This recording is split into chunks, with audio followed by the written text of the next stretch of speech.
You're listening to an Airwave Media Podcast. Christopher Media. Let's make some noise.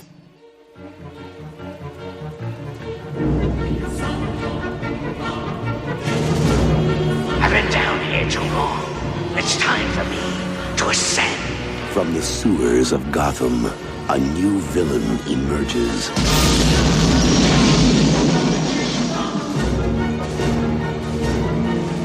You didn't invite me, so I crashed! From the rooftops of Gotham, the perfect enemy comes to life. I am Catwoman. Hear me roar. Yeah.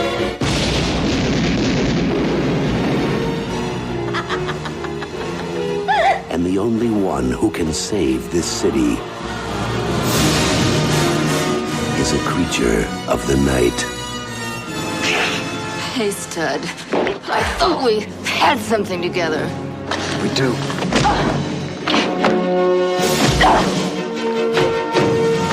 While she craves a romance she can sink her claws into, You're catnip to a girl like me. he plots a foul reign of destruction. My dear penguins, thanks to Batman, the time has come to punish all of Gotham!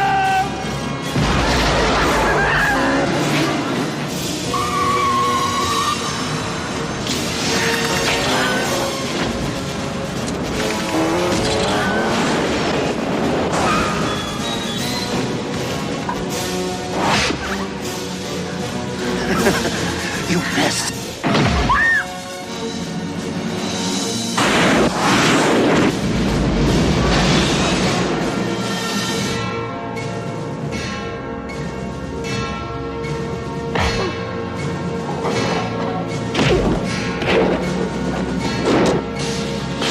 Above Gotham looms its greatest hero.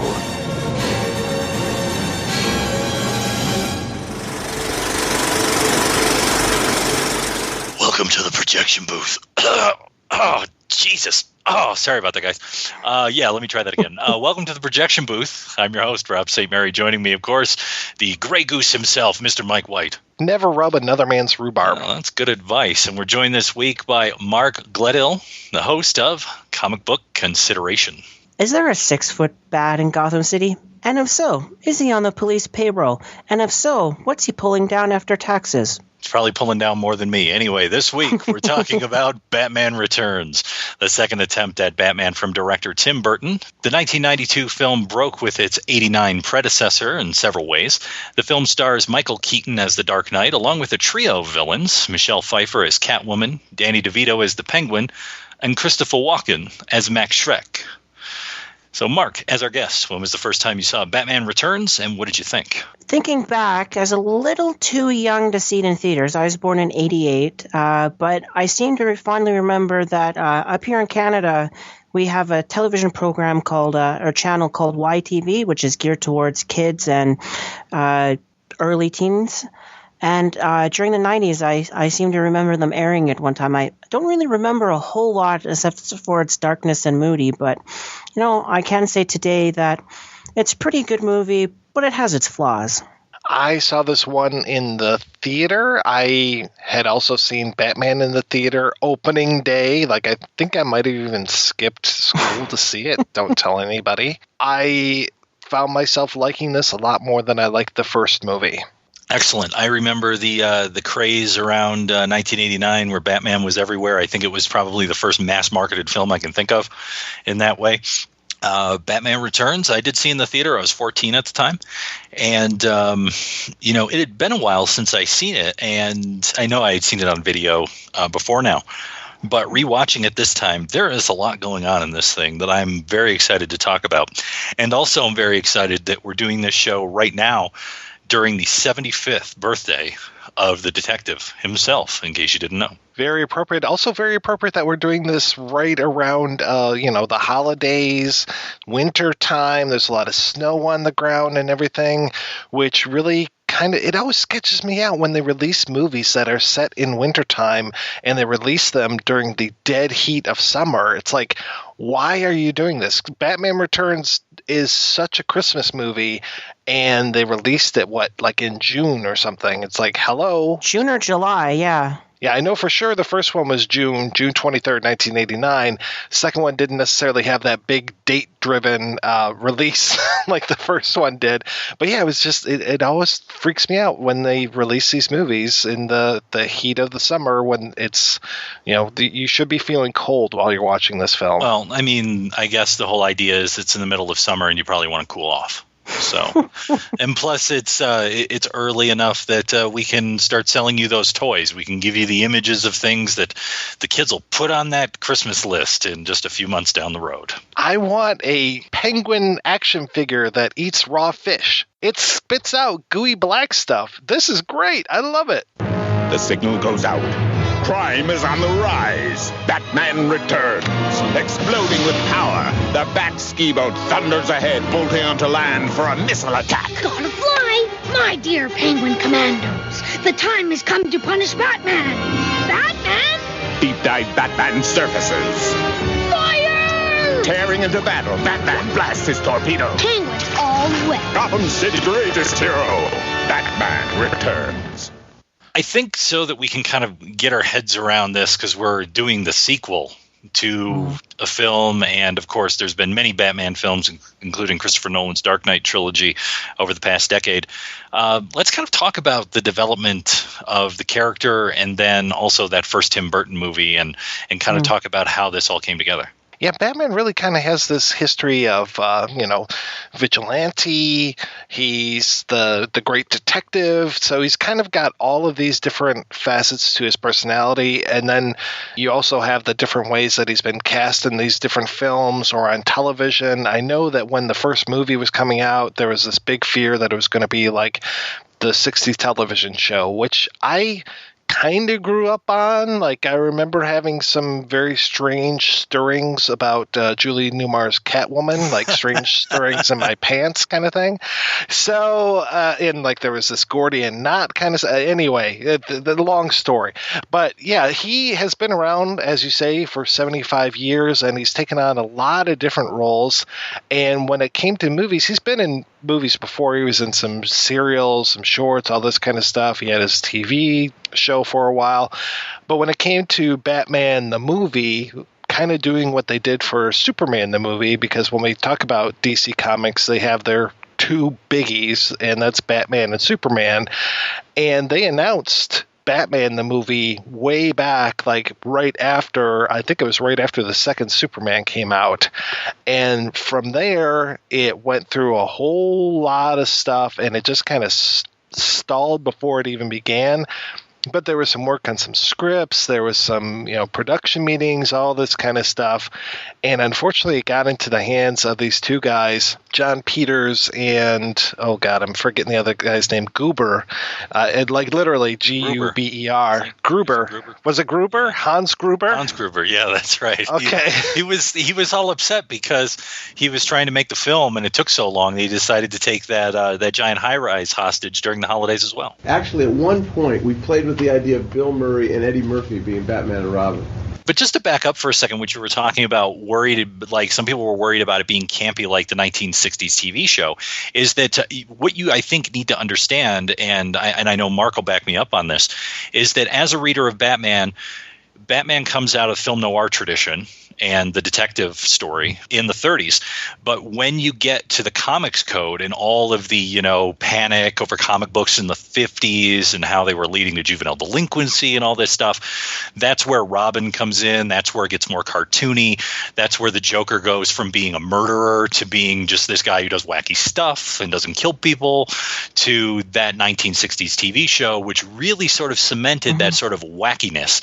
And what you find is that when you get into, I would say, the 80s, when you have people like Frank Miller writing it, you have Year One, you have Dark Knight Returns, you have all of that stuff, it goes back to its film noir roots. It goes back to being the detective. And that's what you get with the Christopher Nolan films. You really get that with the Christopher Nolan films. With the two Tim Burton films that we're talking about, to me, they're kind of in the middle. They play parts of that kind of wackiness, but play parts of that seriousness. And it's kind of that transitional thing in that way, at least in terms of the characterization. What I find interesting is that in Batman #1 from 1940, it's famous for introducing both the Joker from the first Batman movie, the 89, and also Catwoman.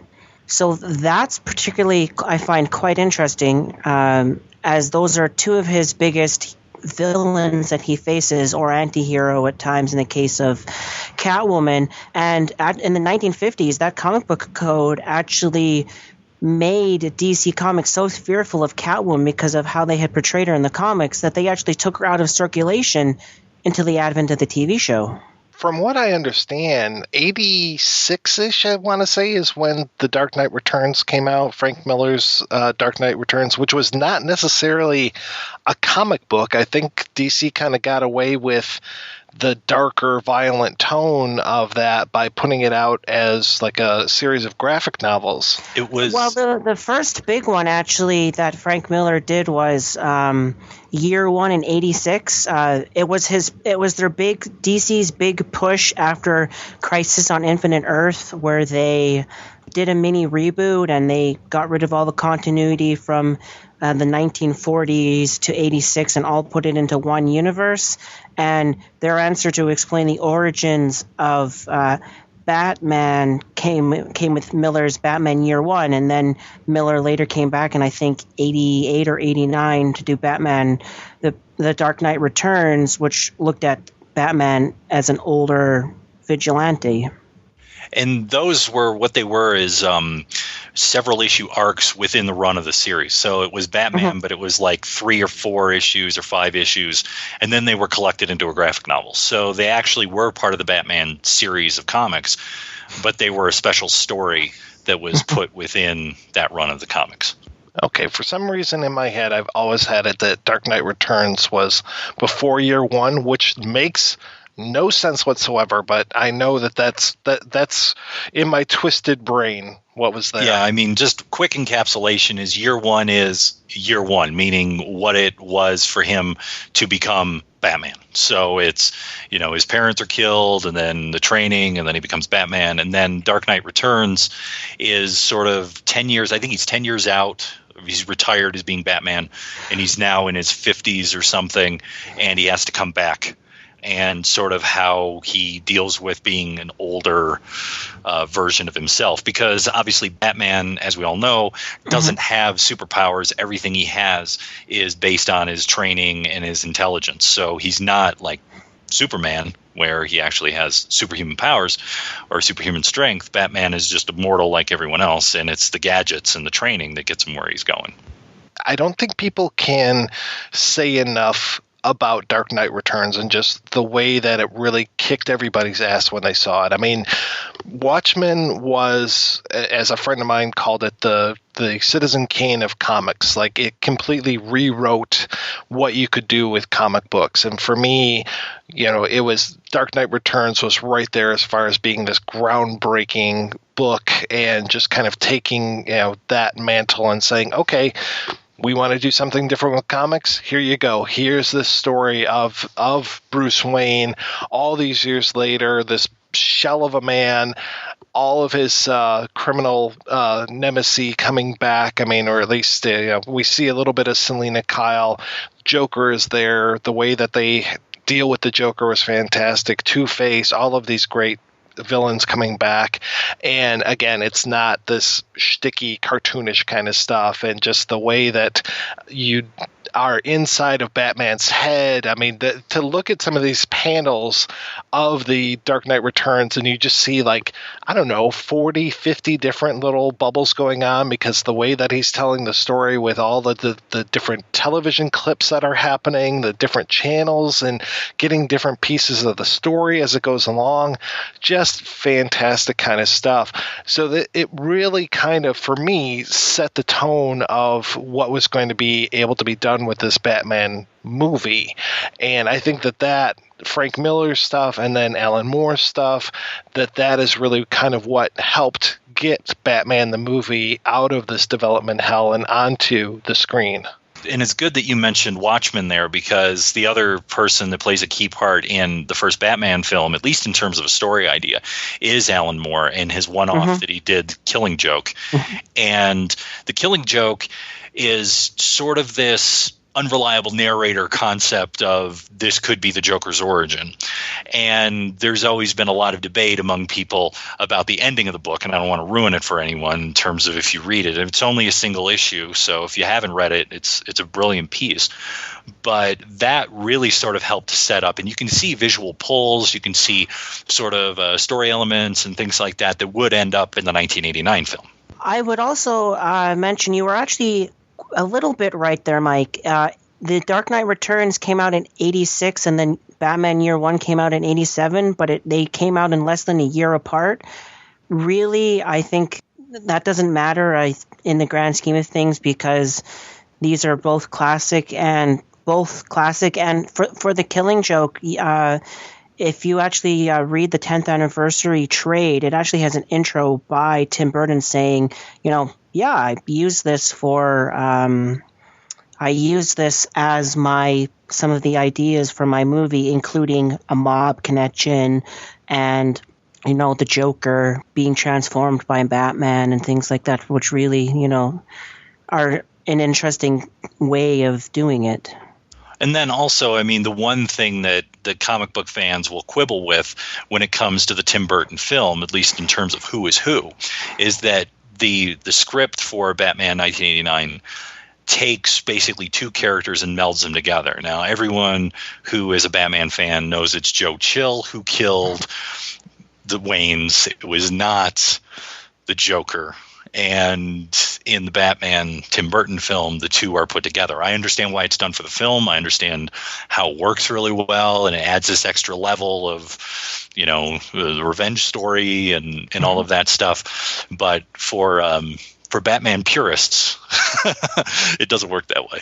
The Batman Year One almost came back for us as a movie. Darren Aronofsky was actually set to direct this. I mean, Aronofsky, he's been tagged with so many movies throughout the years. It's just been absolutely ridiculous. Like, ever since Pi came out, the guy's had, every year it's 10 different movies this guy's going to do. Like, he was going to do a Lone Wolf and Cub remake. He was going to do the RoboCop reboot. He was going to do all this stuff. At least with Year One, for sure, he was involved with this. And there was actually a screenplay that came out of this. And I almost like the screenplay. I won't say that I like it more than the comic book, because the comic book is solid. It's great, and it holds up. I just reread it the other day, and it is still as good today as it was back then. I like what they were doing, though, with the script, because rather than Alfred the butler, it's like Big Al who runs this mechanic shop. Exactly. And the way that Batman is out there, it's very similar to the first time that he goes out and he's trying to fight crime and stuff, and he has no body armor, no nothing. He's got a little bit of training and stuff, basically gets his ass beat, and then he just tries all these different things to build up his armor and get to where he's at with the suit and all that kind of stuff. So he was wearing hockey pants in that version.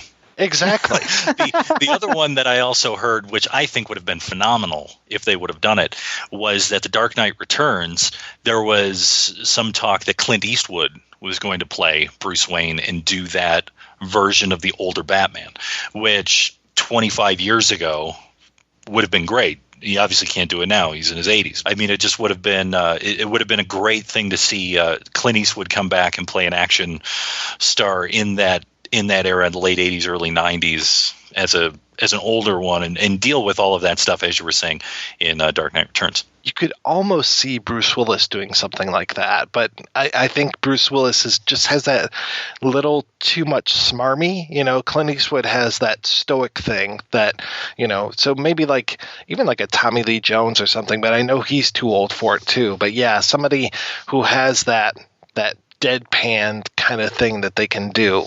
For me, from about 86 to 92 when our movie comes out, and then extend that bit to 96, it's a bit of a golden age for Batman stories, just because you have Batman Year One, when we've talked about, The Killing Joke, The Death in the Family, where people actually phoned in to DC Comics and you could vote to either kill Jason Todd or keep him alive, which kept Batman in the public eye. It made news reports and everything like that. And famously, you had the Nightfall where Bane breaks his back, which famously would be used for the Thor Nolan movie, elements from that. And of course, Batman Year One would be used for a lot of Nolan's one. But for me, the reason I call this a bit of the golden age is because you just have this run starting in the post-86 area, post-Crisis on Infinite Earth, which was DC's big shape-up, which completely reset its universe, much like the New 52, but in a softer way, where there was still a lot of canon still there. And one of the first post-Batman ones actually was a Catwoman story called A Night on the Town, where it was Catwoman and Batman trying to have a bit of a mini date and having this romantic overturns that they've had since the 1940s, and getting foiled and beating up criminals. And one of the police lieutenants, Harvey Bullock, is actually trying to get the commissioner to let Catwoman fight on the side of goodness. So it's just this interesting move from villain to anti-hero that Catwoman has always had. Catwoman is an interesting person because she's another non-superhero. I mean, so many of the people that Batman fights are physically deformed in some way, or have some sort of superpower-ish type stuff, or are kind of like him where they have all these gadgets and everything. And Catwoman is kind of there, kind of in the gadget category, I suppose, but also doesn't have that superhuman strength. Like Batman is a self-made man and Catwoman is a self-made woman, didn't necessarily get beamed with gamma rays or anything like that. So I kind of like that. I guess if we were to look at the DC universe and the Marvel universe, I guess we could kind of see a comparison between rich playboy, self-made man, self-made superhero, genius billionaire playboy philanthropist, with Batman looking over at Tony Stark with kind of his realm over there as Iron Man. But Batman is much more out there, I think, than Iron Man behind his suit. And he definitely, they both have their demons and everything, but I think Batman's tend to go a little bit darker. I would agree with that, especially since you see the death of his parents as the catalyst for forming why he fights crime. In many ways, I like to think that Batman is sort of the right's dream of vigilantism, where they can fight crime and get away with, a broken justice system, and Superman's very much the liberal dream of bringing peace and security to the planet. And I always think that's kind of the neat thing if you look at it that way for the two icons of DC. Rather than Iron Man, if I should compare Batman to more like the Punisher, if that would be a more apt comparison. I'd say so, except that Batman, while he plays outside the law, always wants to bring people into justice, where the Punisher has no special abilities. It's all, his weapons and his tactics. But he's there because he believes the law doesn't work. And that's where I would say the difference is that Batman does things outside of the system, but ultimately wants to bring people into the system. The Punisher just doesn't care about the system at all. Before we really get into the meat of the film, as we've already given you quite a bit on comics, let's take a break and play an interview with Mark Reinhart. He's the author of the Batman Filmography. What came first, Lincoln or Batman? I would say that really Batman is first. When I was a kid, with the 60s TV series, it just completely took, just grabbed me by the throat and never let go. My imagination in terms of interest in Batman and stuff was from that time on.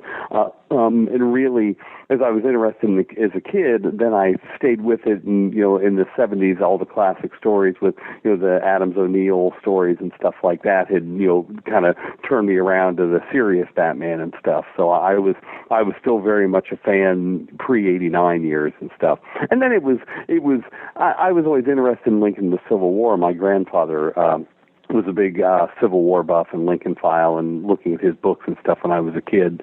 But that was still probably a little bit older. I was probably 7 or 8 years old. The Batman was almost, from the second I was born.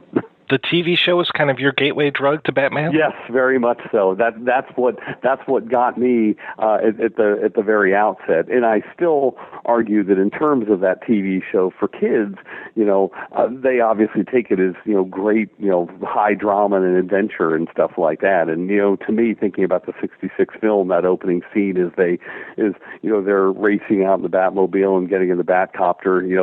It's all spectacular. It's not until you get to the exploding shark that it really gets completely absurd at that point. So how did you decide to write a book about Batman? At the time, the original edition, in fact, I should ask you, have you seen the second edition? I have, yes. Okay, good. Yeah, because to me, the first edition was very much a practice run. At the time when that was written, that was in 2004, before the Nolan films and stuff, there hadn't been any real serious evaluations in terms of full books about, Batman live-action films. So it really struck me that the topic, was sorely in need of a full book and somebody really examining it from a Batman fan's perspective. And so that's what led me to it. And it's kind of funny because as I did that, as I was working on it is when the announcement had come that, Warner Brothers was really ready to restart their franchise. It was, to me, kind of a book with a very sad ending at that point because you ended with Batman and Robin with Schumacher's film and no idea what was going to happen next. So while I was writing it, we got the good news that they would be moving on and obviously kickstarting the franchise and doing something amazing with it. But it was then the second edition, McFarlane was comfortable using photos and with copyright stuff, that was a little bit of a concern right out of the gate, but they decided it was fine the second time around. So to be able to really flesh it out, not only with the Nolan films, but with more information and the photos, to me, just made all the difference in the world. That's the one that I can really, you can carve that one. And granted, I could have that one stand forever, but I was happy to get a chance at it after doing the first edition. So how did you approach your research? Did you kind of start with the 60s TV, or did you start at the beginning? I had seen the serials at that point. Even as, in '89, as Batmania, we had the second huge wave of Batmania take over. At that point, you had the serials released on cheapy VHS tapes and stuff like that. And even before that, I think as those were released, I had also bought the serials just on bootleg VHS copies as well, too, that even though they weren't that good a quality, they still had the full serials with all the original dialogue and all the original scenes and stuff like that. So to me, it wasn't starting just with the 60s stuff. It was starting well back at the serials because I felt like, again, there had been some books that were just about the serials, but there had never been anything that really summed up everything in terms of trying to take in the serials, the 60s, and the Warner Brothers films. How was Batman kind of portrayed throughout the years? I mean, I'm very familiar with the camp Batman from the series, but not necessarily from the serials. Well, the fascinating thing to me about the serials, especially in the 43 serial, there still are a few moments in it that are very kind of classic Batman that look as much like, as great Batman moments in the '89 film or in the Nolan films. And you're seeing Batman standing on a rooftop, spreading out his arms, to have his cape look like wings as he's jumping down, or interrogating a thug in the Batcave and stuff like that. So to me, the serial they really are god awful in terms of their production values and their writing and the costuming, and they're pretty bad. But there are moments where you get glimpses that to me are still really cool Batman moments. I think the 43 serial captures the character better. The 49 one is the one that's just absolutely atrocious beginning to end in terms of story and acting and stuff like that. But to me, it's still Batman, and it still works in terms of what the character has always been. It is every bit as much of Batman, and to me a valid way of looking at the character just as much as the later films. I will admit I'm more familiar with Superman than Batman. And I know that Superman kind of changed, the mythos definitely changed throughout the years as he went into radio and television, the introduction of the Daily Planet, all of these kind of things. Has Batman kind of stayed the same, or has he changed throughout the years as well? Well, some stuff has changed. I think the very essence of the character is almost exactly the same from the very first story, from the case of the Chemical Syndicate all the way up until modern times. But in terms of working in different elements to the character, like the idea of the Batcave actually was something that was originally created for the serial. Alfred, as his appearance is in the comics now, is very much based on the actor who played the part in the 43 serial. So there are things from that time that kind of changed and moved along, and you definitely get that even up till modern times. You think about Batman the animated series, Harley Quinn was a character that was created for that, and that's become an absolutely integral part of Batman mythos now in terms of her relationship with the Joker and being a main character and stuff. So it probably is. I think Batman started out, I think it was lightning in a bottle from that very first story, but there's always been continual reinterpretations and just kind of tweaking the mythos as time goes on. But to me, it still stays very, very much the same all the way through. So let's talk about Batmania, the 89 film. I am old enough to remember the billboards, the build-up to this film, but it didn't start in 89. It started a few years prior to that. Well, yeah, exactly. What happened in terms of when it really went completely huge was with the 89 film in terms of it just becoming a worldwide phenomenon. But yes, the roots of that can be traced back a couple years before, and I think a lot of that goes to Frank Miller's The Dark Knight Returns. That was something that set the comic industry on its ear and really started to change the perception of Batman to the general public. Those of us who've been fans for a long time thought of the character as a dark Avenger and something that was much more serious. But it was certainly The Dark Knight Returns, captured a lot of major media attention, was eventually released as a trade paperback. It started to bring people to the idea of Batman being far more than just a campy, sort of washed up TV show character. So yeah, and that's 86 or so when that starts to gain some traction. Then you've got other great graphic novels coming up along there as well too. And then of course once the 89 film is released, things just go through the roof at that point. Wasn't the film announced like in the early 80s as well? When you look at Michael Uslan in terms of what he was trying to do, it was all the way back. You saying you're a big Superman fan. When you look back to the time of the first Christopher Reeve film, that was the moment when Uslan started trying to get a Batman film made like that. And I think it was maybe the 1980 New York Comic Con when it was announced, this film is coming, this is going to be happening. And a lot of it, at that point, I think Uslan was able to use not only the Adams and O'Neill stories, the stuff from the 70s, but also there was a great series that was written by Steve Englehart and Marshall Rogers that ran in Detective Comics in the late 70s. And that was something else he was able to use as, hey, Batman can really work as a much more serious character. But the media and the world and the entertainment industry was so entrenched in seeing Batman as a campy character, they just couldn't see it any other way. So it literally took Uslan, a full 10 years to finally get that film made, and they went through tons and tons of studios and talking to different people and writers and creative folks trying to get them to see this, but it took a long, long time to finally make that happen. Like I say, I think that probably the Miller stuff was a big factor in finally getting people to perceive Batman in a different way.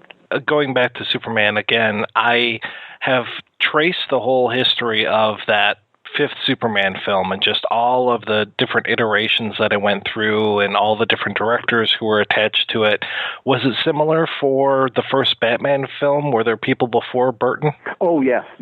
There were a number of different people that were being kicked around in terms of different directors. I think the director, what's the name of the guy who did Gremlins? I think that he was somebody who was discussed at one point. Joe Dante. Yes, exactly. I think he was. There was at one point that he was attached to it as well too, and it went through a number of different scripts. I'm not sure how to pronounce his last name, but Tom Mankiewicz. I think he's somebody who wrote. Maybe he actually had written for one of the Superman films as well too. I think would he be one of the script writers, maybe involved with Superman 2? Or one of the early Supermans, but he was somebody who actually did a Batman draft, and that was kicked around long before the Sam Hamm script, and Burton was attached to it. What did you think about Burton's Batman? I love that movie. I mean, for me, in terms of what that meant to me as a Batman fan, it's not only about the film, but about the phenomenon and just about the changing perception of Batman. Because of that, it will always be near and dear to my heart. I don't think it's perfect, and then there's a lot of it maybe I don't even think is all that good, really, when it comes right down to it. I think that Burton was handed a great project at the exact right moment, and he managed to make a movie that was good and had a lot of the right elements, even if it wasn't perfect. I think that him being left to his own devices still wasn't necessarily the best director and the best interpreter of what somebody might have done for a film. But even that said, I love it. I still love the film. I will always have a ton of nostalgia about when that came out. I saw it 21 times in the theater that summer of '89. I mean, I just almost lived in the movie theater, being the fan that I was, to have that moment when the rest of the world began to see Batman as a more serious action hero. It just will always mean a ton to me. So, but that said, I still don't think Michael Keaton was the perfect person to cast in the role. I don't think that it was a particularly perfectly made film by any stretch of the imagination. But for what it did, it can never, it will always stand as just a huge, stunning achievement in the history of the Batman character, because it is the vehicle that changed everybody's perception of the character. What did you think about Jack Nicholson as the Joker? That again, it's a double-edged sword. It was tremendous in the sense that it gave the film a seriousness and a sort of gravitas that it would not have had without having somebody, just such a huge legendary actor involved. To me, it's still very much, as you watch it, Nicholson is Nicholson, and the fact that he was more stocky and middle-aged and sort of playing himself, by that point it wasn't quite, he wasn't the perfect actor for it. But what he brought to the table in terms of his incredible resume and the just the way people felt about him, to me it's still a huge coup to have had him do that film. And there's still moments in it. To me, it's a film of moments. There are moments that are Batman moments and Joker moments that are just spot on and perfect, but there's a lot of moments that is a serious fan character. They're a bit cringeworthy as well, too. All right, I have to ask, what makes you cringe about the film? Keaton really is too small and underwhelming for the role. When you had somebody like Bale cast, somebody who's at 6'2" and a very, very sort of imposing presence and solid build and stuff like that, that is the Batman of the comics. That's the way the character always was. And to have Keaton just as slight as he was, there's funny scenes in it. Some things I mentioned in the book. One thing that always amuses me: there's 3 separate scenes where Vicky Vale takes off her heels, even when they're fairly not that tall heels, because she can't stand next to him in costume because she'll be too tall. She'll tower over him. So she has to keep losing her shoes in the film for various reasons to be completely flat-footed, so she can stand next to him and not make him look too small. So that part of it, to me, is something that bothers me. Probably the biggest thing that bothers me in terms of Batman, though, is that you just don't see him enough. There's only 4 segments in the film where you're actually seeing the character, and so much of it is either Bruce Wayne stuff or based around Nicholson. It's almost like Batman's not in his own movie enough. So that's probably the thing that bothers me the most. I just wish there was more Batman. The silly sci-fi stuff in terms of like the Joker pulling out the huge long-barreled gun and bringing the Batwing down and stuff, that's all very, sort of goofy and corny as well too. I'd say that's kind of cringe-worthy. But other than that, in terms of the Joker moments, most of the Joker moments I still will say, still resonate really, really strongly in terms of the comic book version of the character. I think that Nicholson captured it much more so than, say, Heath Ledger did. I think, Ledger's was much more of a sort of gritty realism that was not connected to the comic book version of the character. I'm so surprised that you didn't say Robert Wall. Oh, I don't mind him. I think he's fine. He's kind of a wise guy and stuff like that. He does that character doesn't bother me so much. How did Batman Returns kind of come about? To me, what happens there is Burton, because of the just runaway success of the '89 Batman, they're desperate to get him back on. They'll do anything to get him there. But he wasn't. His making of the '89 Batman was an unpleasant experience, and it was not a film that he felt like was really his. I think that the studio was sort of forcing him to do it their way, to kind of color inside the lines they wanted colored inside of.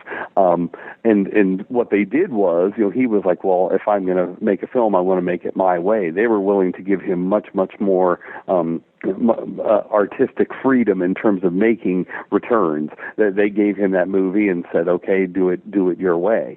And I'm sure there was a ton more money involved as well too, but certainly a lot more artistic latitude. And to me, that's where the film fails is a Batman vehicle for me, because what Burton wanted to do was not anything that really stuck all that true to Batman characters.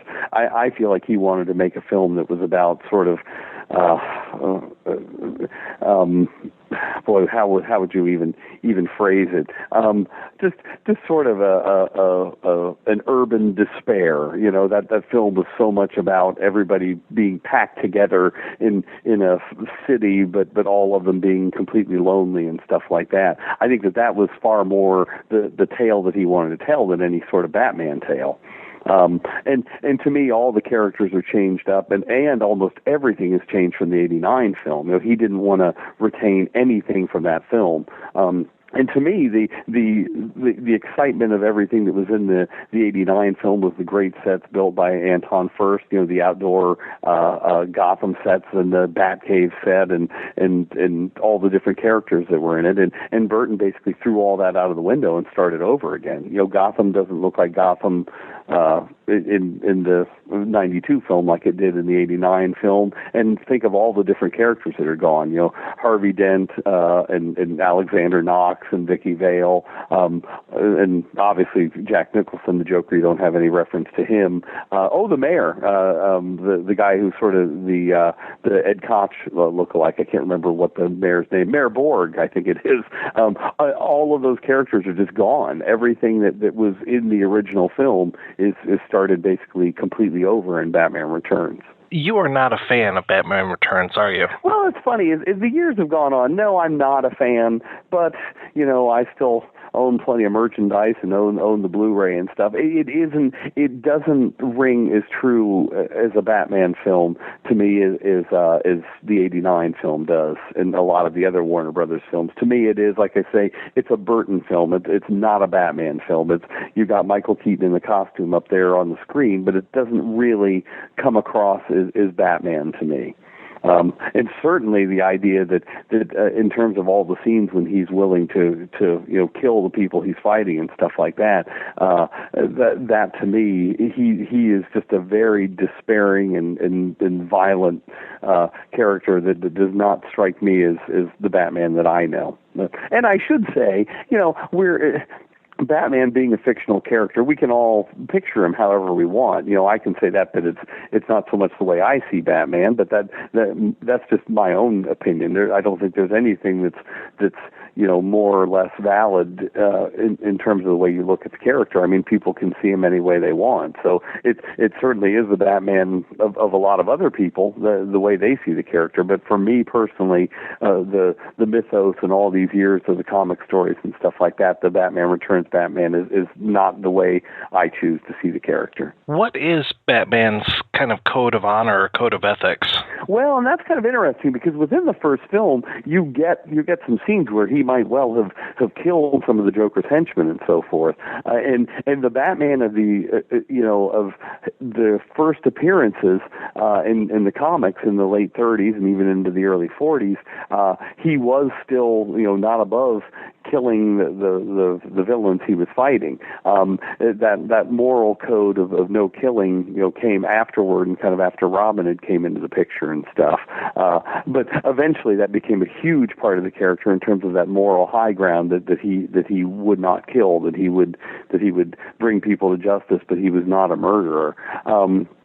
So in a way, to have it in the 89 film that you have him, maybe not completely opposed to killing, not going out of his way to kill, but there are moments where, he might have killed a henchman. That kind of does jive with the 30s version of the character in those first stories.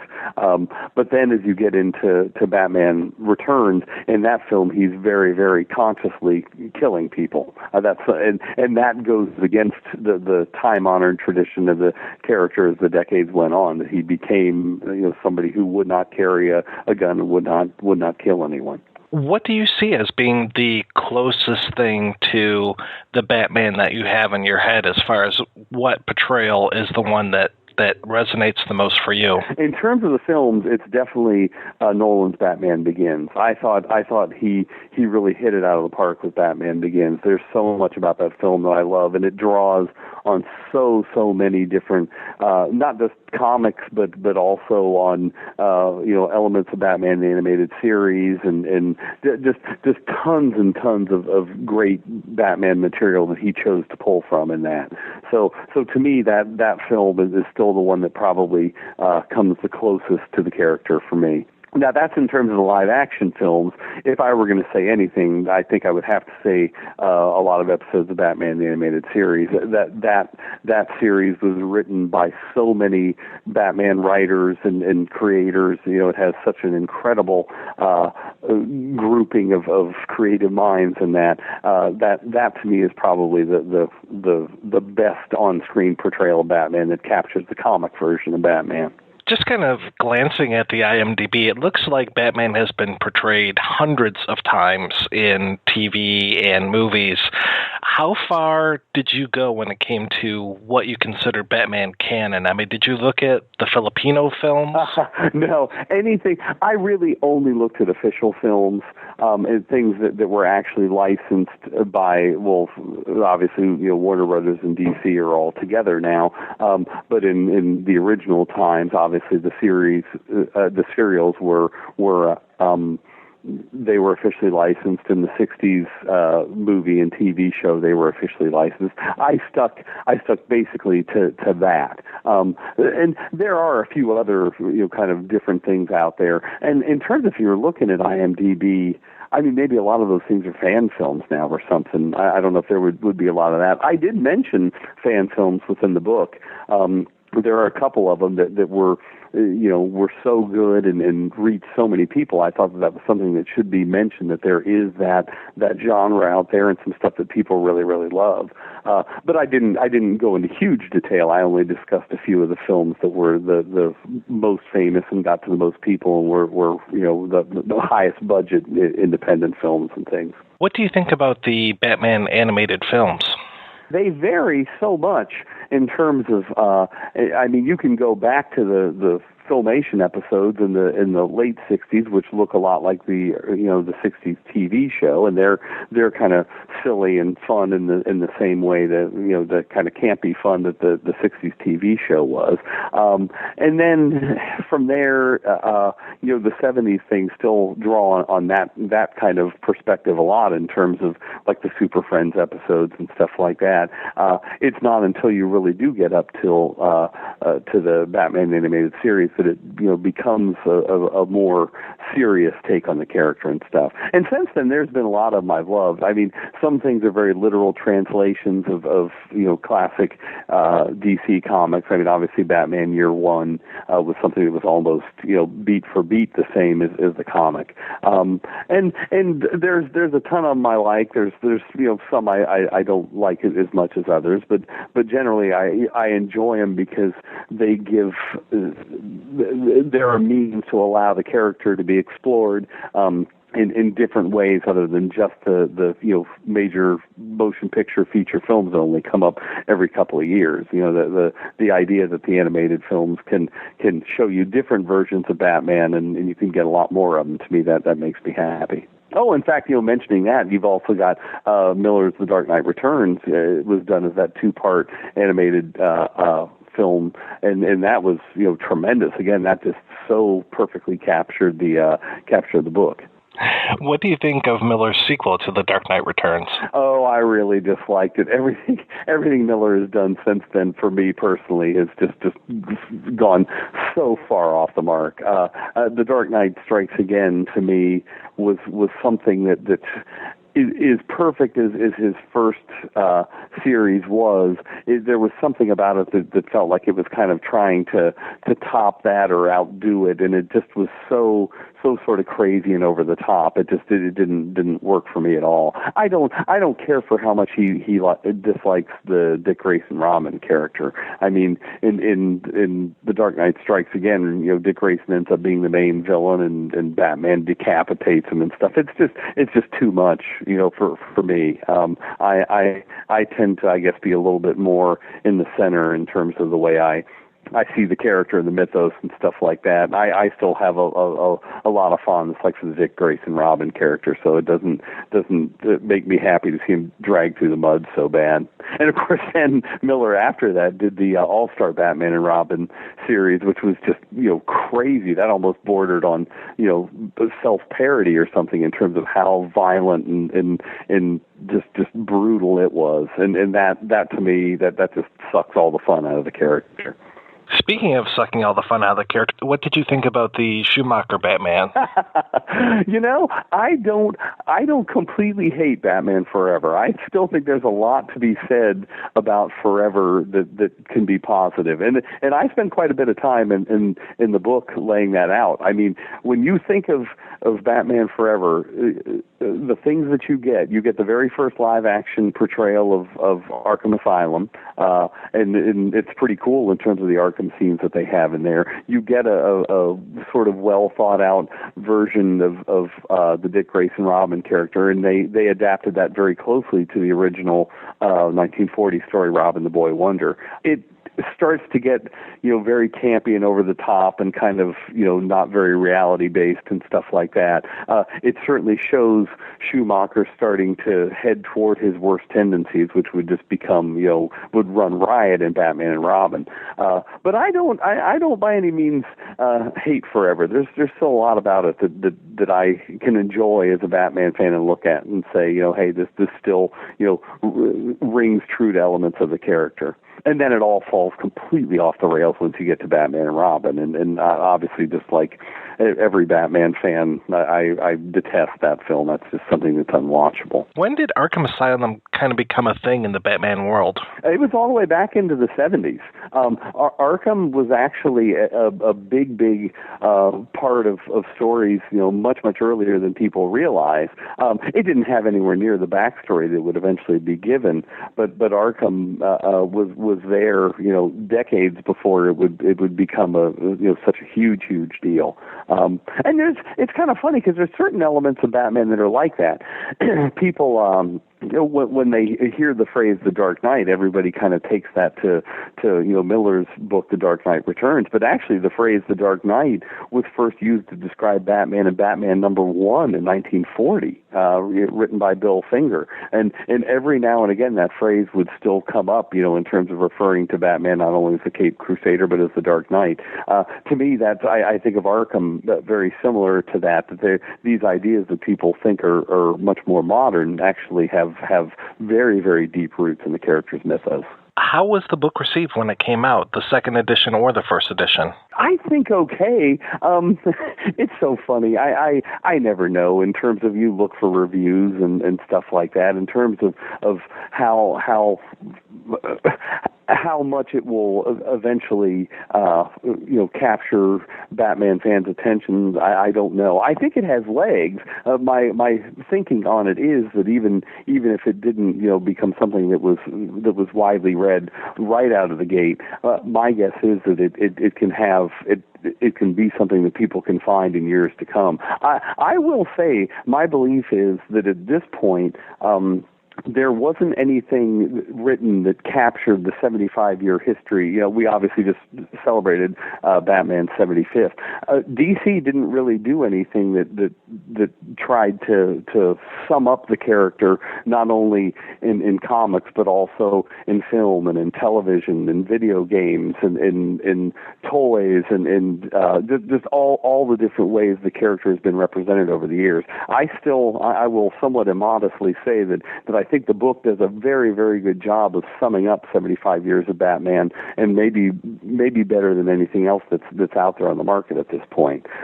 There is something that's being released by DC, I think, at the end of this month that I'm hoping might be a good sort of 75th look back that will talk about all the different forms that the character has taken. But to me, that's what I'm most proud of. I think not only is it a good summation of the films, but I think it is just a good summation of the character's place in pop culture all these years. So we've got Gotham on TV, we've got Batman versus Superman coming out to the movies, next year, the year after? Basically a year and a half, almost 2 years away from that. It'll be 2016 when Batman versus Superman comes out. I'm very excited about that. That'll be fun. I'm sure it was pretty easy to find the bootleg stuff showing what was shown at San Diego Comic-Con.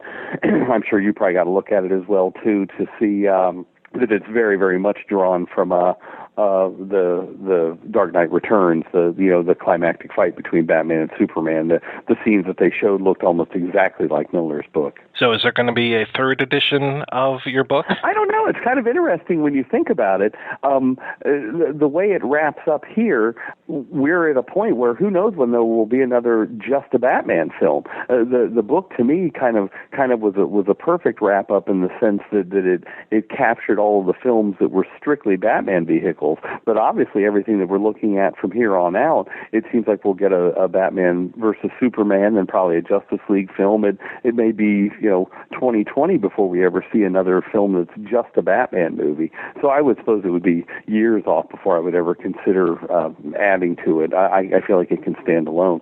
So what are you working on now? I'm waiting just moment by moment. My third book is going to be coming out, and it's something that is just as near and dear to my heart as the Batman and the Lincoln books.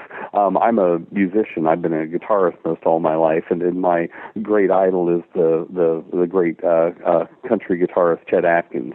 And I've got a book coming out on him called Chet Atkins: The Greatest Songs of Mr. Guitar, and it's due out literally any moment. I mean, I'm basically watching my porch to see when a box is finally going to be delivered, and I'm going to have books and a new one to be having out there in the world and stuff. So yeah, Chet is very much my next project, and I basically went directly into writing that book right as I'd finished the Batman book. Now, who's putting that out? It's McFarlane again as well too. Yeah, they've done such a good job in terms of the Lincoln and the Batman book, and I can say that the Chet book is going to be a really, really fine product as well too in terms of the layout and the photos, the way it's all put together. I'm just very excited about it. Oh, that's terrific. And is McFarlandBooks.com the best place to keep up with you? Yeah. If you check on that there, McFarlandBooks.com would be a good way to see all that stuff. Oh, and one other thing you mentioned, I should at least say something about this as well too. You'd mentioned Gotham, the new series, and I don't know in terms of how Batman fans are taking that, but I can say for me personally, I just have no interest in that whatsoever. To me, Batman is about the costume and the cape and the cowl, and if the cape and the cowl is not in there, it just doesn't have anywhere near the same interest for me. I don't know how you felt about Smallville, but to me it just frustrated me that I wanted to see Superman eventually. It just I prefer the full blown costume stuff, the mythos that you see in the comics.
All right, we are back. Thanks to Mr. Reinhart for taking the time to talk to us. We'll have links over to his books over at our website, projection-booth.com.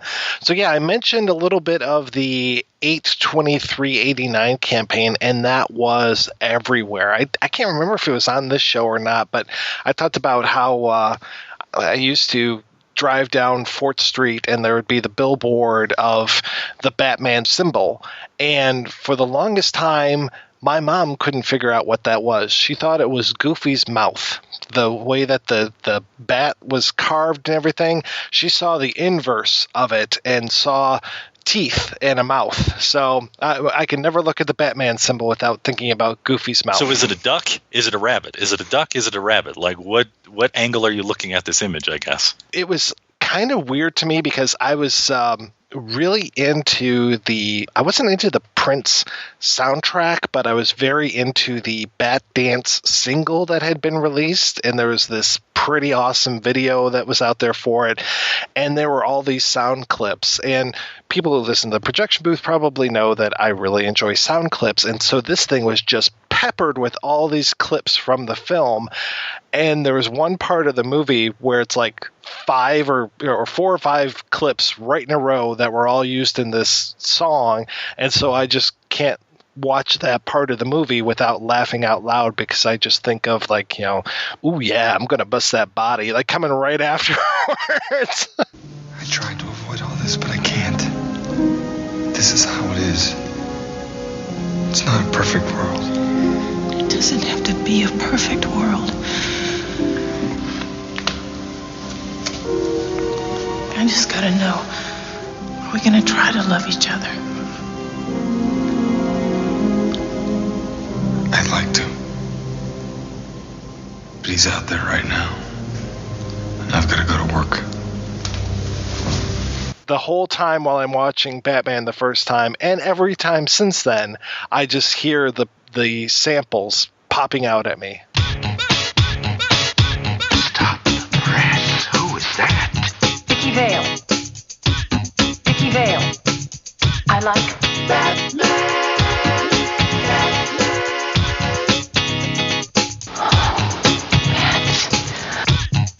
Hi. Bruce Wayne. I tried to avoid all this, but I can't. I just gotta know, are we gonna try to love each other? Stop the press. Who is that? Vicky Vale. She is great, isn't she? Oh yeah. Oh yeah.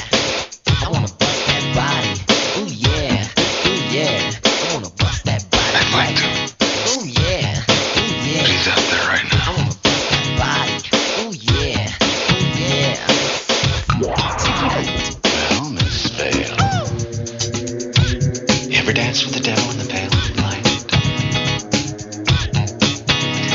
I always ask that of all my prey. I just like the sound of it.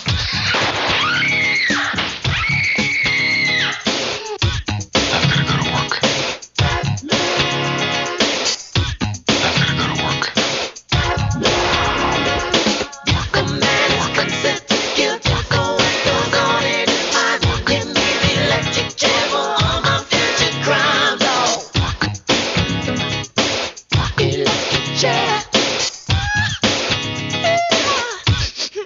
I was there first day. I really enjoyed Batman, but I have to say that even after the lights came up, I said it was good, but it wasn't everything that I wanted it to be. I guess to your point, Rob, I really did enjoy this whole idea of the Joker kind of creating Batman and Batman kind of creating the Joker, and them just being this kind of snake that is eating its own tail, as far as these two guys being this same side of the same coin, or two different sides of the same coin, and just how close they are to one another.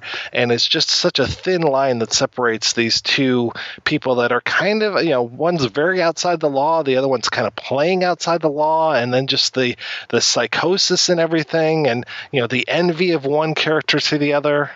You made me, remember? You dropped me into that vat of chemicals. That wasn't easy to get over. Don't think that I didn't try. I know you did. You killed my parents. What? Oh. What are you talking about? I made you. You made me first. Hey, Bat Brain. I mean, I was a kid when I killed your parents. I mean, I say I made you. You gotta say you made me. And how childish can you get, huh? You wouldn't hit a guy with glasses on, would you? Huh? Philosophically, although it's not the same plot-wise, philosophically, that is what's in The Killing Joke. Alan Moore, when he wrote that, and there's a great piece of interview that you might want to use in this part where he's talking about Watchmen mostly. You find that, yes, superheroes in the real world are kind of funny. They're also kind of scary. Because actually a person dressing in a mask and going around beating up criminals is a vigilante psychopath. That's what Batman is, in essence. And we came up with the character of Rorschach as a way of exploring what that Batman-type driven, vengeance-fueled vigilante would be like in the real world. And the short answer is a nutcase. When he wrote The Killing Joke, he pairs them so well that they are basically one side of that coin, with the Joker representing one and Batman representing the other. And the ending of The Killing Joke, which I don't want to kill for anyone if they haven't read it yet, basically that image, that idea that ends it, it's Alan Moore going, look, they are the same, and he's just driving it right at you, and that's really what's in this film, and that's why it works. I think it's really well done. I think for that era of superhero film, it's really well done. I mean, especially by 1989. I mean, Superman had really run itself into the gutter. I mean, oh god, yes. The first two were good, and then they were beating that thing to death. And you also have to realize at this time too, this is pre-digital. So I remember going to see this thing in the theater like you did on opening day, and I remember when he appears, there were cheers, and then there's that line where he grabs the guy and he goes, "I'm Batman."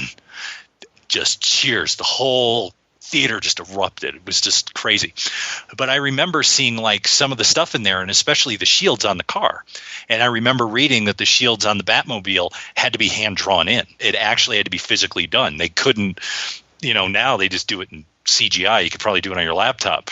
But back then they actually had to like do cell animation to like put the shields up. And it was just like, it was quite amazing to see this film. And that's the thing that I think is really great about watching the 1989 film, is that it's probably the best kind of big budget superhero film that you're going to see in this era. That, the design is really good. I mean, Tim Burton and the crew that he worked with, they really bring this sort of like 1930s kind of Art Deco kind of thing. Just that whole sort of like gasworks, chemical factory kind of thing. And you know, I know people. I mean, I know which Joker's my favorite Joker.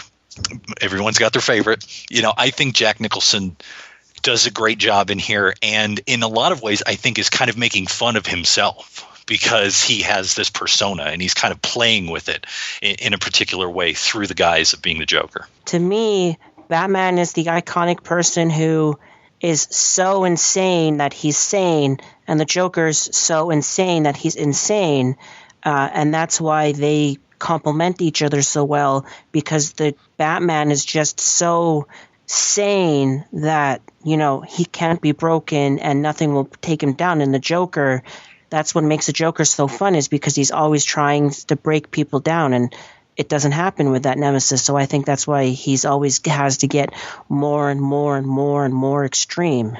If Batman has one problem for me, Batman the movie, it's Robert Wuhl. I just have such a thing about Robert Wuhl, and I always have, no matter what movie this guy's been in.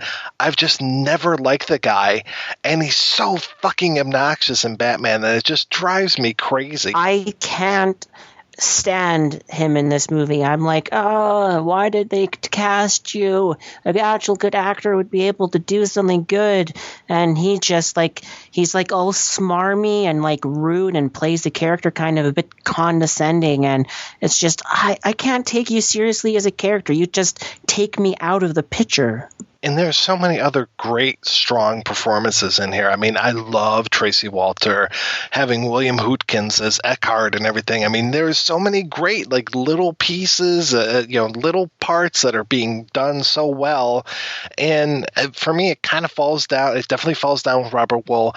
Kind of falls down a little bit with Kim Basinger. When I was watching it again today, I really noticed, like, she's got like this southern thing going on with her voice sometimes, and I'm like, I didn't necessarily pick that up the first 50 times I watched this movie, because this was one of those, like, I want to say they sold this thing for like $3 at McDonald's for a promotion or something, so everybody had a copy of Batman. This was like one of those, before Titanic came out, you could go into people's houses and you were guaranteed to find a copy of Batman, because everybody had it.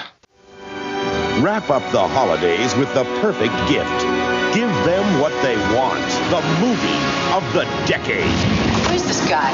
The smash hit of the season. I'm Batman. Can somebody tell me what kind of world we live in where a man dressed up as a bat gets all of my press?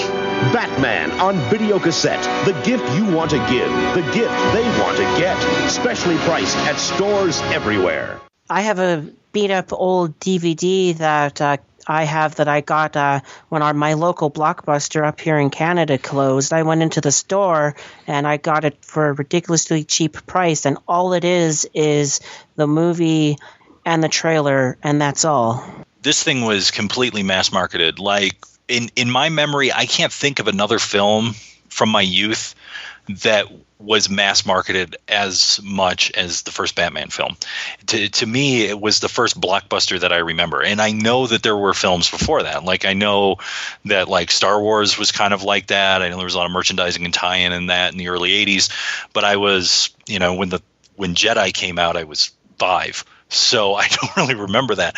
But Batman was the movie that I remembered where it was, you went to Taco Bell, they had 6 different cups to collect, they had every kind of toy, there was every kind of, like, T-shirts, and there was just so much marketing around this film. It was incredible. And I remember when it did come out on VHS to buy back then in the old days. God, I feel like I need to be in a wheelchair. Video stores used to have the rental tapes, which they bought for about $100 a piece. And then, 6 months, 8 months later, then you had the mass market, $20 tape that you could get, or you could buy a used copy from the rental store. Well, I think this, like you said, Mike, I mean, this thing was like buy the Happy Meal and you get Batman for $5 extra, kind of thing.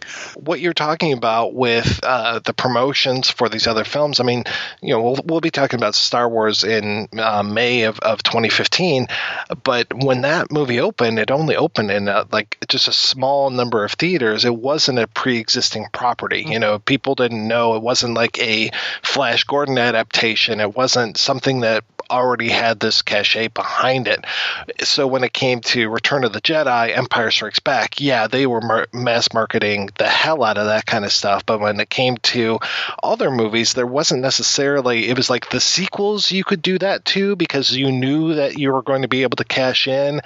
I think like E.T. might have had a little bit of that, but I remember even then, like, what was it? Like Hershey's was skittish. So they didn't want to put M&M's in the movie, or no, it was M&M Mars was skittish, and then Reese's ended up, putting Reese's Pieces in the movies, and they made billions of dollars or whatever. So it's like they still didn't even have the confidence at that time. I think this was such a pre-existing property. I mean, Batman had been around for, 50 years at this point or something. So having this title and this name and all this kind of stuff behind it and the money machine going on, then this was the one where they did have this huge push and where it actually succeeded, because I'm sure that there were other movies, fucking A, Howard the Duck, this is going to be amazing. See, but that's the thing, is I think it was more the money behind this film than it was Batman. And I'll tell you the reason why I think that was the case, is that Superman, as I said, had kind of fallen off. And by 1989, I mean, they were just, the last few Superman films were just bad. The only place where comic book characters were doing well had been on TV. You had Wonder Woman, you had the Hulk, you had that on TV, but it hadn't crossed over to theaters. And I really think that it was the 1989 Batman film that kind of kicked the door open for that. And then, as we know now, we got Marvel announcing their slate for like the next decade, what they're going to give us. DC did as well. Yeah, and they both just have this huge slate, which I completely agree with. Batman, Superman, put a wedge in the door, and then Batman came along and kicked the door in and opened the floodgates. Yeah, but consider that. I mean, the first Superman film was 75, 76. I mean, we're looking at right now 13 to 14 years later. And, if the way the Hollywood system works now is if they have a good hit, you're going to get one 2 years later. You're not going to wait 14 years to put out another superhero film. Even the 3 years between Batman and Batman Returns would be unheard of these days, because it's just like, oh my God, no, we have to cash in on this right now. It was so weird when there were like multiple years between sequels, like Ghostbusters and Ghostbusters 2. That was a huge span of time between these movies. I mean, we had it with Star Wars, where it was once every 3 years you're going to get a new Star Wars film, and so it just became kind of the thing, like, we expect a sequel within 3 years. Come on, where is it? Where's our next Rocky movie? Where's our next Star Wars movie? Where's our next Indiana Jones? Come on, we need this sequel soon. But otherwise, people might just forget. It's funny, I'm talking about all of the great actors that are in Batman and how the performance is, who does a good job and everything. The one performance that everybody thought was going to be bad, or that people were afraid of, was the performance that is rock solid, and that is Michael Keaton as Batman. I knew that he could pull this off. I mean, I wasn't out there watching Clean and Sober when I'm, 15 years old or whatever, whenever that came out. But something about him, I just knew that he was going to be able to pull this role off, that it wasn't going to be jokey. And I think that's the thing, people were too afraid that he was going to be this jokester, Mr. Mom type character, and he had never been zany in a role, or he might have been a little zany here and there, but he played Batman so straight, but with a little bit of mirth, that I really thought that he was absolutely dead on for the role. You could tell that when he played Batman, he changed his voice and played Batman tall and strong, and much like what Christopher Reeve did with his Superman character, he kind of played Bruce Wayne, a little down, a little, goof, a little less seriously, and a little more,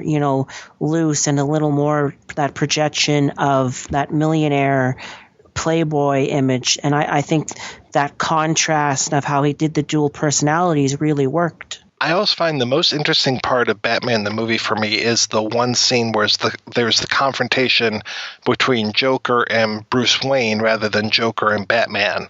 Bruce Wayne, n'est-ce pas? Most of the time.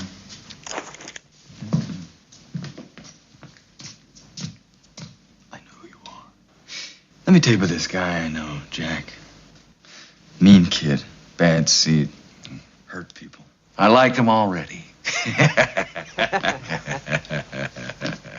Yeah, you know, the problem was he got sloppy. You know, crazy. He started to lose it. He had a head full of bad wiring, I guess. Couldn't keep it straight up here. He was the kind of guy who couldn't hear the train till it was 2 feet from him. You know what happened to this guy, Jack? Well, made mistakes. And then he had us. Lights out! Now you want to get nuts! Come on! Let's get nuts. Tell me something, my friend. You ever dance with the devil in the pale moonlight? What? I always ask that of all my prey. I just like the sound of it.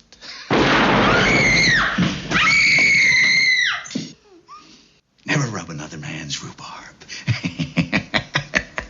And that scene is always, you know, it's funny to see where Bruce Wayne takes it and how he becomes crazy in that instance. And we don't know if it's necessarily him playing crazy, which I think is what he's actually doing, or if, you know, he does kind of snap in that instance. And then I love that that's also the moment where he gets that revelation about the Joker being the killer of his parents. And that scene to me is one of the most pivotal scenes in Batman. You know, success has a lot of fathers and failure is an orphan, just kind of like Bruce Wayne, I suppose. And Batman was a definite success and had many fathers, and one of those was screenwriter Sam Hamm. Let's go ahead and take a break and play an interview with Mr. Hamm after these important messages. We interrupt our program with a special bulletin. Okay, here we go. This is it. Greetings and salutations. I'm Josh Gravel. And I'm Scott LaFave. Oh, good for you! We want to let you know about the Arkham Film Society. We're a small group of cinephiles programming classic, horror, cult, and exploitation film events in the Providence, Rhode Island area. We have such sights to show you. We try to meet a need for unconventional programming by providing affordable film events through our monthly screening series. Be one of us. Find us on Facebook and join our group by searching for the Arkham Film Society at facebook.com/ArkhamScreening. Join us. Check out our blog at arkhamfilmsociety.blogspot.com. And stop by our Etsy and buy stuff at etsy.com/people/ArkhamScreening. Yes, sir! You, sir! All right already, I'm hip! We now return control of your television set to you. Let me ask you a question. Are you getting enough? I bet you'd love more, right? Well, AdamandEve.com wants to give you more with 10 free gifts. First, you'll get a sexy surprise for her. Second, a specially selected toy for him. And third, a little something we know you'll both enjoy. Plus, you'll get 6 full-length adult movies on DVD. And number 10, free shipping on your entire order. So what do you have to do to get your 10 free gifts? It's not hard.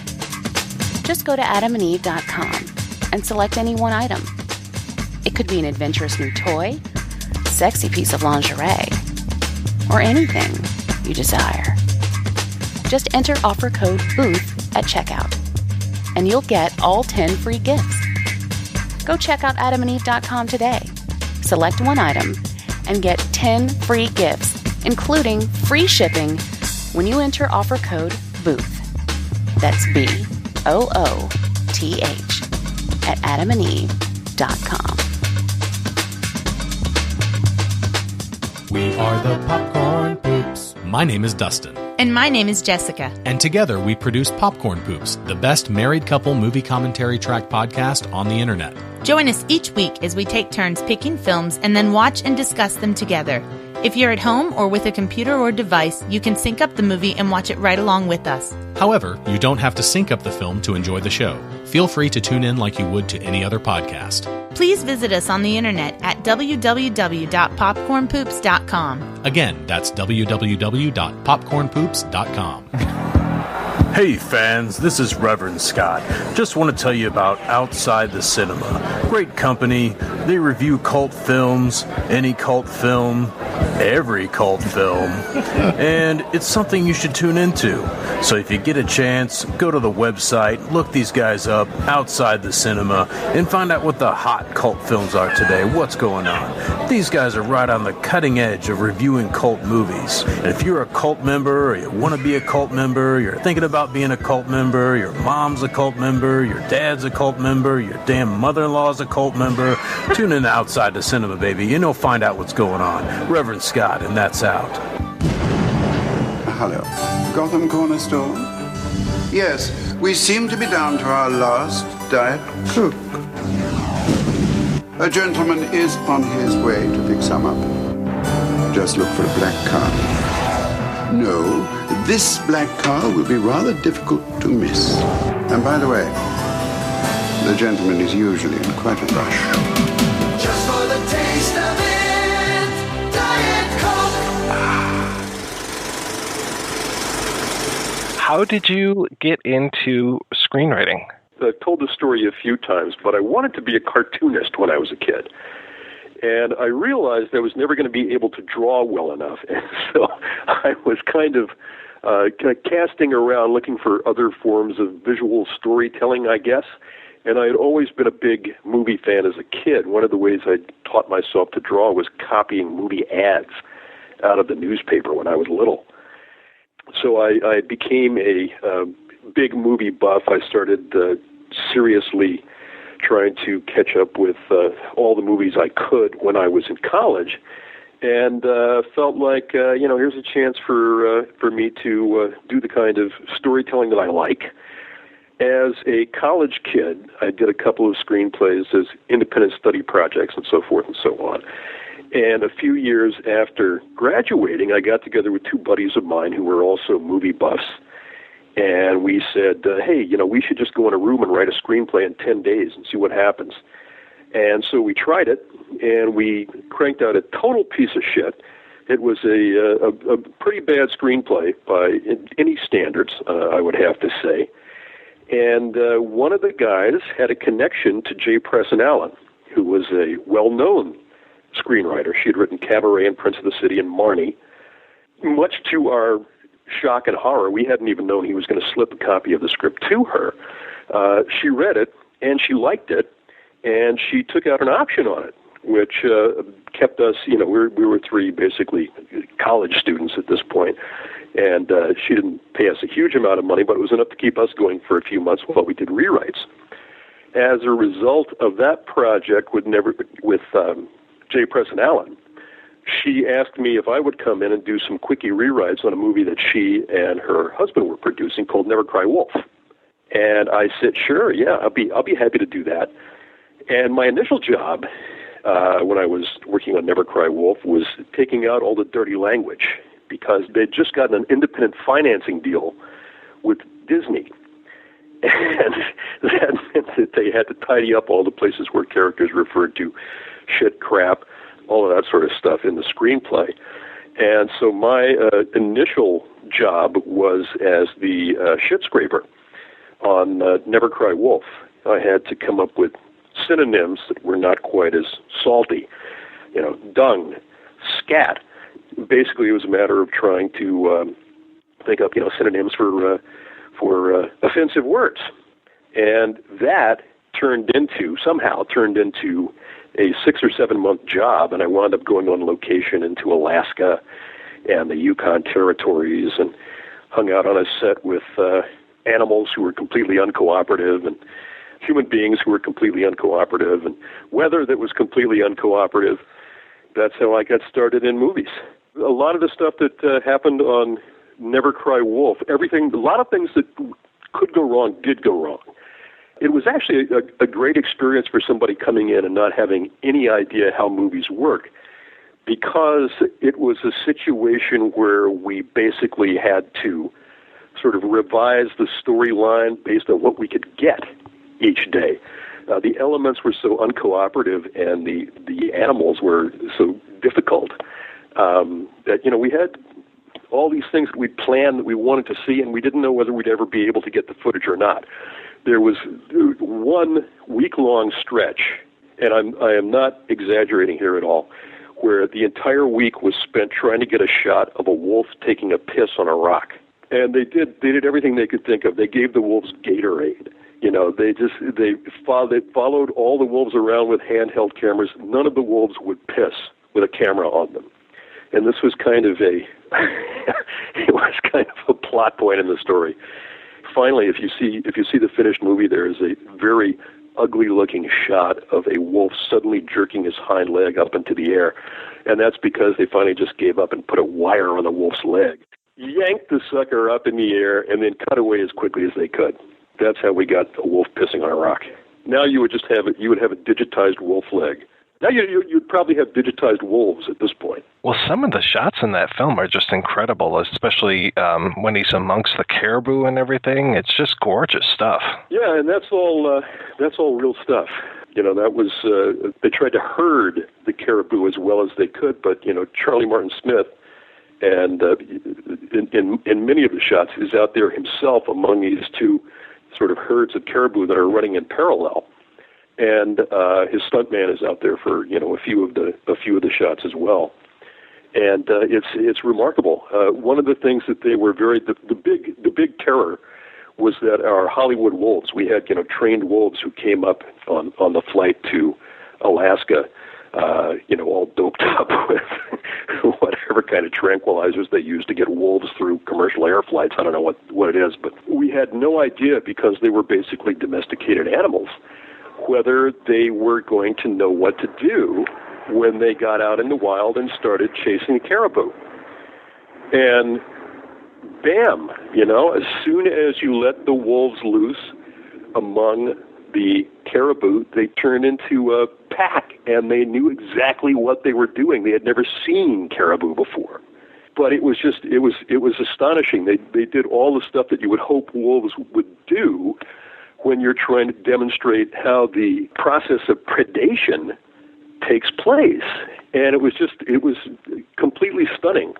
We had guys who were standing by. The caribou were all sort of funneled in different directions, and we had guys who were standing by, you know, in case the wolves attacked and brought one down and all this kind of stuff like that. And they had, you know, fire extinguishers and all this kind of stuff to get the wolves away before they killed the caribou. But wow, it was just like they were. Admittedly, they were Hollywood wolves, but it was just like they were out in the wild doing their natural thing. So that's 1983 when that one comes out. What are you doing between that and Batman? 1983. Actually, I was on that movie in 1980. We lost the weather one year, had to come back the next summer. That was the summer of 81. And the movie took almost 2 years to cut. We had an original, I think, 4-hour version of Never Cry Wolf, which did not actually contain any wolf footage yet. It gradually worked its way down to sort of manageable feature length. But after that, I wrote a spec screenplay in 1983, 1984, I think, called Pulitzer Prize. And that got into a little bit of a bidding war, because there was a 5-day stretch during which Sally Field attached herself to it. And she had just won the Oscar, and she wanted to sort of change gears and do a comedy. And she had found this script and said, this looks like something I might like to do. And by the end of the week, she'd basically changed her mind and dropped out. But that little stretch of time had been enough for 3 or 4 studios to get into a bidding war over the project. And even though Sally Field had left, 2 of them stayed in. It was Warner Brothers and Columbia. And Columbia wound up buying the script. And then at the same time, I wound up setting up a sort of as a consolation prize, I wound up setting up an overall deal with Warner Brothers, because I had made friends with some of the executives there in the course of this process. And after working on Pulitzer Prize, which I've sold, I think, 3 times, but it's never gotten made, and that script has been very good to me. After that, I went to Warner Brothers did a couple of projects over there with Bonnie Lee, who was the executive that was she was my mentor at Warner Brothers, and it turned out she was also Tim Burton's mentor. And I did a basketball comedy over there called Hang Time, which did not get made. In the course of working on that, I saw that they were trying to get Batman going, and I found a Batman script on Bonnie Lee's shelf, which I took out and started reading one day when I was waiting to go into a meeting with her. And I thought, well, this is kind of like more like Superman than Batman, it seems to me. And I had been a huge comic book fan when I was a little boy, and it just started me thinking about, well, this is not necessarily a way that you should tell this story. And by the time I went into the meeting with Bonnie, I was all Batmaned up. I was in total geek mode. I was saying, how do I get on this Batman project? And she said, well, that's tough. That's one that's been kicking around for a few years, and they can't figure out what to do with it, and they may not even renew the option on it, and all this kind of stuff. And it turned out her pal, Tim Burton, had also been working on it. And I just basically wandered around the studio for about 6 months, and every time I ran into anybody who had any kind of connection with Batman, I'd say, what's going on with the Batman project? And finally, after enough groveling and wheedling, I got a call that Tim wanted me to drop by the office one day before I left the lot. And I said, okay, sure. And I went by, and he said, would you have any interest in working on this Batman thing? And I got very, very excited because I thought, holy cow, here I've been begging everybody I know for the last 6 months to take a whack at this thing, and finally I get to. And so that's how I got on Batman. The script that you read, was that the Mankiewicz draft? Yes, it was. It was, yes. I guess that fits since he had worked on Superman a little bit. I guess that kind of carried over. Yeah, exactly. That's the same thing that I thought.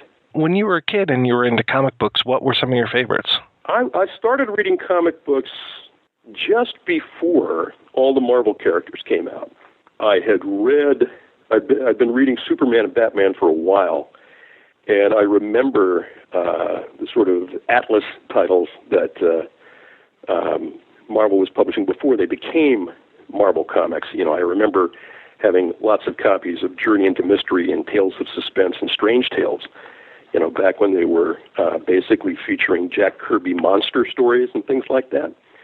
And so I was actually around for all of the Marvel characters as they were introduced, for Spider-Man, X-Men, Thor, Iron Man, all of those cats. And it was kind of fun back then because there was a new one every couple or 3 months. I really loved the Hulk, but the Hulk was a total failure. It only lasted 6 issues, and it took a while before they figured out how to sort of resurrect that character as a viable commercial franchise. But he basically sort of guest starred in other people's comics for several years until he got his own strip again. I was pretty much reading all the stuff that was coming out back then. I was reading Superman, Batman, Green Lantern, Flash. I was a little too young for that first sort of Silver Age renaissance of superheroes that took place in the late 50s.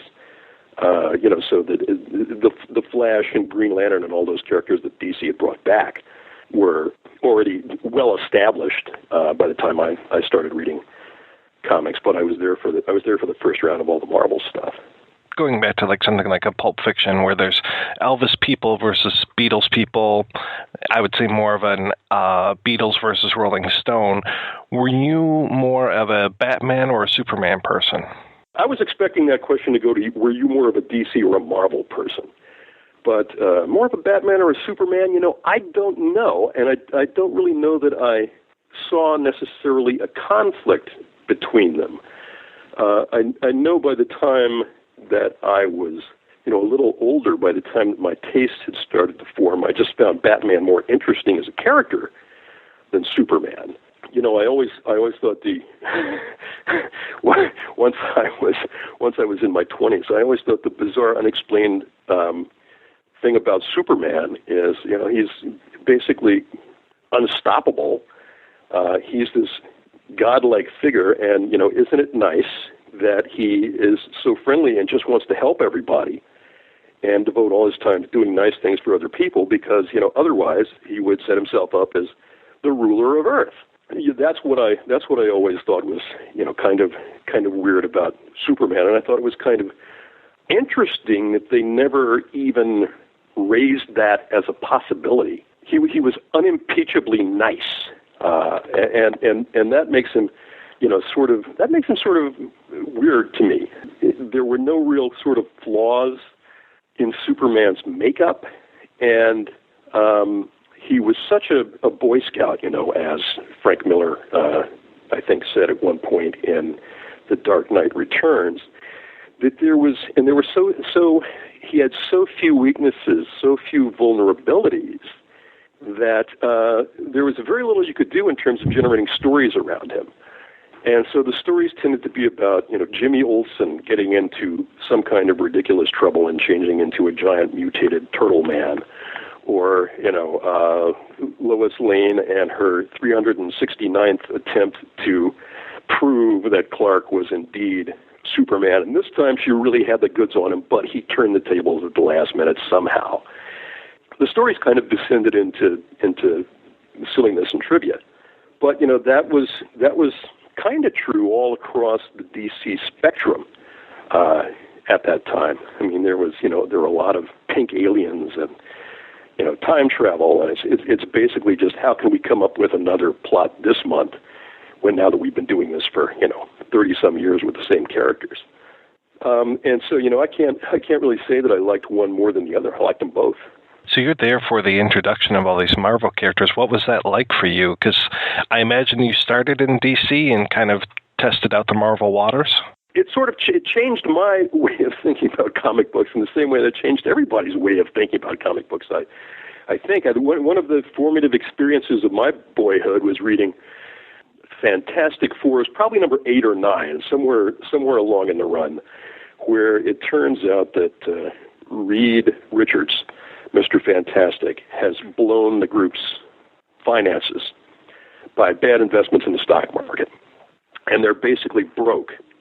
And they get evicted from the Baxter building. And I remember thinking, holy cow, these guys have to earn a living and they have to pay rent on their lair. Because you always assume Batman, of course, was fabulously rich, and he had this enormous cave under his house, which he had somehow outfitted with all kinds of fantastic equipment and gear and souvenirs and stuff like that. And Superman had his Fortress of Solitude up in the Arctic, and he was the only one that knew how to get there and the only one who could open the door.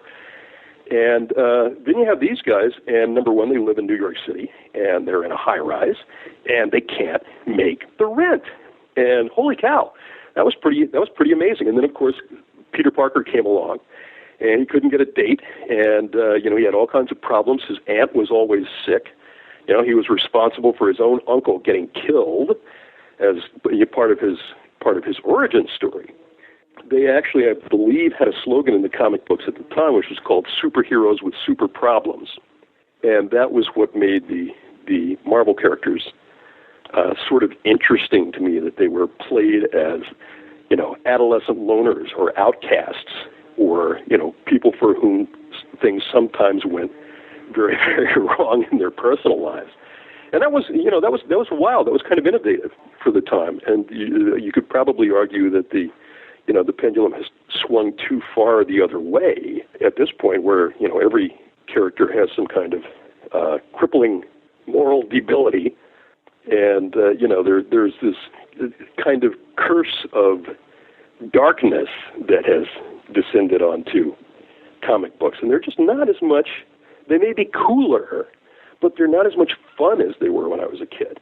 One of the things that I used to love was that, Spider-Man would come up with quips that were actually funny. And that was a big change from the very square kind of shtick that Superman would do with Jimmy Olsen or Batman would do with Robin. But there was even in those comics, which were more about the characters' personal traumas, there was a sense of fun, and there was a sense of comic relief, and I don't know if that's present to the same extent now. Yeah, I can't afford comic books anymore, so... Well, that's the other thing. I mean, I remember the tragedy of comics going from 10 cents to 12 cents, which meant that my dollar allowance was now going to buy me 8 comics instead of 10. That was horrible. And now what? They're like $4 or $5, something crazy like that? Yeah, I don't know how. Of course, they're very nicely printed now, but I have no idea how kids afford to follow comics. I'd rather have the pulp that falls apart after like 3 readings. Yeah, kids have to go out and commit crimes to get the money to buy books about crime fighters. That's all I can figure. 1986 this is that you're joining up with Burton to do Batman? That sounds about right. And where was the project? What had he already kind of decided or thought about when you came to him? He had done a treatment with a writer named Julie Hickson. It drew on some elements from the Mankiewicz thing, but it was kind of truthfully, I do not remember it terribly well. I know that the Joker was the central villain, and it did end with a parade, and we wound up having a parade at the end as well. But I basically went in and said to Tim, we should do it dark, and he agreed we should do it dark. That's what he had wanted to do all along. And the thing he said is, what I find weird about Batman is he's this incredibly rich guy who could basically do whatever he wanted, buy whatever he wanted, and yet his whole deal is to go out and fight crime at night. He dresses up in a funny suit and he goes out and beats up muggers. And I said, that's exactly right. That's what I think about Batman. He said, so how would you tell the story? And I said, I would make that the story. And he said, what do you mean by that? And I said, it's the story of, why is this guy doing this stuff? Why does he dress up? Why does he? And we basically, the way to do it is not to start with his origin story. The way to do it is to say, here's this character. In the course of watching him do what he does, we start to find out why he does it and, why he's so crazy and, what messed him up and all that kind of stuff. And we kind of treat it as a mystery. Meanwhile, the story that we start with is the origin of the Joker. And so we've got this, creation of the sort of anti-Batman that becomes the through line of the movie. And as we're following that, we start to find out what makes this other guy, the guy in the bat suit, tick. And so we were just pretty much in total concert from day one in terms of how we wanted to do it. I love that you start off with the fake out, that the theater, the people coming out of the theater, and you immediately think this is going to be Batman's origin right here. That's the gag. The first draft of the script that I read was from, I think, 86. And I don't know, I found it on the internet, so who knows if it's real or not. Seems pretty legit. Seems so similar to what ended up on the screen in 1989. The first draft differs in a lot of, pretty major structural ways. I don't know if you've got the first draft or maybe a later draft that has the various emendations, rewrites, changes, et cetera, But, they're pretty serious structural changes. I'll ask you a quick question. Does the Joker kill Batman's parents in the draft you read? I don't think so. Yeah, because he does not in any of my drafts. That was a late addition. What were some of the changes that went through? I had read once, and I don't think this is in the draft that I read, that Robin was going to be included originally. Oh yeah, Robin was in all of my drafts, and that was a big bone of contention. The studio really wanted Robin in the movie because it's Batman and Robin, and so how can you make a Batman movie when you don't have a Robin? And we were kind of taking the position, well, this is the first Batman story, and, Batman's kind of new to the job here, and so you can bring in Robin later on, let the guys who are doing the sequels worry about that. But, they were more and more insistent as we were going through the process. And there was one weekend, I remember, where Tim flew up to San Francisco to hang out for the weekend and try and crack this problem of how do we get Robin into the story because we had no idea how to do it. And we paced around for all of Friday and all of Saturday, we finally decided Sunday morning we're going to have to call the studio and just tell them, look, we're sorry, we've done everything we can do, but we can't figure out how to jam Robin into the story. And it was literally about 5 minutes before we were going to pick up the phone and make the call at 11 a.m. or whatever. And we just thought, all right, let's try one last time. And we started pacing around in a circle on the rug, just as we'd been doing before. And, I threw out something and said, hey, what if? And Tim said, yeah, and then... And I said, and if that happens, then so forth and so on. And suddenly we discovered that we had, built this sequence out of nothing where what we had that was sort of an ordinary chase scene would turn into the introduction of Robin. And, we figured out how to integrate it with all the stuff we already had. And so, desperation being the mother of invention, we managed to get Robin in at the last minute. Now, of course, once the movie's in production, the movie went over budget. They're in England. They're behind schedule. They're frantically looking for something that they can cut in order to, get the picture done more or less on time and to make the picture cost a little less than they were starting to be afraid it would. They went through the script very carefully and said, well, it looks like there's one thing that we can lift out with no real problem. What's that? Robin. So, bang, Robin gets cut out of the first movie and postponed not even to the sequel, but to the second sequel. He got kicked 2 pictures down the line. It's not easy being Robin. So you said it was always going to be the Joker. When did some of the casting stuff come about? Because you were involved all the way through this process. I would guess I was on it for it was shooting in 1988. So I would guess I was working on the project for about a year and a half, and I did some other stuff, in the meantime, in between doing rewrites on Batman and so forth and so on. But the time that the movie was actually going into production, there was a writer's strike in the spring of 1988, and so I was not able to be a part of the actual production of the movie. It was going into pre-production as the strike began. And I think, if I remember correctly, that Michael Keaton had been cast, and there was a lot of angling and negotiating going on before they actually got Jack Nicholson. He was the guy that the studio wanted most, and he was stringing them along, and they were offering him more money, and he was walking away, and all of this kind of back and forth that they do, but. It was a total shock to me, and I think probably to Tim as well, that we were able to get him because the studio had thought Jack Nicholson. We'd never occurred to us that we'd get Jack Nicholson. Michael Keaton was cast shortly before the strike happened. And that was a deal where, there was a big fan controversy at the time because they thought, well, Michael Keaton is a comedian, and so therefore it's going to be a comedic version of Batman. But, Tim had worked with him in Beetlejuice and had an obvious sort of level of comfort with him. And he had just made a movie called Clean and Sober, in which he is terrific. And it's a serious part. It's kind of a dark part. And he plays kind of a depressive guy. And if you watch that movie, you can see a whole lot of the character of, you can see a lot of the stuff that he brought to the character of Bruce Wayne. And so, initially I thought, like, Michael Keaton, what the hell?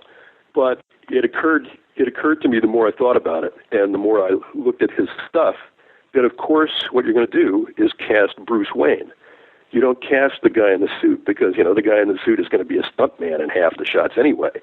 You cast the human being. You cast the character that's whose emotions you care about, and I think he's terrific in the movie. That people just assumed, of course, that he's primarily a comic actor, and so that meant that they were going to get a sinned up of Batman, or going to get something equivalent to the old '60s TV series or something.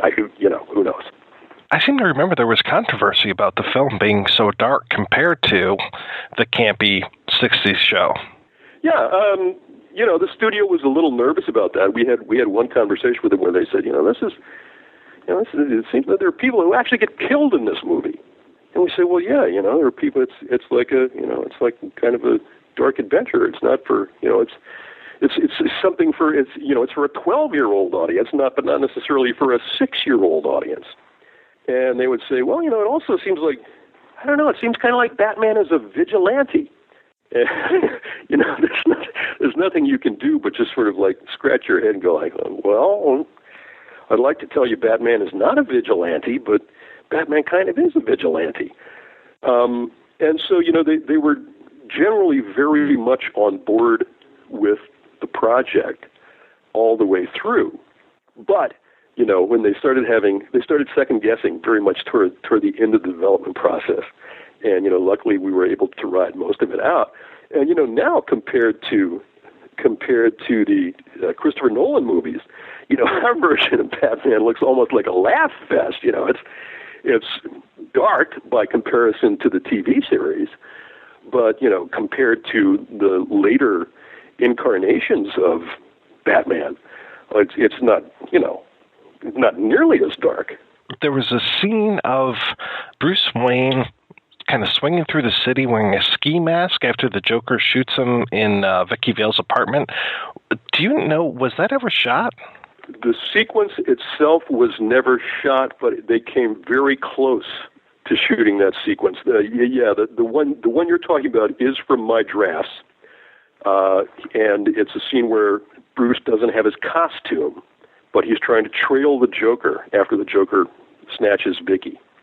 And he pulls on a ski mask and goes up on the roof and basically tries to follow the Joker's van by jumping from rooftop to rooftop, and eventually lands. He knocks a mounted policeman off the back of his horse, and takes the horse, down the streets of Gotham City to chase the van. And the gag is that he's put in a call to Alfred, and Alfred is frantically driving his little yellow Volkswagen up the equivalent of West End Avenue. And there's a bit where Bruce is on the back of the horse in the ski mask, and this yellow Volkswagen cruises past, and Alfred pitches him a laundry bundle out the window. And then we cut to the Joker's van, and the Joker looks in the rearview mirror, and he goes like, "Oh no, holy shit, this cannot be happening."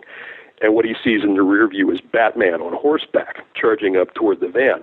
And they were getting ready to, and this turns into the sequence where Robin is introduced. They were getting ready to shoot this sequence, and Tim told me that they had actually spray painted the Volkswagen yellow in order to get Alfred's yellow Volkswagen. But that's right where they pulled the plug and made the cut, and so that scene never actually got shot, I don't think. Now, was it between Batman and Batman Returns? Is that when you worked on the Watchmen script? Actually, I worked on the Watchmen script while I was still working on Batman. That was the first thing I was working on when the strike ended. I was doing more or less simultaneously, work on Watchmen interspersed with, various drafts of Batman. Now, was Terry Gilliam already attached to that, or how did Watchmen come to you? No, he was not. It came to me through DC and Joel Silver. And the DC people were very hot to get me to do it because I had gotten, Batman as far along as Batman had gotten at that point. Jeanette Kahn was very keen to have me do it, and so we met with Joel Silver, who was at that point the producer. And it was just a deal where I was very reluctant to do it at first because as much as I liked the comics, I thought they were going to be extremely difficult to translate. And the other thing was just, in simple commercial terms, there was no audience for Watchmen at that point.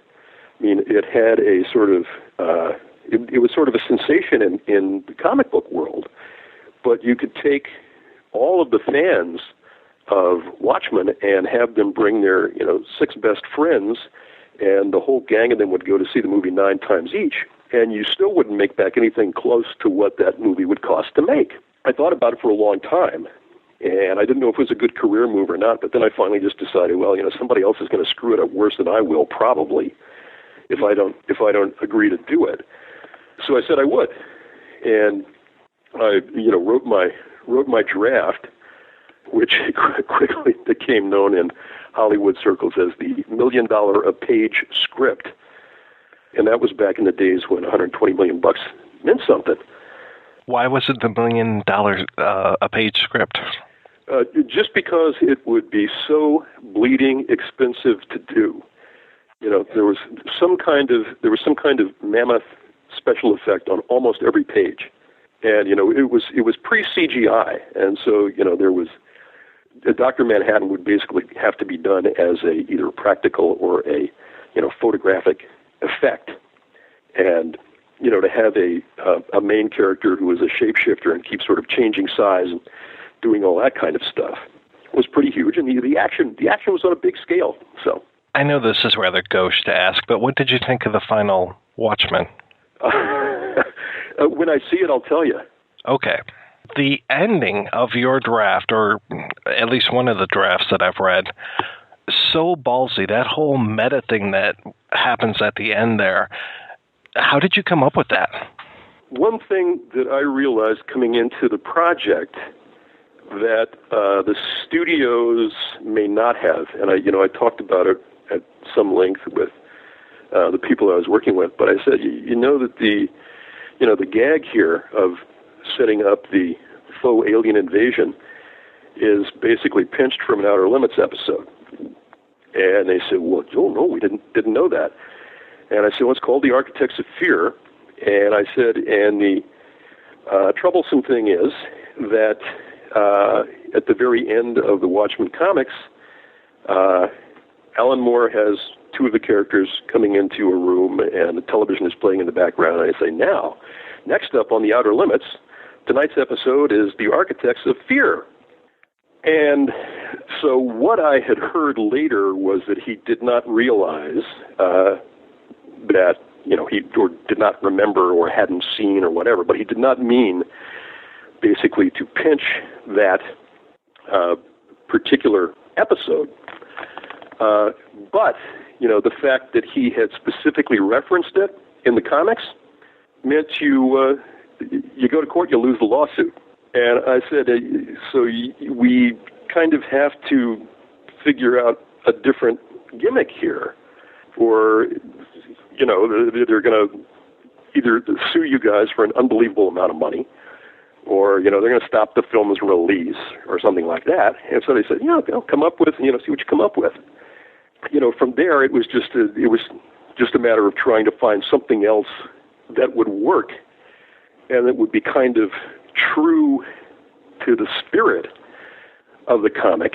And, one of the things that I was very much aware of at the time that I was writing that script is that the comic itself is very, very self-reflexive. It's all about the conventions of comics. It's all about deconstructing the whole notion of what it means to be a superhero and what it means to be a supervillain and all of that kind of stuff. And unfortunately, coming at the point when we were working on this picture, there was no established genre of superhero movies. It's not like nowadays when everybody has seen 19 Marvel movies and, 11 DC movies, and you've got sort of decadent superhero movies like Kick-Ass, or for that matter, Guardians of the Galaxy, which is in a lot of ways kind of almost a parody of a Marvel movie, albeit a very successful and engaging one. But there was no genre of superhero movies for an audience to. In other words, there was no genre structure that an audience would recognize for a superhero movie, and therefore there was no way to play on the conventions of superheroes because there weren't superhero movies. And so comics fans would sort of get what you were working toward, but movie audiences would not. And in terms of thinking in 1988, how do you translate this to a movie? I immediately sort of went to playing it, not so much as a meditation on the history of the comics genre, but how do you turn it into a straight sort of science fiction thriller?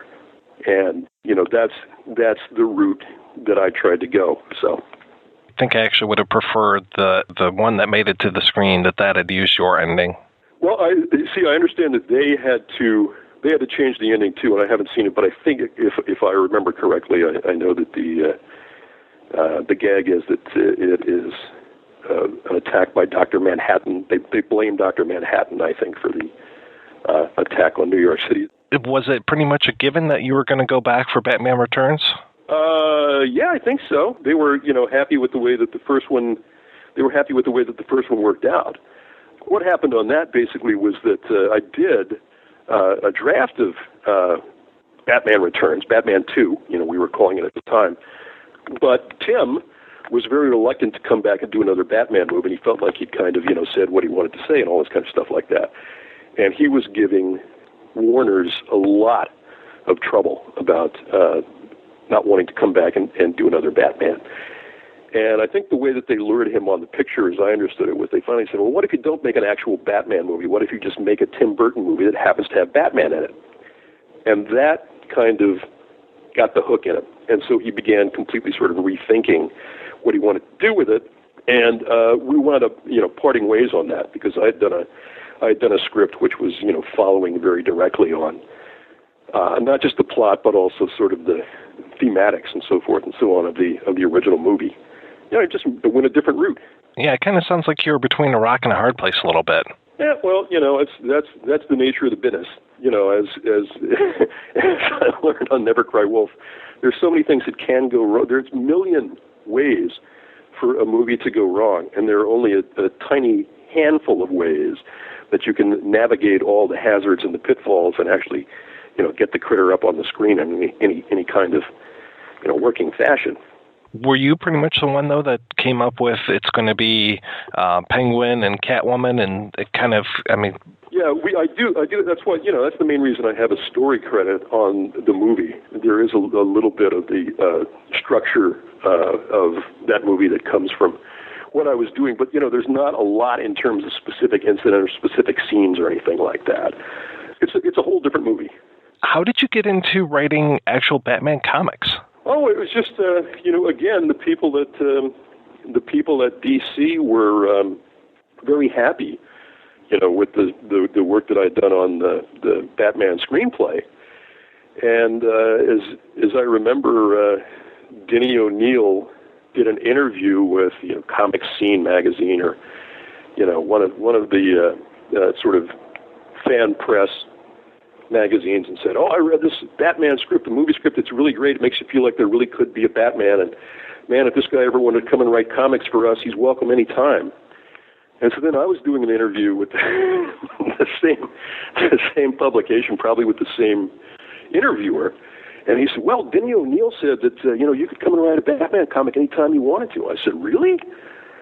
And he said, yeah, you guys should get in touch. So when the writer's strike happened, it turned out they were coming up on the 50th anniversary of Batman that year. So Denny O'Neil called me up and said, hey, do you want to write a special, 50th anniversary Batman thing? We're going to do 3 issues of Detective Comics, and it would be like 2 80-page giants around a regular issue. So it would be a lot of stuff, but it would be great if you could do it.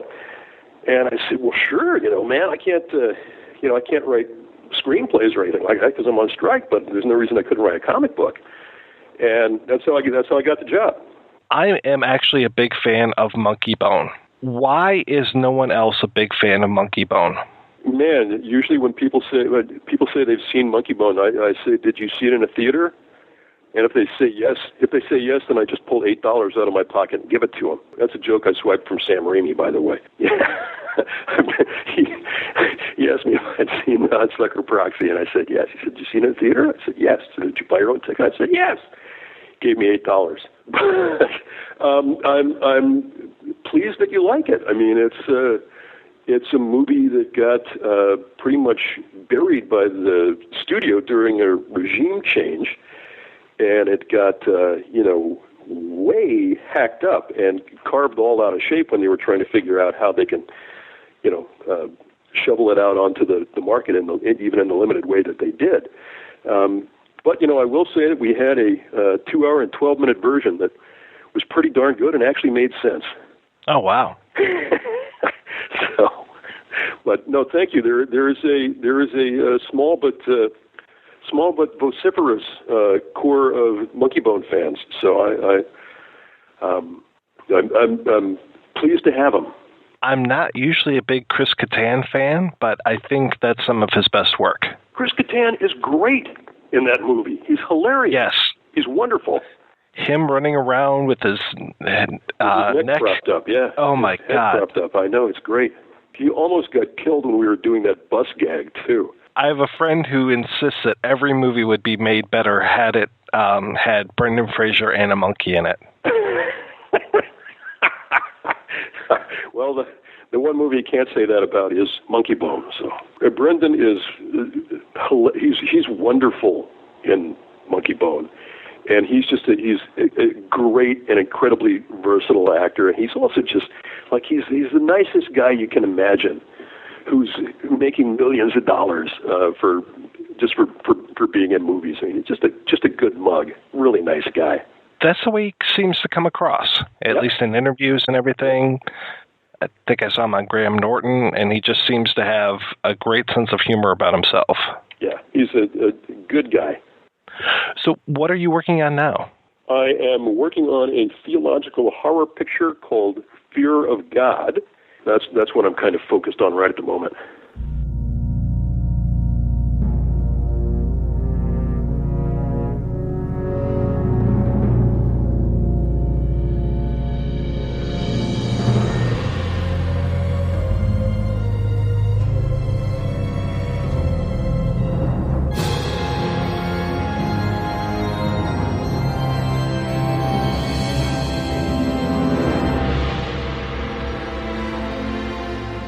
We're back. Thanks to Mr. Hamm for taking the time to talk to us about his work on Batman scripts. Now we're getting into the meat of the show, Batman Returns. Now, it really isn't just a given that it would be a sequel to Batman, at least not with Tim Burton at the helm. And, Batman really wasn't an ideal experience for him as a director, and he only came back to the Cape Crusader film after basically he was given kind of a blank check and the ability to do a little bit more creative control because, as we had said at that point, superhero films in 1989, when the first Batman movie came out, wasn't really well known if they were going to do well at the box office. And also, I mean, to Tim Burton's credit, he did have a couple of shorts and various things, and he had a hit with Pee-wee's Big Adventure, but wasn't quite the household name that I would say Tim Burton would go on to be. To keep us not from talking about Batman Returns some more, let me say that what Batman Returns almost was. There is that period in between Batman and Batman Returns where Burton does go out and make Edward Scissorhands, and he had, I think Beetlejuice was a fairly fair-sized hit before Batman, but still it's not the kind of thing like, oh yeah, he's going to be the natural. Yeah, oh, this guy that did Pee-wee's Big Adventure and Beetlejuice, yeah, he's a natural choice for Batman. I don't necessarily know how he got kind of thrown into this world, but I'm glad that he did. And really, Batman is this outsider kind of character, and it plays well with his wheelhouse and all this kind of stuff. Which has always been the thing that I've appreciated with Burton. This was part of the reason, not to completely sidetrack us here, but this was part of the reason why I was not really interested in the idea of a Tim Burton Superman film. Because to me, Tim Burton, at least in his best films, and even Pee-wee's Big Adventure, is about outsiders. It's about dark outsiders who don't fit. And when he can do that as his theme, he really seems to do really good work. And that's why some of his later films for me don't ring as true and aren't as interesting, because he's kind of straying from that and he doesn't know where to go with it. There's a lot of things about me you don't know anything about, Daddy. Things you wouldn't understand. Things you couldn't understand. Things you shouldn't understand. I don't understand. You don't want to get mixed up with a guy like me. I'm a loner, Daddy. A rebel. Even when you look at what he has done, I mean, for me, and I'll post a link to the Geek Juice Radio thing I was just on recently talking about Tim Burton, and I talk about how, to me, like the last really good movie that he did, I mean, Big Fish is this kind of weird fluke almost. And up till Ed Wood is where he is absolutely fantastic to me. And you're right, Ed Wood is that outsider. He's a real person, but he is that outsider that is, so much speaking to what Burton is about and making movies under these bad conditions and everything. And I could see Burton really kind of relating to what Ed Wood had to go through to get his stuff done.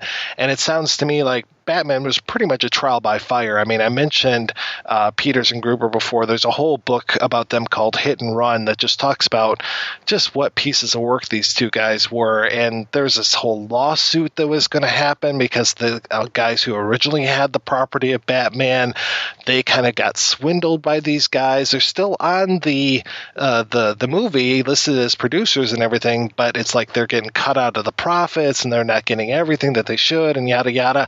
And that's just like their MO and everything. So they're the ones that also helped keep Superman, basically the death of Superman story, out of ever coming to be for like 15 years or something. So they were interesting guys. But so between Batman and Batman Returns, they kind of went back to Sam Hamm, said, hey, write the script, yada, yada.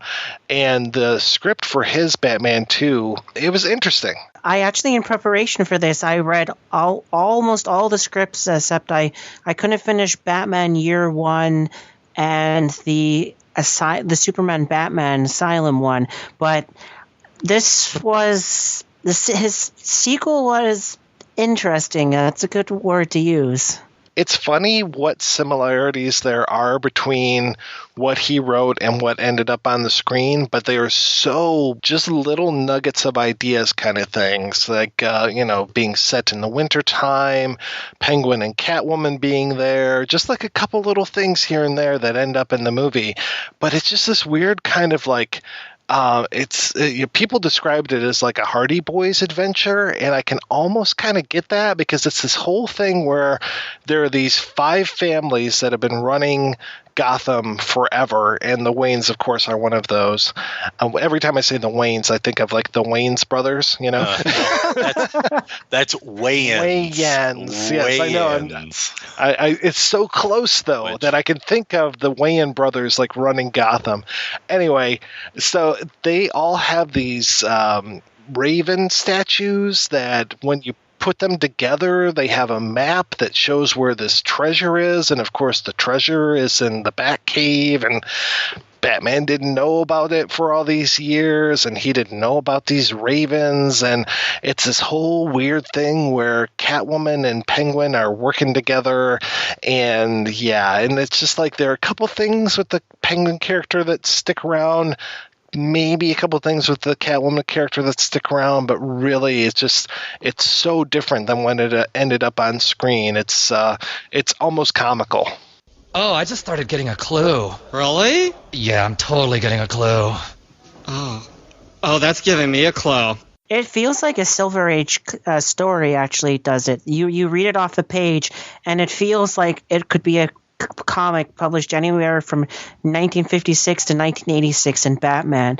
I think part of the problem sometimes with both DC Comics is because they've been around so long, a lot of the people have trouble disassociating more modern Batman with more of the silly Silver Age Batman, and I think his script for this was very much of the case. And like the Penguin actually felt more like the character he was in the comics than the one that we would see in the movie where he's this grotesque monster. Yeah, the Penguin of Hamm's thing was very much like a sophisticated person. He's got a different name. He's not Oswald Cobblepot. It's another name. And he gets out of prison right towards the beginning, and he has 2 henchmen, Frick and Frack, and they help him out, and they have where he buried all this money before, and yada, yada, yada. But yeah, they describe him as very well dressed. He's kind of rotund, kind of oddly shaped and everything, but not the hideous, deformed beast that we're going to see in Batman Returns. So speaking of, we should probably get into Batman Returns, and that does start with, it's funny to me because that the Batman movie is basically two origin stories. We've got the origin of Batman and the origin of the Joker. Then we get to Batman Returns, and it starts with another origin story. This time it's the origin of the Penguin. And I wanted to really talk about this opening, and this opening is really interesting in several ways. It has this kind of Citizen Kane-y kind of feel. And what I mean by that is you get sort of this sweep up to the house, and there's the fence and all of that stuff. So I had this kind of Citizen Kane feel, and sort of like off in the distance sounds and the nurse and all of this. But I remember when the movie came out, and I went to see it in the theater in 1992, and the first person you see on screen is Paul Rubens. Now, right now, we don't think anything of that. We just think, oh, it's Paul Rubens, it's Pee Wee Herman. Wow, that's amazing. But you have to remember that the summer before, he was busted for masturbating in an adult movie theater, and it totally torpedoed Pee Wee Herman. He was blacklisted. He couldn't get work. Show was canceled. His career was over. And for him to show up in here, for Tim Burton to go, here, I'll give you this part. And he does a beautiful part. I mean, he doesn't have any lines or anything, but as the father of the Penguin, it's just perfect for him, because he's got sort of this John Waters-esque kind of, pencil mustache, and he's a very sophisticated man, of course, but then decides that his hideously deformed child, who I guess eats the cat and they keep him in a cage, has to go into the sewers. And of course, I love that Diane Salinger is back, also from Pee-wee's Big Adventure. She played Simone, the woman with the dream of going to Gay Paris. So having both of those two on screen together, I was just like, oh, this is so nice. And it is just so beautifully shot, and yet at the same time so evil, with them just, rather than us keeping this baby, we're just going to toss it off of this bridge and cast our fate to the wind. And this is the place where, for me, we start to see classical reference. And what I mean by classical reference is, old antiquity mythology and story. And I didn't remember this until I rewatched it, but the whole idea of the baby and the river, and they follow that, that carriage as it's, floating into the sewer. And all of the things that come later, there's a lot of biblical reference in this film. And specifically when you talk about the penguin and the idea of that, and the baby in the basket, I mean, that's Moses, and sort of leading up this group from the underground to, come above ground like Moses.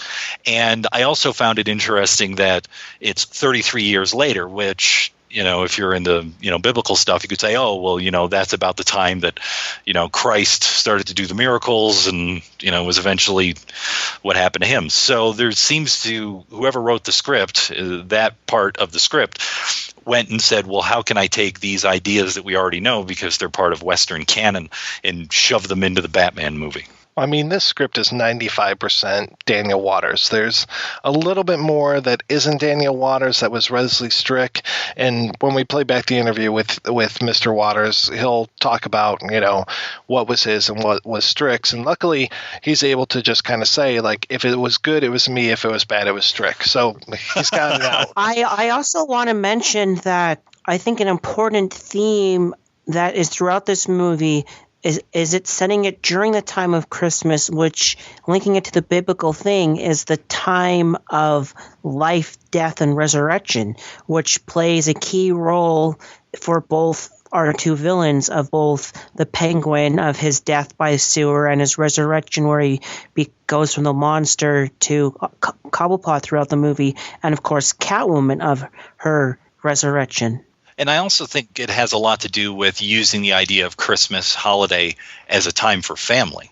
And there's this whole thing where, of course, Bruce Wayne has the nice big house, but he doesn't have a family. You have the Catwoman, Selena Kyle's getting phone calls from her mother that she never returns. The character of the Penguin, when he finally comes above ground and talks to the media, he says, I want to know my family. I want to know my parents. So there's all of this family stuff. And to set it during Christmas really makes sense, because for all of us, during the Christmas holiday, it seems to be the time when we get together with our families. In one of the early drafts of the script, we were actually going to find out that Max Schreck, the third villain in the piece, was Oswald's brother, which is kind of interesting. I'm glad that they cut that out. But also to your point, Rob, Max is the only one that we actually see their family with his son, Chip. Yeah. So in that whole idea of negotiating his life for Chip's later on, which is probably the only selfless thing that Max Schreck does during the entire film. And it is Schreck, to me, who's one of the most interesting villains of this piece, one of the most interesting characters. And I know that I've seen Christopher Walken before Batman Returns. I knew that, when he showed up in that movie in 1992, I was like, oh, yeah, I know this guy. I've seen him in a lot of other things. I think maybe, I had seen Deer Hunter right around here, but he wasn't like everywhere like he is today. Mm-hmm. Like, you turn on the television set and within 5 minutes you're going to see a Christopher Walken film. He was a little more picky when it came to his roles. I had seen King of New York, I would say, and maybe McBain and a couple things, but not as much as I would today. But his turn as Max Schreck gives me some of the best lines in the movie, like that whole thing about, I'm a businessman. Tough, yes. Shrewd, okay. But that does not make me a monster. In my first film that we did, Tainted, which we did the drunken commentary for earlier this year, there's a line that Sean pulled and used, and it's the line where he's talking to Selena Kyle, and she's like, well, it's not like you can kill me, it's and all this, and she's trying to kind of back her way out of knowing something and what she knows and who she could tell it to. And he goes, actually, it's a lot like that. In terms of his characterization, and maybe it was just me, it's not necessarily his characterization, but I think it was the way he looks. Not so much the hair. The hair's a little burlesque. It's a little big and ridiculous. But I was thinking like the Dead Zone for some reason. Oh, yeah, with the eyes and everything, and that plays off the hair really well. Yeah. And then the way he dresses with the capes and everything, and he plays so well into this world. I mean, the world of Gotham from Batman to Batman Returns is so different. Mm-hmm. I mean, the world of Batman is huge. Gotham feels huge. And in Batman Returns, it feels like what it was, which was a soundstage. And it feels like it's about maybe 2 blocks in either direction. You do not feel the grand nature of Gotham that you felt from the first film.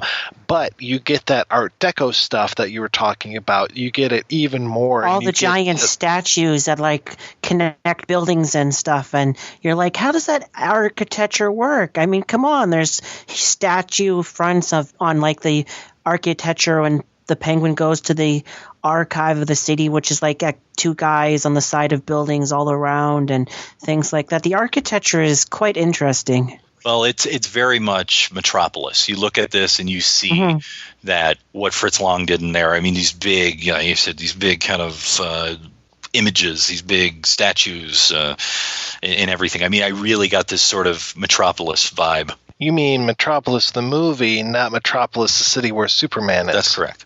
Okay, just making sure, because I kind of was getting a little bit of that Max Fleischer Superman feel to this, which had that kind of look to it, and especially, I guess that Felix the Cat face for the Shrek's department store, just that is so gorgeous and just so well used through this, and the way that it kind of is, it has a secret to it, and it doesn't want to tell anybody, and it just is kind of mocking at the same time. I can't say it's a Cheshire grin because it's not, but the way that they play that cat and then going into the Catwoman stuff is just beautiful. The other thing that I really like in here from an idea standpoint, which I think is very current, I don't necessarily know if it was in 1992, is that it's not the politicians, it's the money that runs everything.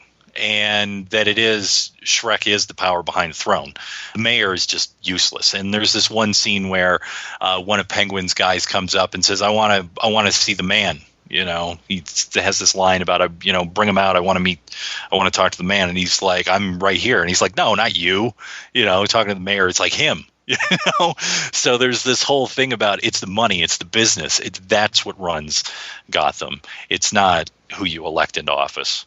So we go from the introduction of the Penguin. We don't really see him until later. He's kind of this shadowy figure that's, in the sewers and everything. And we get this whole scene of the characters kind of meeting and interacting throughout Gotham as we go along here, and this whole lighting of the Christmas tree, which will come up again in the film because the first time that they try to light it isn't necessarily successful, because we have, the Penguin unleashes his band of, what did they the Red Triangle Circus Gang.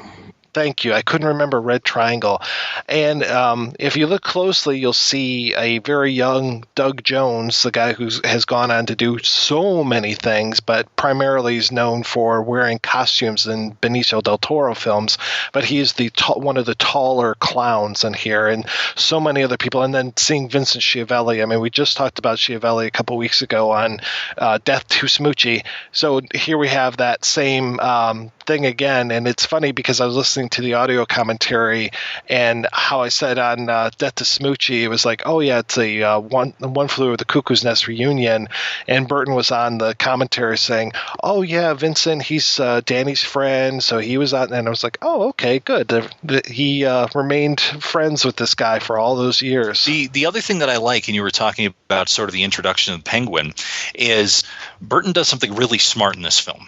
And I think it carries over a little bit from the first film, in that he knows that he can't give you that character dead on the first time.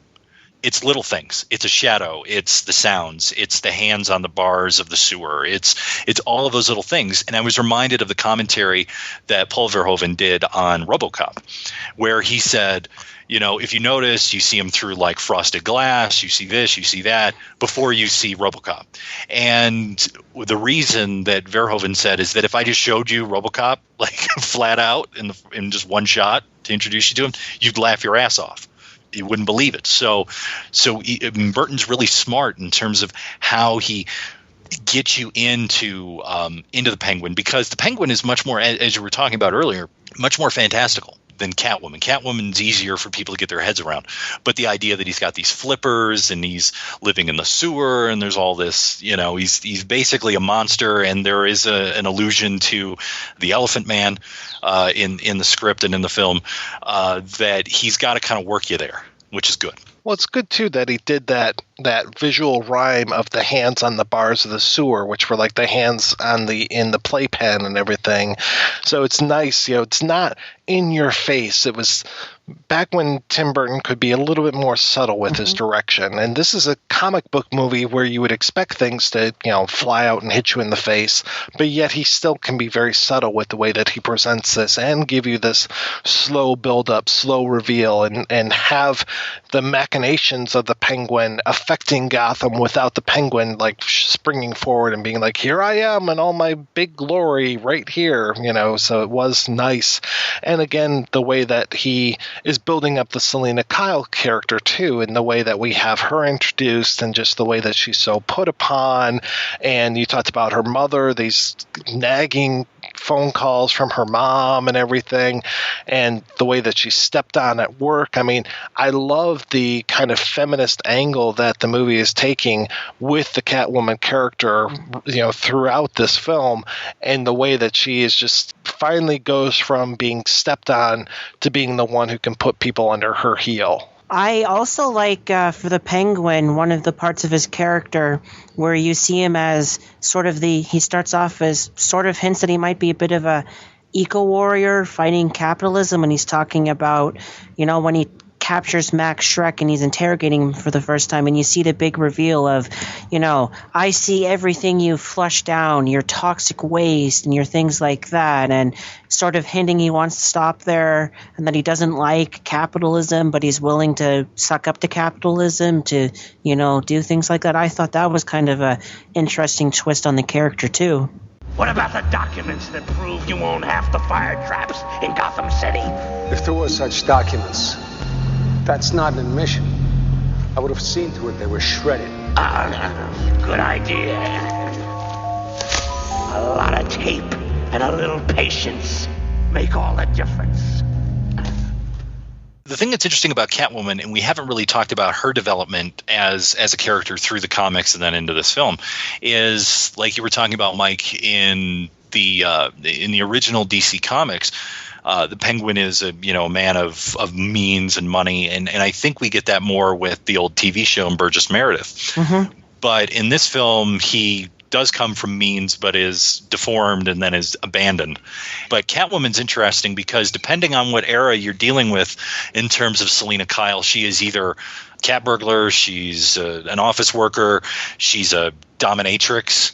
Like, her day jobs when she's not Catwoman are varied throughout the history of her use within the comics.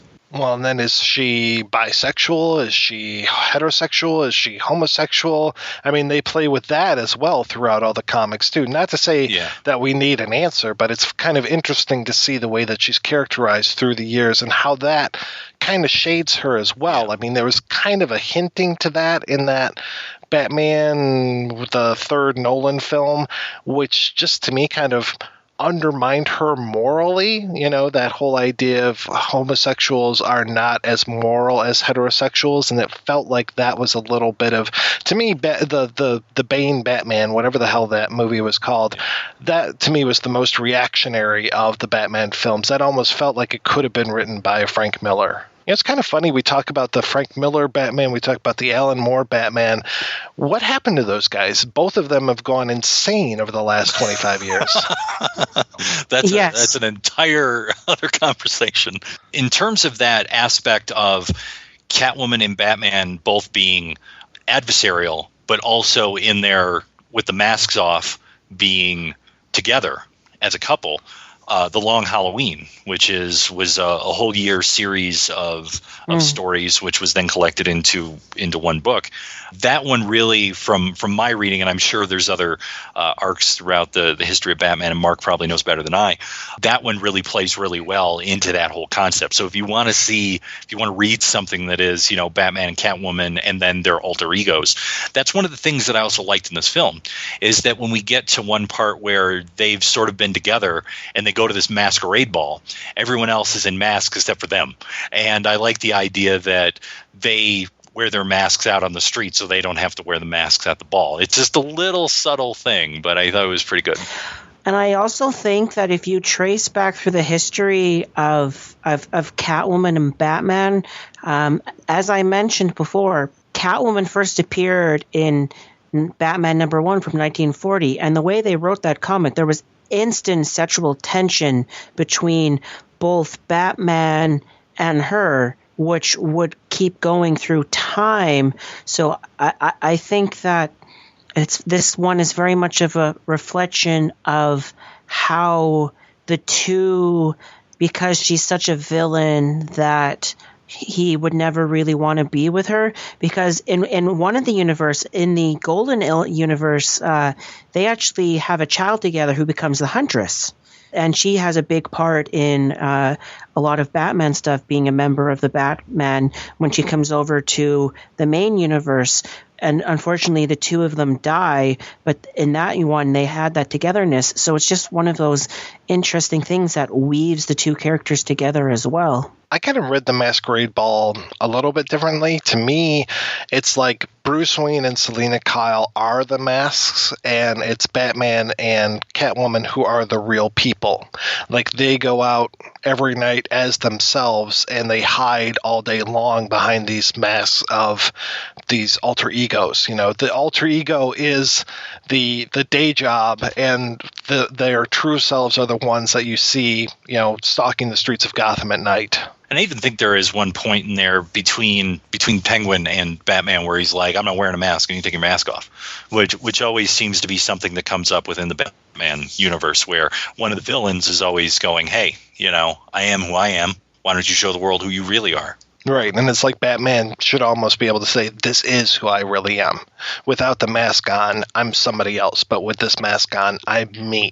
It's interesting that Penguin, he can't hide. He cannot hide himself, even though he does try to adopt the trappings, and Shrek kind of introduces him into this world of, let's make you mayor and, refine your image. And you have that section of the film where he, says, I am not Penguin, I am Oswald Cobblepot, and then that flips later on where he does the opposite. And so during that middle section, you have him trying to put on these airs of respectability. I really love the scene, of course, where they try to put the cigarette holder in his mouth like his father had, or like the Burgess Meredith character had, and he spits it out immediately. So it's like really trying to break with that Burgess Meredith type. Well, he also has that in the comics too. That's a hallmark of the Penguin, is he always has that long cigarette in it. So that's also Burton, I think, trying to break the Penguin away from how he's seen properly in the comics as well. And I have to say, this is one of Danny DeVito's finest moments for me. This role as the Penguin, I mean, he is just absolutely disgusting. And I know that the makeup helps a lot with that, helps, increases avian features and all this kind of stuff. But those little grunts that he's doing throughout it, the way that he eats when he's eating the raw fish and all this, but especially just those little grunts as he's walking along and his gait and everything, and just the stuffing when it comes to his body shape and everything, he just carries this off so well. I don't know if I've seen DeVito give a better performance than he does as the Penguin. And it is a much more subdued Penguin than what we had seen before, which would have been Burgess Meredith, where it's very squawky, it's very, kind of almost like Edward G. Robinson kind of delivery. The other thing that I also like with him in terms of when we meet him underground and, the basket comes in and then they're the penguins and all of that stuff. And it's the same thing with Catwoman too, is that I almost got this feeling of Tarzan, and go with me here, in terms of they're being raised by animals. And the animals take the human and they take the human in and they help them and get them back on their feet. And then because of that, they retain aspects of that thing, of that animal, be it the penguin or be it the cat. So there's this whole kind of, raised in the wild kind of idea around creatures that are not of your species. Of course, it makes for a great poster, the bat, the cat, and the penguin kind of thing. But in this movie, you really see Batman embracing the bats, and you don't necessarily get that a lot. And we have the Penguin interacting with those penguins. We have Selina, especially when she transforms, interacting with the cats and everything. So it's nice that they have this kind of animal connection. And it is this whole idea of people who are animals as their alter ego kind of thing. So it was nice the way that they kind of brought that together. So you've got that duality of Joker Batman in the first movie, and then you kind of have this duality of animal human in this one. So I thought that it worked out well that way. The other thing that I can think about there in terms of that connection between animal and human would be in Western culture with the idea of the familiar, and that would be mostly with the idea of witches and black cats, that they're connected in some way. I also think this movie has a bit of the dichotomy of the monster of who's the monster? Is it Penguin? Or is it humans like Max Schreck or the Penguin's parents who threw him away? I think that's also a dichotomy that Burton presents in the movie as well, which I think really adds a neat layer to Danny DeVito's performance of the Penguin. Max Schreck outright murders somebody. He gets away with it. He is the guy that gets away with it, or at least for the beginning of the film, he gets away with it. And it's what you were saying earlier, Rob. It's that whole idea, the money is the power, and he's the guy that has it. He can throw his secretary out the window and not worry about it. And this is the thing that I also like that Burton does here, where he's able to use, all this visual stuff to give us little things and really kind of build character. And what we had talked about before with the Selina Kyle character, where she has this phone message and her mother keeps calling her and all this, and she has cutesy little things around her apartment. One thing I'm a little bit sad about is I've had cats nibble on my fingers for years, and I have not been able to get those kind of ninja skills that she appears to get from these cats. So I'm working on that. But when she eventually gets back to the apartment and, the cats follow her there, and she has one as well who comes in, she takes those dolls, those stuffed dolls, and puts them down the garbage disposal. She starts spray painting this pink into black. So the idea for me from a visual metaphor is that all of the things of girlhood have gone away. All the things of innocence have gone away. And she's now a woman, and not only that, but black has replaced pink, and it's a very dark place to be. And also that neon where it said hello there and now it says hell here is just one little thing, but it's so brilliantly done. And it's just little tiny things like that all add up that help us to understand the psychology of this character and how they've changed. I also don't think that we can emphasize enough how much this movie was picked up by fetishists. The whole idea of Selena Kyle's Catwoman outfit, I mean, that rocked the fetish world. I originally thought that the idea of the skin tight suit like that goes back to the Avengers, not the Marvel Avengers, but the 60s, Diana Rigg and Emma Peel. If you Google Catwoman fetish, you will see 90% of the images are going to be of that cat suit with the white stitching, the little ears, it's patent leather, but it can also be latex. I mean, there's so much appeal to the fetish community with that very particular outfit, because you look at the other 10% of the images that are out there as well, and you're looking at the Catwoman that Anne Hathaway played, or maybe the Catwoman that Halle Berry played, maybe the Julie Newmar or the Kit Merriweather kind of stuff, but really it's just that Michelle Pfeiffer skin tight latex rubber-ish patent leather suit with that white stitching. Just it took over. I mean, you could look on the shelves and see all these different fetish magazines that would have that image on there. It even affected the comics where after the movie came out, they gave Catwoman much more skin tight to her body outfits, and after that she's had 3 or 4 outfits. I'm not sure in the New 52, but up until the 2000s she had ones that got even more revealing, and that's just an interesting dichotomy as well that factors into the movie influencing its source material. I mean, I totally see what you're saying, Rob, with the whole Emma Peel kind of thing, and I can see that as being an influence on what Catwoman would become. But the cat suit that was in the original show was pretty there as well. But yeah, just for me, it kind of took that next step when it came to the Michelle Pfeiffer outfit. It's definitely a darker costume. I mean, if you look at what Julie Newmar was wearing in the 1966 TV show, it's still kind of playful. By the time you get to the 92 film, it really does look like someone who's coming out of a BDSM dungeon. It just, I mean, she is, there's no filigree that's light with her. I mean, she is definitely there to kick some ass. Almost like she had been sucked, vacuum formed into this outfit. She was. I'm sure she was stitched into it every day. No, they vacuum in the commentary. Tim Burton actually says that they vacuum sealed her in every time, and they actually had to destroy the outfits after every time they filmed because it would break. So they went through quite a few ones, and it's just insane of having to vacuum seal someone into this outfit. I can't imagine how much she sweat every day in those things. She was probably thankful for the Penguins, the cool down set. Well, I mean, if I was going to think of a Michelle Pfeiffer performance that I really like in this era, and I'm talking pre-92, I have to go back 10 years earlier and talk about Scarface. And I think that, although I think that was one of her first roles, I think that she was really good in sort of balancing off Pacino in terms of her sort of first getting roped into his ridiculousness and then sort of holding a mirror up to him and being like, whatever. I think she plays it well.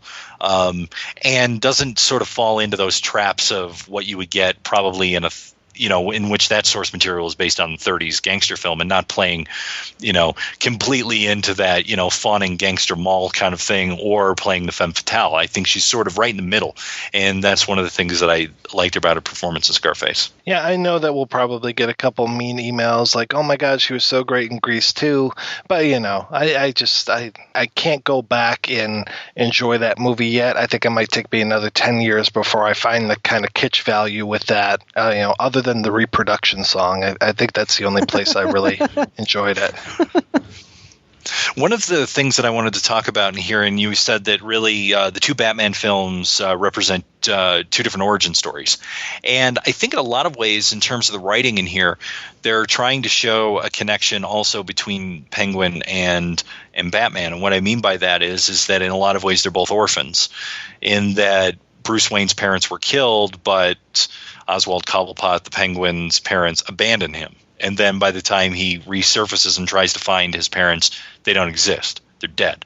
So the idea that they're both similar in that way, in terms of that, it's sort of like another shade of that idea of a representation of here's your villain, and they mirror back to you in some way. You know, as you say that, I'm thinking about that whole thing that Oswald has where he wants to kill the firstborn sons of Gotham, and that totally plays into what you were talking about before with the whole Moses angle and that whole, you know, one of the plagues of Egypt was, you know, the firstborn sons and all that. So really good point as far as that goes. And what you're saying, Mark, as far as the whole resurrection and stuff, and especially the way that Catwoman comes back from the dead and that she's got the 9 lives in this film is pretty remarkable. And loses 8 of them where she only has 1. And that is interesting, too, the way that she keeps going through these lives throughout the film. And I'm glad that it was not played super serious, and I like the mix of comedy and the kitty litter one was awesome. That was great. And I just... this movie hits the right tone when it comes to the, I won't say camp because it, you know, that has been so associated with the 60s TV show, but let's just say humor, kind of twisted humor, and the action that you want from a Batman movie. And I know one of the complaints was that we don't get enough Batman in a Batman movie, but to me it seemed like the perfect amount. Like when I went back and rewatched this one a couple months ago, I went in with that thought in my head, people complaining, oh, there's not enough Batman in this movie. And as I'm watching, I'm just like, no, this is pretty much the perfect balance for me. You know what I like is there's a book that was done a few years ago. It was a standalone graphic novel just called Joker. And Batman appears in maybe a third of it, if that. But when you go back and you look at it, he's in the background. Like there's certain angles, there's certain things. You get the idea that even though he's not there, he's watching, he's paying attention. And that's what I like about this movie is that he only sort of presents himself when he needs to. He only comes out when he needs to. We don't need to hang out with him. We had the first movie to hang out with him and understand who he is. Here we already know he's a known quantity. It's time to understand these other characters and then bring him into the mix when it's necessary. I know some of the other complaints that people had about this movie were just that ideas kind of get thrown out there and they don't necessarily ever come to fruition. Like people have complained about the power plant because when the movie starts, there's this whole idea about Max Schreck building this power plant, but it's actually going to suck power away from the city. That kind of gets dropped at one point. There's another thing about Penguin trying to turn Gotham against Batman, and he's got the thing where he takes over his car, and he's trying to, you know, frame him and all this kind of stuff. That kind of gets dropped after a little while too. I just don't necessarily care about these things. There are a lot of like little things that don't add up. I mean, I'm not going to go back to the whole like it's a comic book movie, it doesn't have to, because comic books are smart. And if that's one thing that I'm hoping that we're getting across with this discussion is that there's a lot of stuff going on with these comic books, and there should be with the comic book films as well. To me, it kind of the movie is more of like, and I don't know if Burton said this or not, but it's more like a tone poem almost. It's just like, this is this world and these things go on in it. And if it doesn't necessarily follow all the way through, I'm like, okay, I don't feel like doing like a, you know, an everything wrong with or an honest trailers kind of thing. And like, oh, what happened to this? What happened to that? I've seen this movie, I don't know how many times since 1992. And, you know, I'm fine with the way that it adds up and it doesn't add up, because all of it together seems to add up to a complete whole.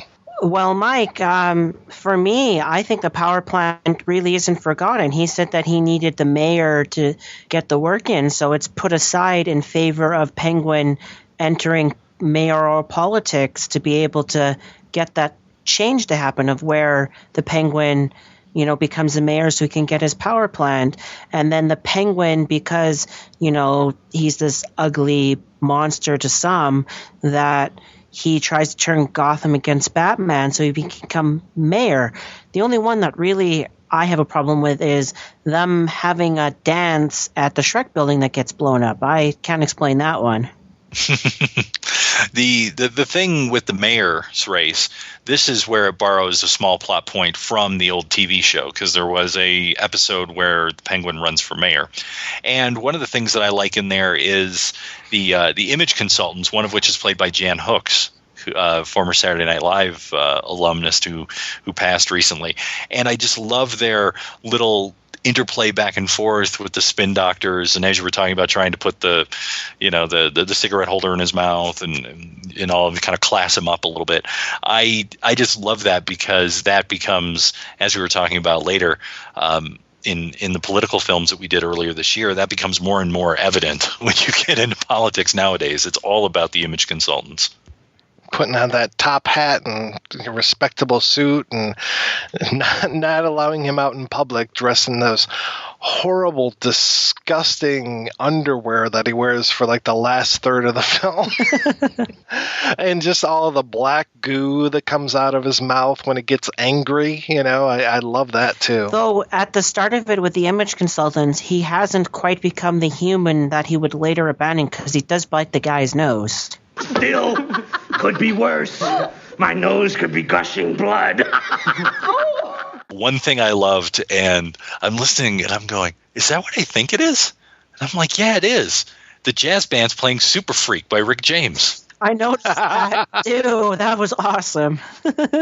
Super Freak, and then we go into a Susie and the Banshees number, which to me, I was just like, this is so great having Susie and the Banshees, in this popular mainstream movie, and that is scored by Danny Elfman, formerly of the Mystic Knights of the Oingo Boingo. It almost felt like the counterculture had finally come into the mainstream, kind of through the back door and everything, but here they were, these people that were outsider, musicians and artists before, and you could count Tim Burton right there, and here they are with this, mega $1 million movie, and exposing people to, Danny Elfman's music and to Susie and the Banshees as well.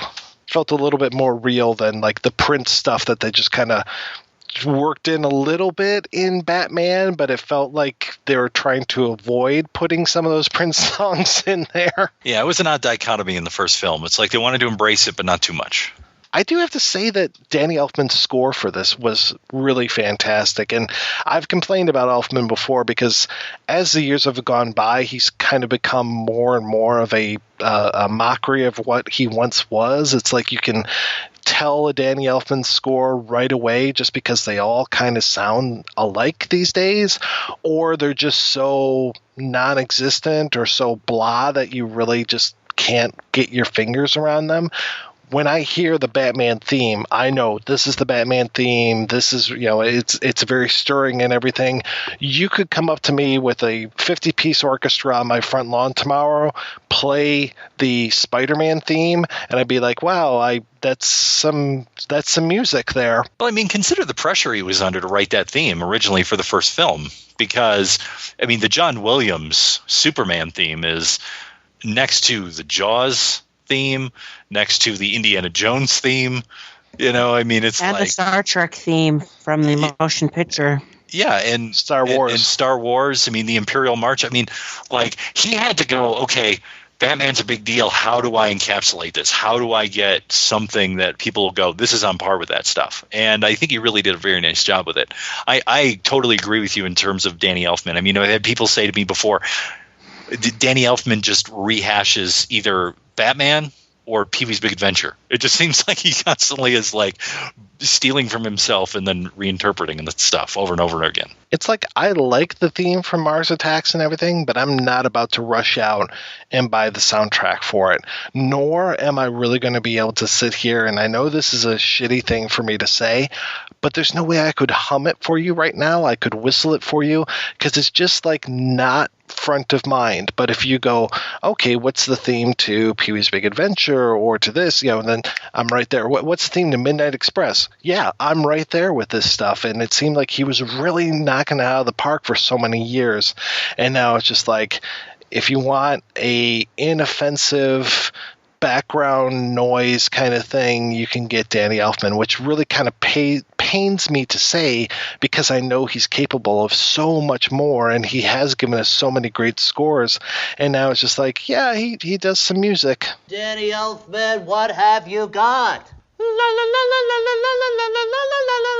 bum bum bum bum bum bum bum bum bum bum bum bum bum bum. Diddly diddly diddly diddly bum bum bum bum. Genius, your best yet. So after the Penguin basically has his he gets his signal jammed as he's giving this presentation to the crowd. He's running for mayor, and there's all this stuff that Batman had taped with him when he had taken over his car, I believe, and he uses that against him at this public speech, and that drives the Penguin back underground, and then leads to this idea that he's going to unleash this Penguin army who are all sort of like given cybernetics, and they have little rockets, and they're going to wreak destruction upon Gotham. Can I just say that also brings up one of my most cringeworthy moments in this film is when Bruce Wayne scratches the CD like it was a record, and it scratches like, Jam Master Jay is scratching a record. I'm like, you don't do that with CDs. What the hell is happening here? Yeah, that's bad.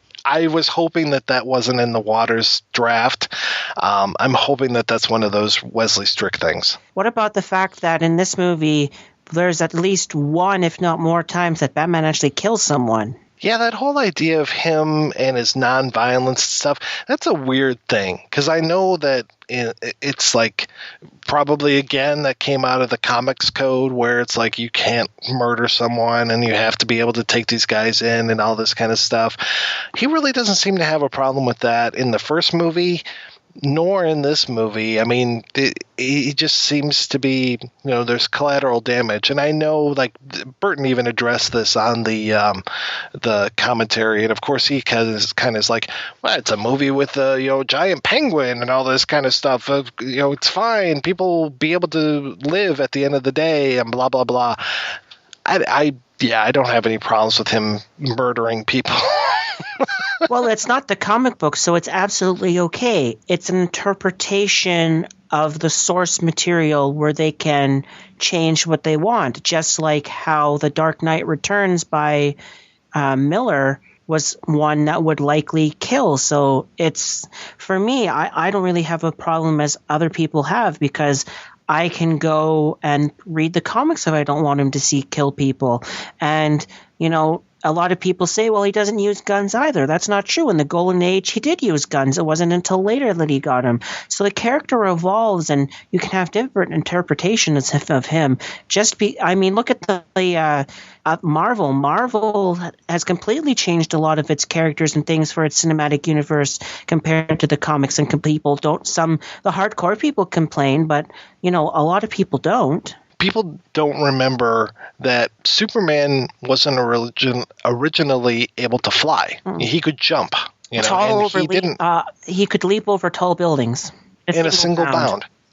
He didn't work at the Daily Planet. All of the Daily Planet stuff was brought about by the radio show. So it's like there's so many things that change these characters, but you get in your head these certain ideas and you latch onto them, or maybe you've experience them in the television show or however it is, and you just latch onto it. So I totally agree that this interpretation, but I think one of the problems that people had when it came to this interpretation of Batman and him killing people was that for some reason people, well, I guess because of the age that this was made in, is, hey, it's a comic book movie. Let's take the kids.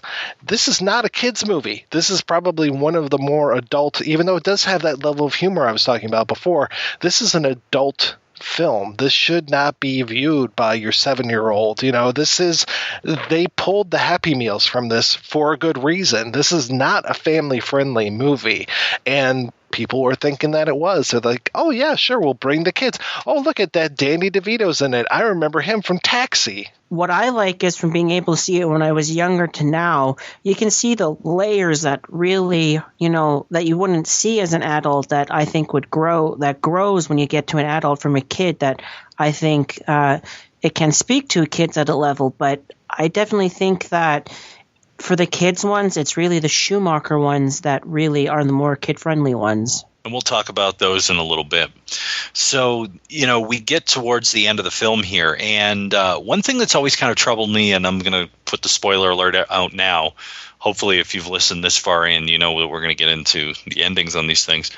I don't understand exactly how the Penguin dies. It seems like he has a heart attack and then falls into the water. I think toxic waste. I think he was in the toxic waste area, and that did something to him, and that's when he came up because he was submerged in it for so long. It affected him. That's my thought on it. I actually don't even remember. It's one of those where I remember the Batmobile or Batwing or whatever kind of barreling down those tunnels, and I thought like stuff was falling down inside of the Penguin's cave, and then I just kind of remember him floating there for a really long time. So I'm not even putting together how he goes, because I guess because of the way that Catwoman bites it is so much more memorable to me. So how does she? She dies by giving Max a very electrifying kiss. And I'm still not sure necessarily, because it's basically a suicidal kiss. We know that she has run out of lives. She's been counting them off for us. He shot her several times. Max has shot her. And she takes her taser, puts it kind of up to her mouth, and then gives Max this long-lasting kiss. We don't see her corpse, but we definitely see speaking of cartoon, a very cartoonish charred corpse of Max Schreck there. Kind of looking like whoever had done the makeup stuff for Large Marge had done the corpse for Max Schreck, because it just looks like it's right out of a cartoon. And and she is not there anymore, and apparently people were upset that we didn't necessarily see her die, and there's kind of a hint that she's there, like he sees Bruce Wayne sees some movement between buildings later on. So that little ending, that little denouement of her was totally cobbled together from other pieces, which was before The Crow was one of the first times where we take pieces of other pieces of the movie and create a new scene from it. Bruce Wayne did get Miss Kitty, though. Yes, he did. Yeah, which I guess was kind of was that a Gunsmoke reference, maybe? So after the Penguins grab the Penguin and basically do a off to Valhalla burial at sea with him, it then is, we see, as you were saying, Alfred picks up Bruce Wayne. I don't know, is this the same time or is this a day later or something? And they're driving through the streets, and then they see the cat, and he picks up the cat, and they get in the limo, and then there's this, Merry Christmas to you, Merry Christmas to you, and goodwill towards men and women.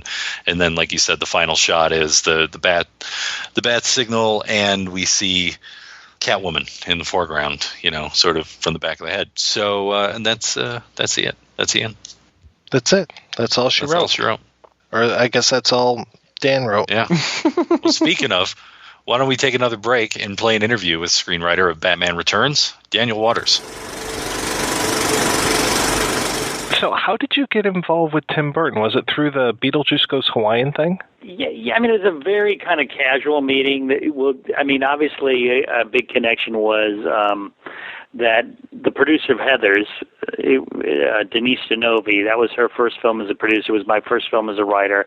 She kind of became Tim Burton's producing partner.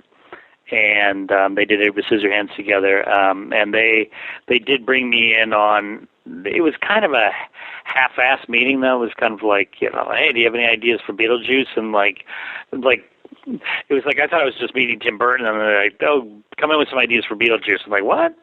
But there was no Hawaiian element. I made this vague pitch of basically Beetlejuice with the first family and the President of the United States and all this, and I can't even really remember what I said. But me and Tim got along.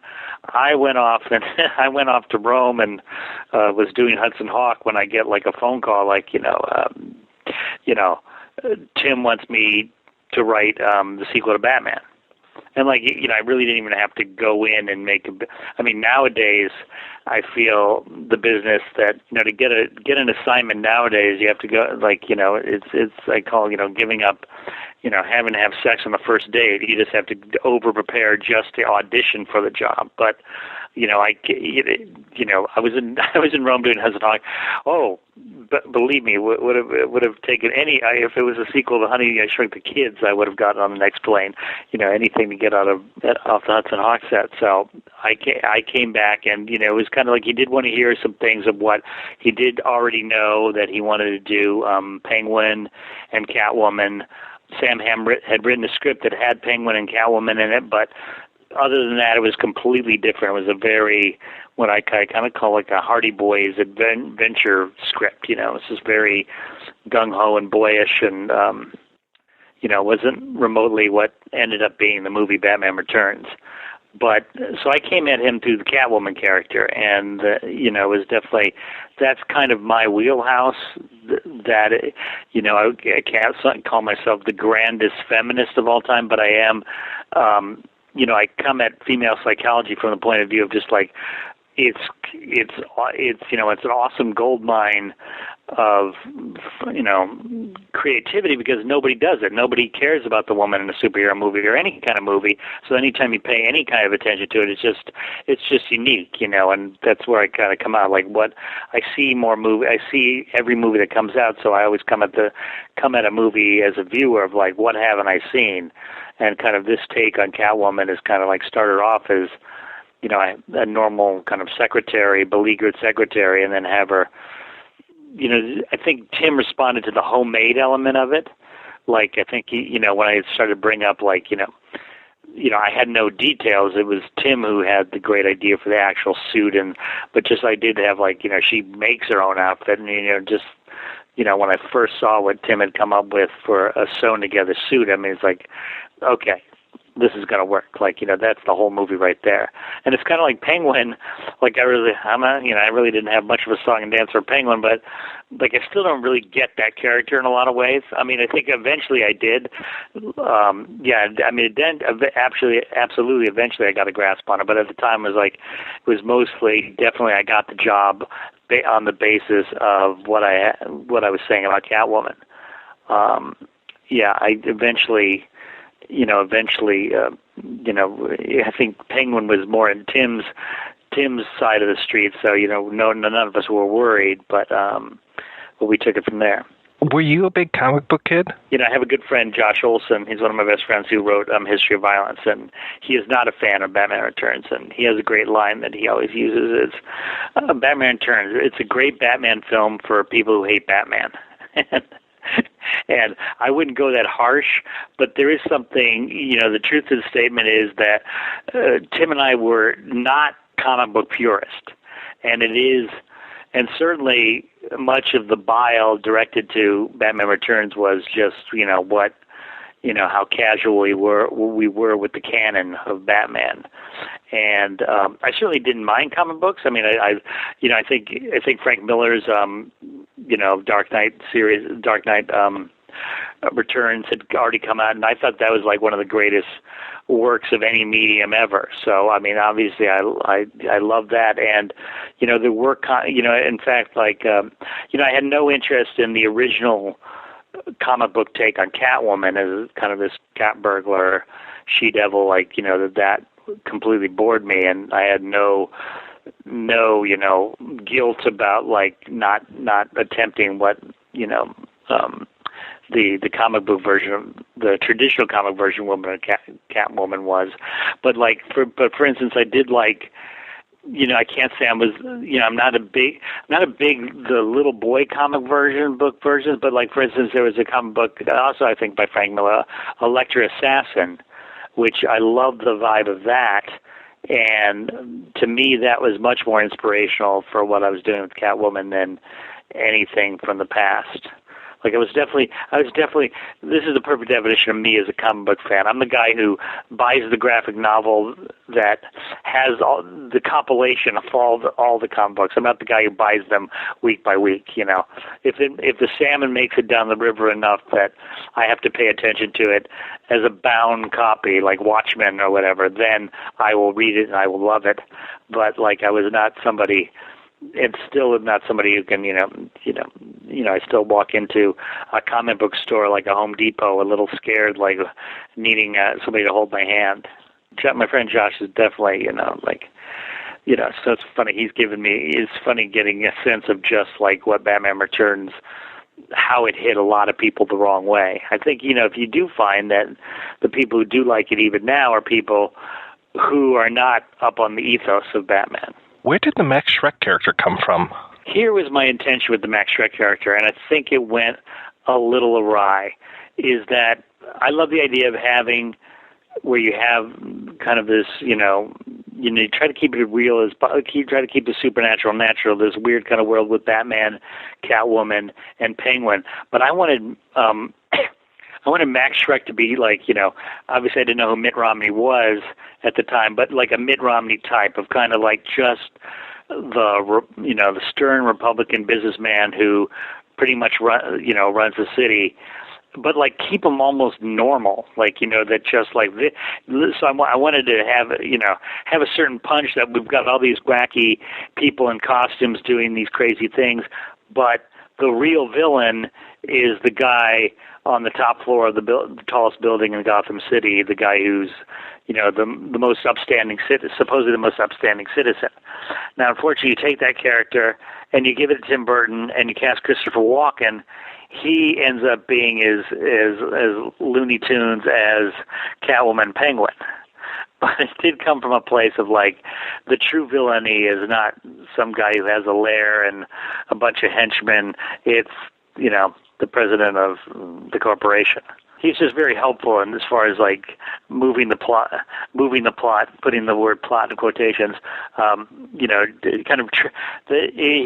was very handy to triangulate between Catwoman and Penguin and Batman. Like it ended up being like I don't know what I would do without old Max Schreck.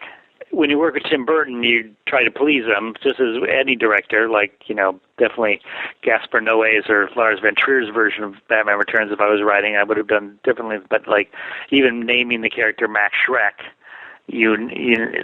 which is reference to the actor Nosferatu, I knew that would please Tim. Like, we didn't even talk about him. It's just like his name's Max Schreck, and like I knew Tim would like it. My script definitely dealt more with just the mayoral race. I'm like. After my, contract was up, you must know that like they brought in this other writer, who I always give a hard time. Now that I'm an adult, I feel like I've been a little hard on him in interviews. Wesley Strick, who ended up, now that I've been raped so more painfully in other films that I realized he was quite gentle. But they kind of added that whole him searching for the firstborn children of everybody in Gotham and his leg, all that crazy Penguin stuff, which I still don't understand. But yeah, that was added without me. I guess they thought they needed more of a plot engine, which, it's neither Tim and I's strength, plot engines. We just like to set up these characters, and if they just like play around all day, we'll be very happy. Now, I had read that Tim Burton kind of wanted the second film to be almost more standalone than a sequel, even breaking with a lot of the cast. Harvey Dent wasn't there. A lot of the characters weren't there that were in the first film. Was that your impression as well? I hated the first one. I mean, I really didn't get it. I really didn't like it at all, and didn't tell Tim this, or even Sam Hamm would have met him. But, it's just like, it kind of... it looked great, but it just didn't work from a screenplay, and I thought, I really just didn't care for it. But so it's like, I kind of came at him with the first, my first draft was almost, satirizing the first film. My opening shot is a Batman logo pulling out of a store selling Batman merchandising.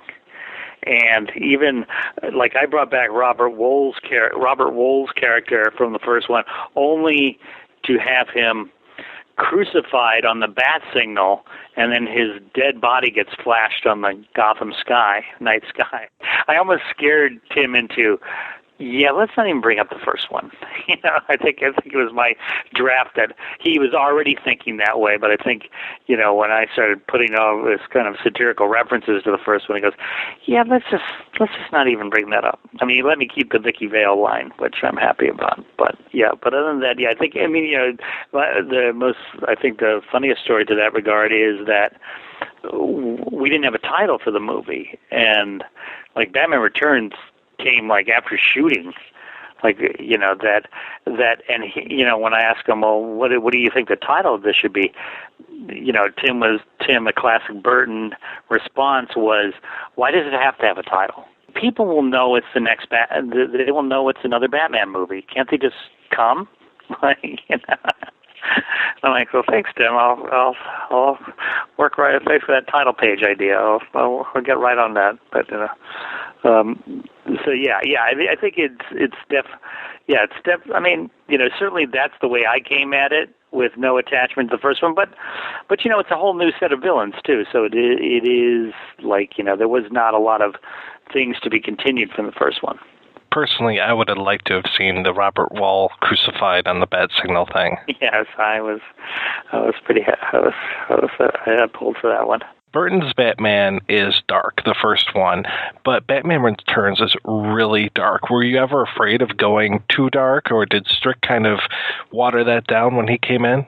That's the one thing when I think back to Batman Returns, of what it really was, two guys in a room, and like we weren't listening to anybody. And and for better for worse, we weren't listening to anybody. So we just naturally have dark sensibility. But we never thought, oh, this is too dark, or this is light. It was just the movie we're making. And of course, I love when you step back and look at the history of Batman. It's just hilarious of how the entropy or evolution of the craziness of how we got criticized for being too dark. We got more crap for having Penguin eat a fish than Christopher Nolan did for whatever genocide or torture he could come up with.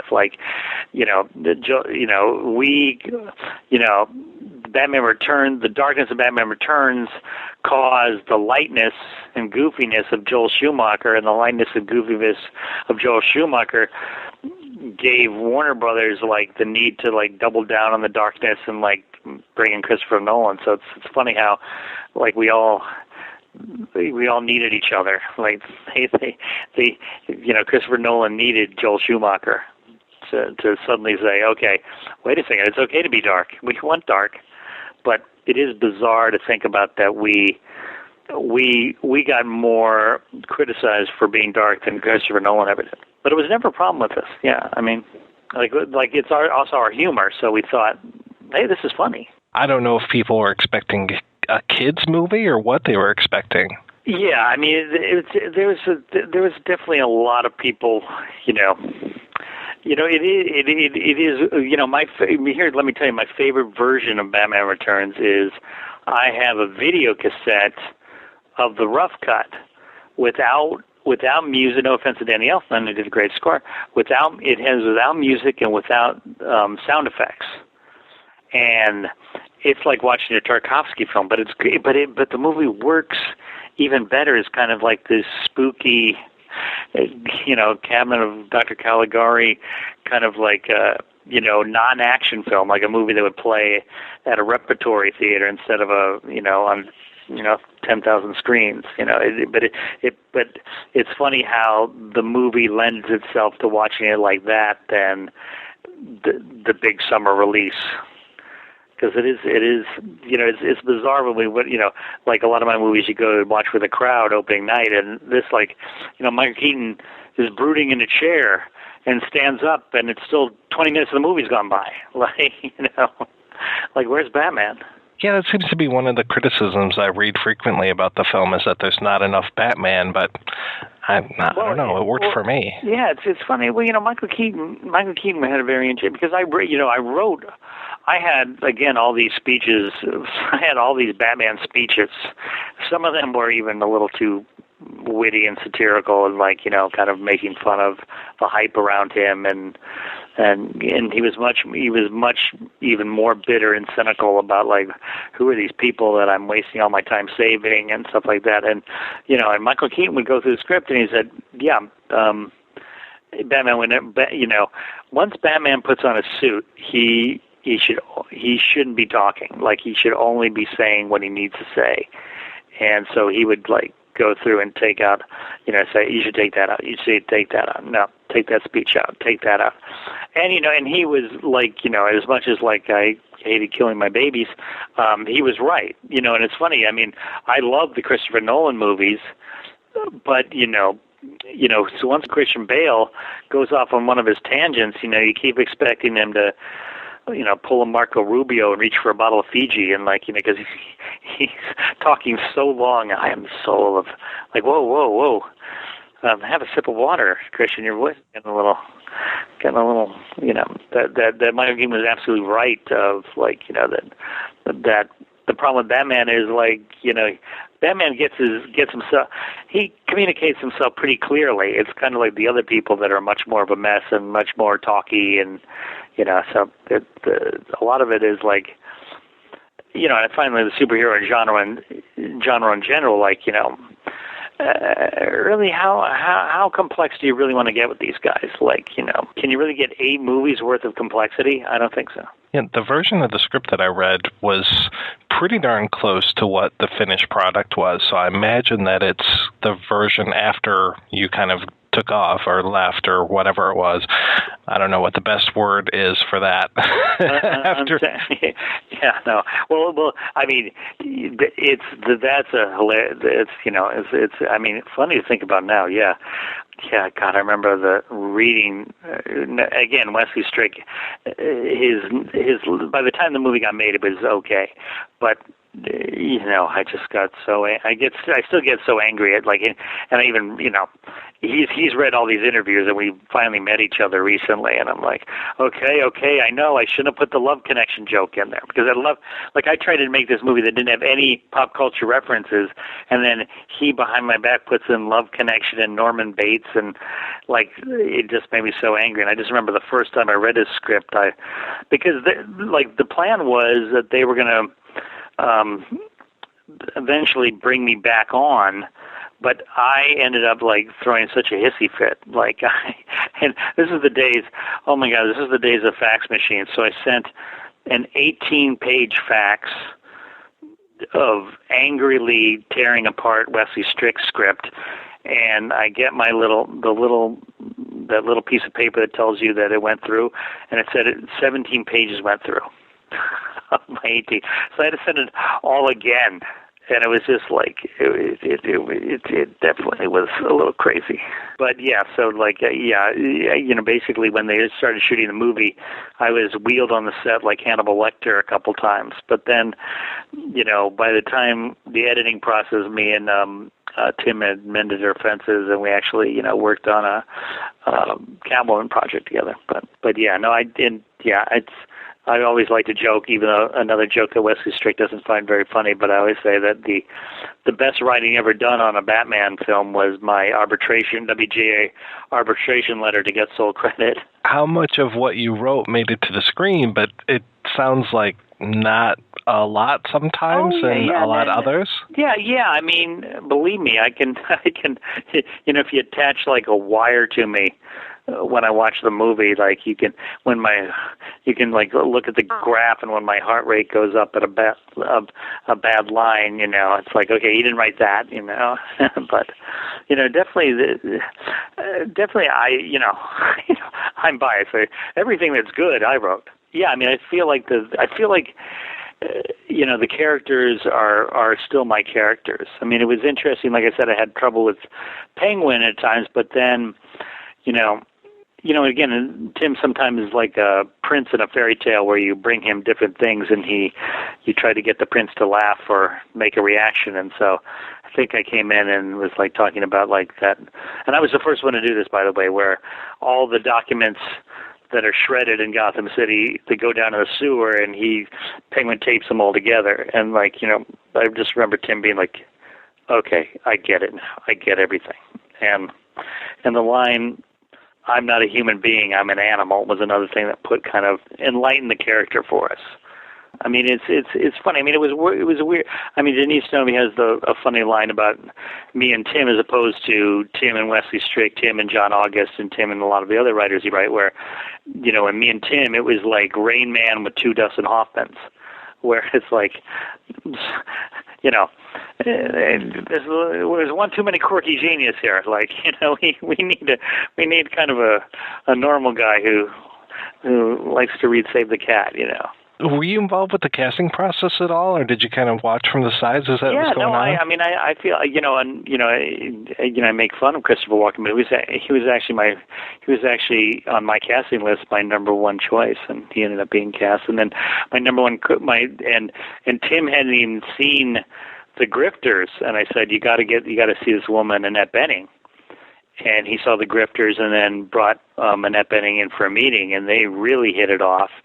And so they cast Annette Bening, and Annette Bening, she loved the script, and she was so shocked that the script actually had a real part, and then she got like a painstaking full body cast where they put a straw. She had to breathe through a straw, and then it's like, and then just,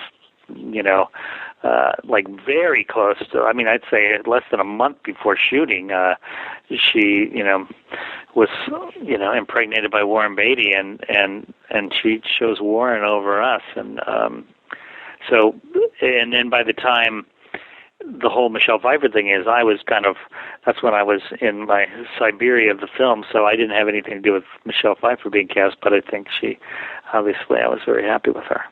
And, I feel like Danny DeVito was always in the mix.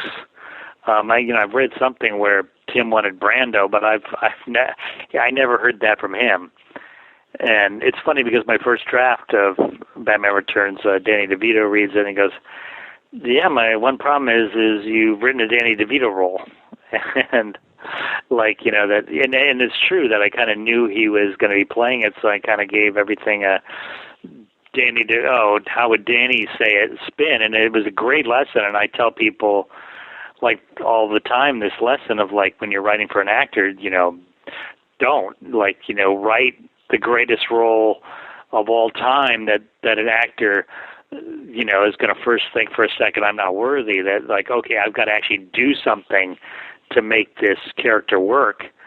And that's much more exciting for them to read than, okay, so what is the line readings this guy's given in every other thing he's done, So it was always Catwoman and Penguin. So you came in and they were set. There was no talk of, let's bring in this guy and let's bring in this villain, and just kind of this syndrome that they have nowadays of overstuffing. Yeah, I mean, I made a play for just Catwoman.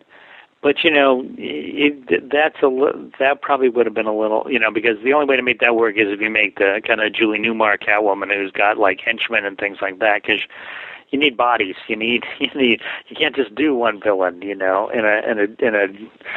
in a drawing room. Like, you always end up needing an army of some kind. Well, I thought it really worked with the Red Triangle Gang being your army in that one. Yeah. I mean, that was another, like, Tim's definitely going to find a way to bring circus people in.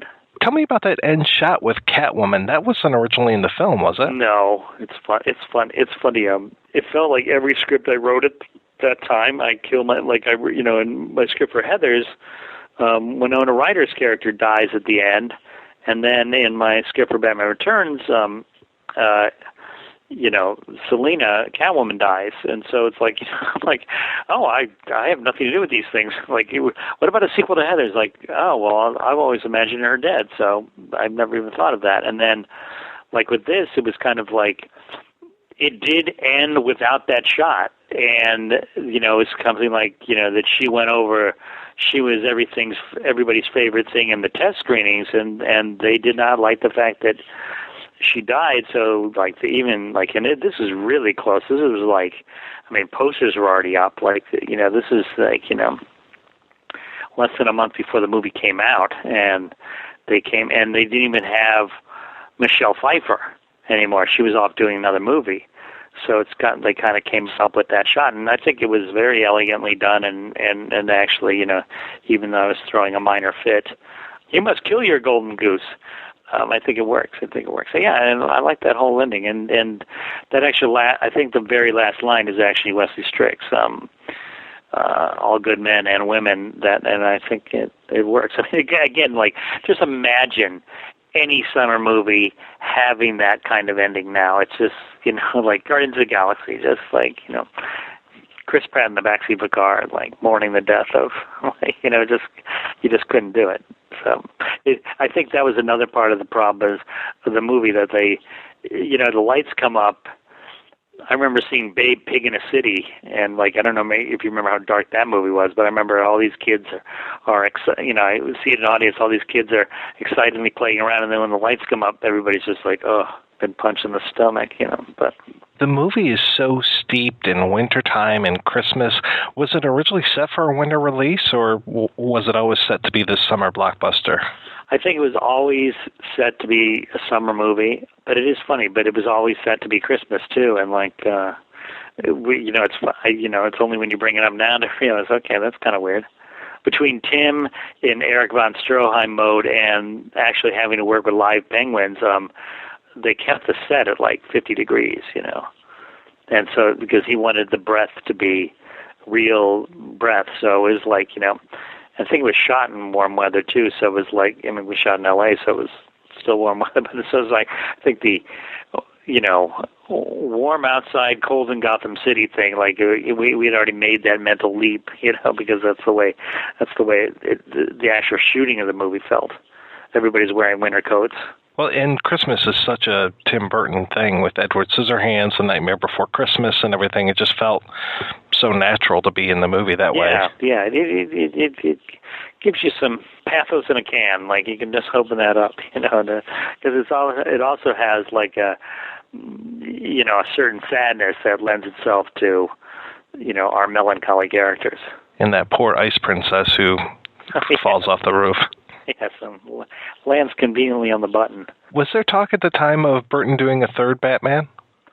I don't think he was ever going to do a third Batman. It never came up. I want to say that it ended up making money. Was it just that it didn't make gobs of money like the first one did? I mean, it was I think the number 2 movie that year, and at the time we had set the record for highest opening weekend. I think it was the fact that we had a huge opening weekend, astronomical, and then it went down 50% every week, which at the time seemed like a freaky phenomenon, and now it's that's just the way it is for almost every movie.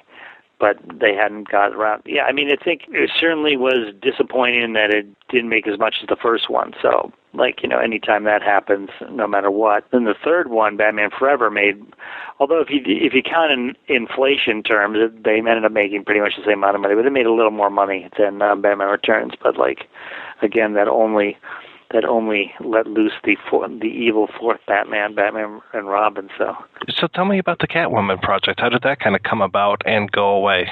It was weird, and well, I think it was, in retrospect, it was never going to quite happen because Tim wanted to make. I think Tim would have been very happy to make a $12 million, the budget of Ed Wood, a $12 million movie of he kept bringing up the original Cat People, a movie that just black and white, somber, just Selena Kyle alone in a small town and kind of trying not to be Catwoman, and he wouldn't talk in specific plot terms, but I knew that's what he wanted. And then on the other hand, I wanted to realize my dream of making a Batman movie without Batman, and so I kind of came up with this outlandish idea of she gets away from it all, goes to support Scream. She's like, you know, kind of the complete opposite of Gotham City, kind of like the Los Angeles version of Gotham City, kind of more hot and sticky,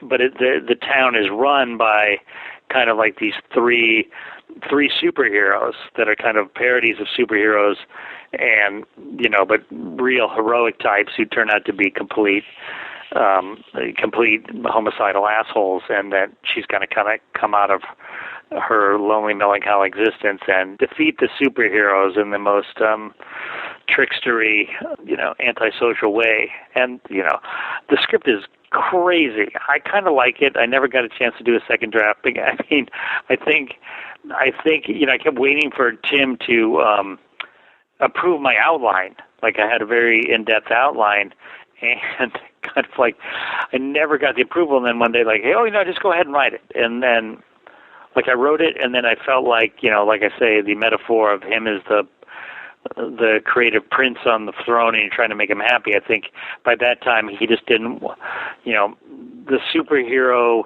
anything to do with Batman and Gotham City or any character, it's like he didn't want to play with that rattle anymore. Like, I just think he like was done with it. I've read maybe 2 different versions of it, and one of them was, her going to Oasisburg and meeting Penelope Snuggle, the author of the Catwoman Complex and all this, and the Legion of Good. And then another draft that I read, it's the most bizarre cover page for it, because it says, first off, it has a date of February 11th, 2003. Does that make any sense at all? Jeez, no. No. I mean, thank you for reminding me about Oasisburg. I really needed that in my consciousness. But that's funny.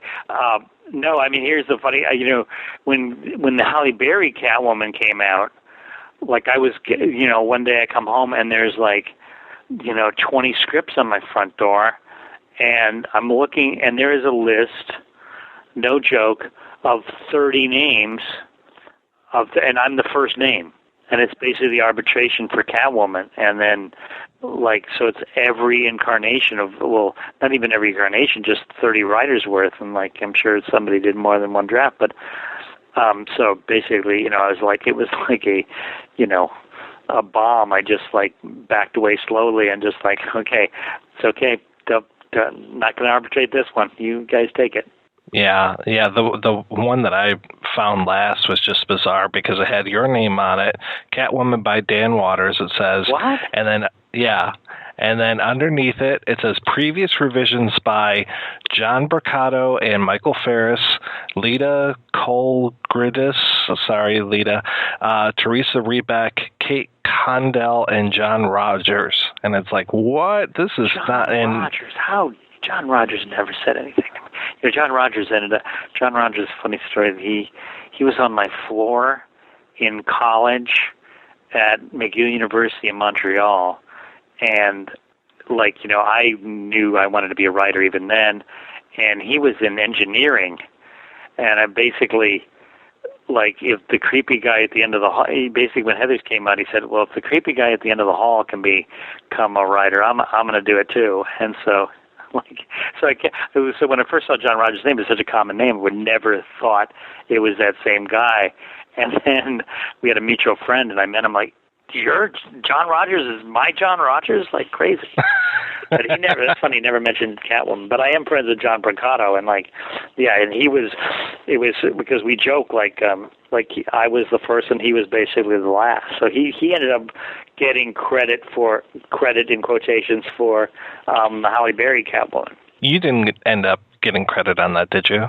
No, that's the one, you know, yeah, no, I did. Good. They ended up... You dodged a bullet. Yeah, that's the thing. I mean, I did read, you know, when I said, I did read the final draft, and I said, okay,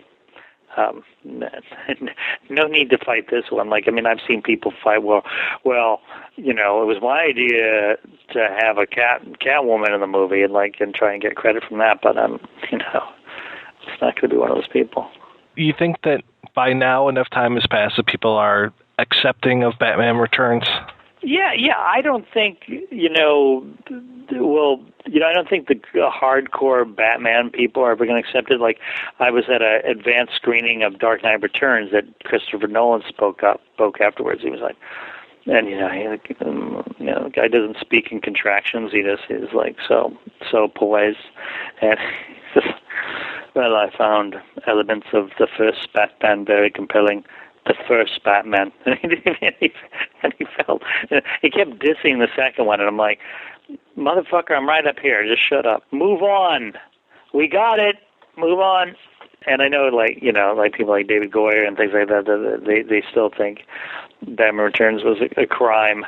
But it's funny. But a lot of the people who are coming out of the woodwork are, the people who felt kind of pummeled and oppressed by, the Christopher Nolan movies. I'm like, it's the people that I think the people who really like Tim Burton and even me, and like that kind of sensibility that doesn't have any ponderous or pretentious quality at all. Like, I think they find Batman Returns endearing. Like, hey, remember when superhero movies, supervillains could be quirky and weird and a little fun? Like, instead of like, I mean, I love the Dark Knight Rises. I mean, I love them all, but I could see a lot of people think they're C-SPAN. They're kind of like, just so intense with information, so much more prose than, and while Tim is going for more poetry that doesn't necessarily rhyme, but, poetry nevertheless. And I had a real epiphany or anti-epiphany when the Sam Raimi Spider-Man movies came out, which are perfectly good. They're just not my kind of thing. They're again going to that boy comic book thing, but that's what people, and they're like, oh, thank God for these movies. And and I got to understand, like, okay, that's what they wanted a Batman movie to be. They wanted it to be, just a little more serious, a little more gung-ho, a little more, less openly weird. Like, and they may have a point that, to make a guy who turns into a spider is already weird enough. You don't have to make it another layer of weird, which we do. And, Batman Returns has like a 1,000 different layers of weird. How did Heathers go about becoming a musical? Well, it's funny. The guy, I mean, I've gotten to work closely with the guys. I mean, I didn't really have anything to do with the show except being a big fan, but they, it's funny to hear them tonight. It was a natural thing. I mean, I think, I mean, I don't even know how to answer that question. I think because they just had such a take on it, and the songs are, they do lend it. It does lend itself to a certain theatricality of like it is. Anytime you're working in the heightened reality. And that was definitely a heightened reality of more of a, Dr. Strangelove for teenagers, but heightened. But it lends itself to the heightened reality of a musical too. I think that there's certain dark, because anytime you mix dark and light, I think it's good for a musical. Like nobody likes even Book of Mormon's got this real darkness to it that I think is that makes the musical just have a certain catharticness. Cathartic. Well, it's funny because I love the musical because, as someone who actually wrote Heathers, and like I can only watch the movie and think about it. Oh, I should have done this. I should have done this. Oh, we wish you'd done this. But then watching the musical is the first time I can like just sit back and just enjoy myself and not worry about it. That must be kind of nice. Yeah, no, it's great. It's great because I might call it like being when you're the one doing it, you're the host of the party, and all you're worried about is if everybody has enough ice. And like when you get to be the guest at your own party, it's a dream come true. Last time we talked, you were adapting Christopher Moore's Blood-Sucking Freaks for the screen. Whatever happened with that? Jesus, well, yeah, in 20th Century Fox liked the script. I mean, I think my brother and I made a mistake in proving that the vampire genre is dead by doing another vampire movie that bombed considerably earlier this year, Vampire Academy, which, had some help from Harvey Weinstein as far as like the way it was marketed and the way he cut it up at the last minute. But I was going to ask if that was one of his special edits. God, I mean, it's like the movie was an hour and 40 minutes. What's the wrong? Why does it have to be shorter than that? Here's the problem. My brother likes to cut things tight, and I warned my brother, whatever you do, Harvey's going to want to cut out 15 minutes more. So don't be so Mr. Chainsaw. And sure enough, I thought that my brother cut the movie too tight. I thought a lot of major scenes were missing, and then Harvey just went in there and just, willy-nilly cut things apart, and it's too bad. Yeah, and it's just, we came in even after it was already dead. I thought, my brilliant wit would bring it back to life, but nobody wanted to see it. And nobody wanted, I think, the radiation of the vampire genre, I can't imagine people are going to want to see Dracula Untold either, but I may be wrong. I think we need the radiation of the vampire genre to go away a little bit. But it's too bad we didn't get to do Bloodsucking Freaks first, because I think that's a definitely different way to go as far as, certainly if you read the book, that, that the more adult version and a more, not a satire of vampire movies, but, still using humor is much better.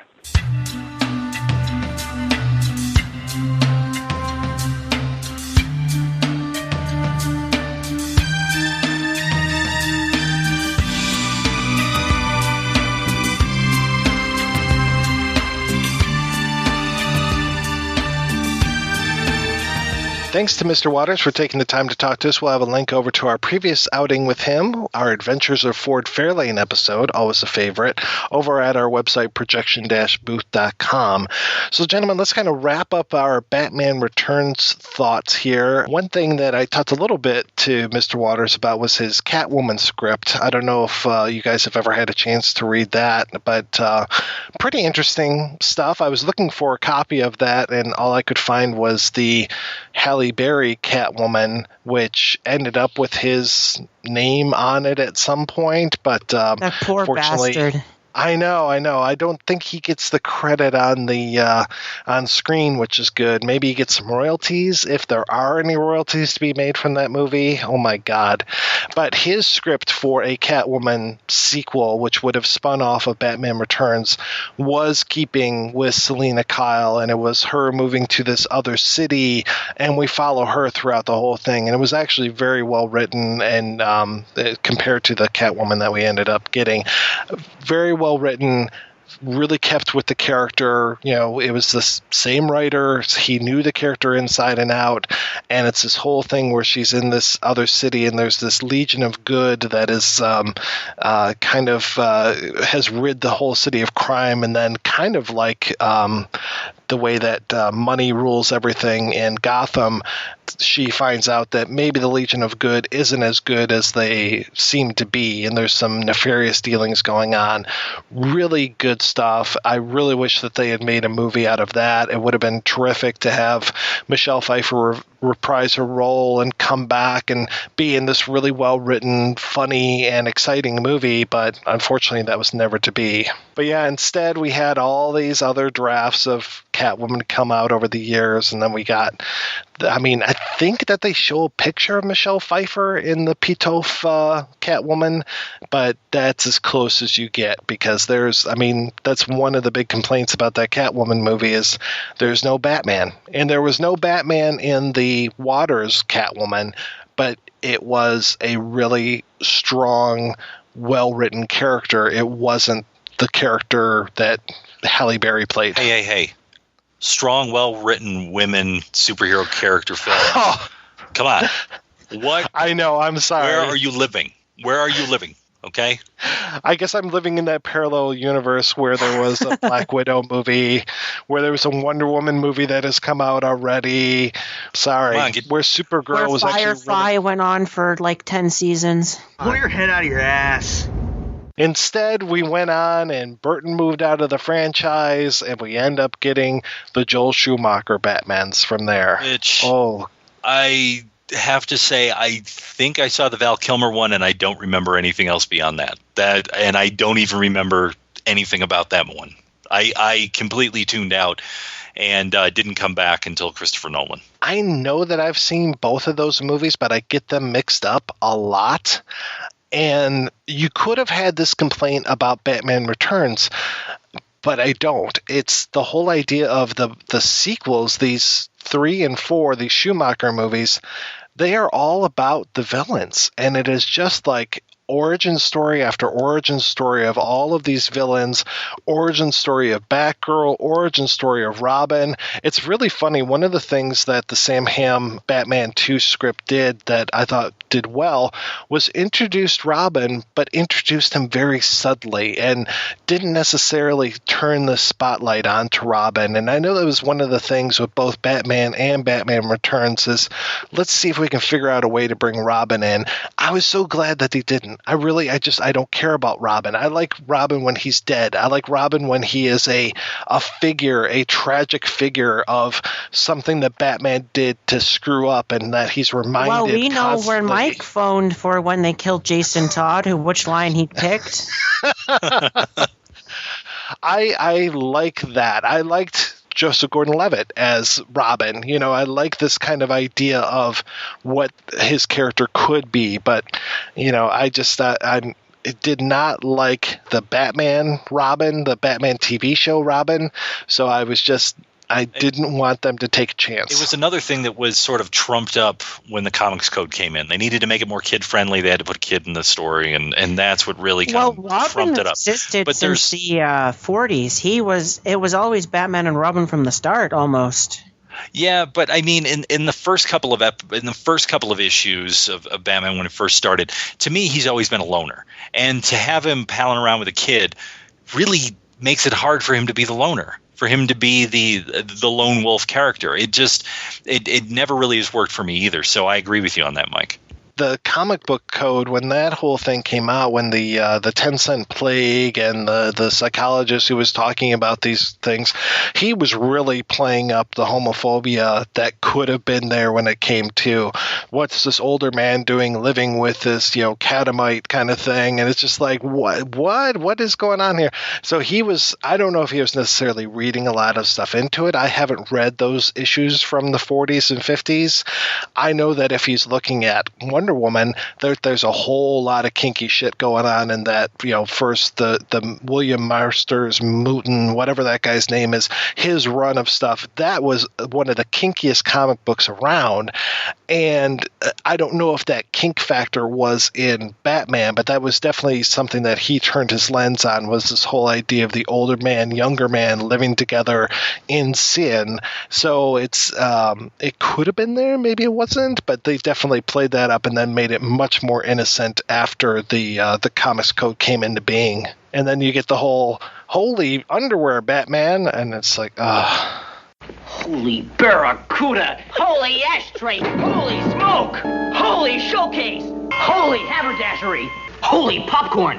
Holy lodestone! Holy flypaper! Holy Koufax! Holy jack-in-the-box! Holy red herring!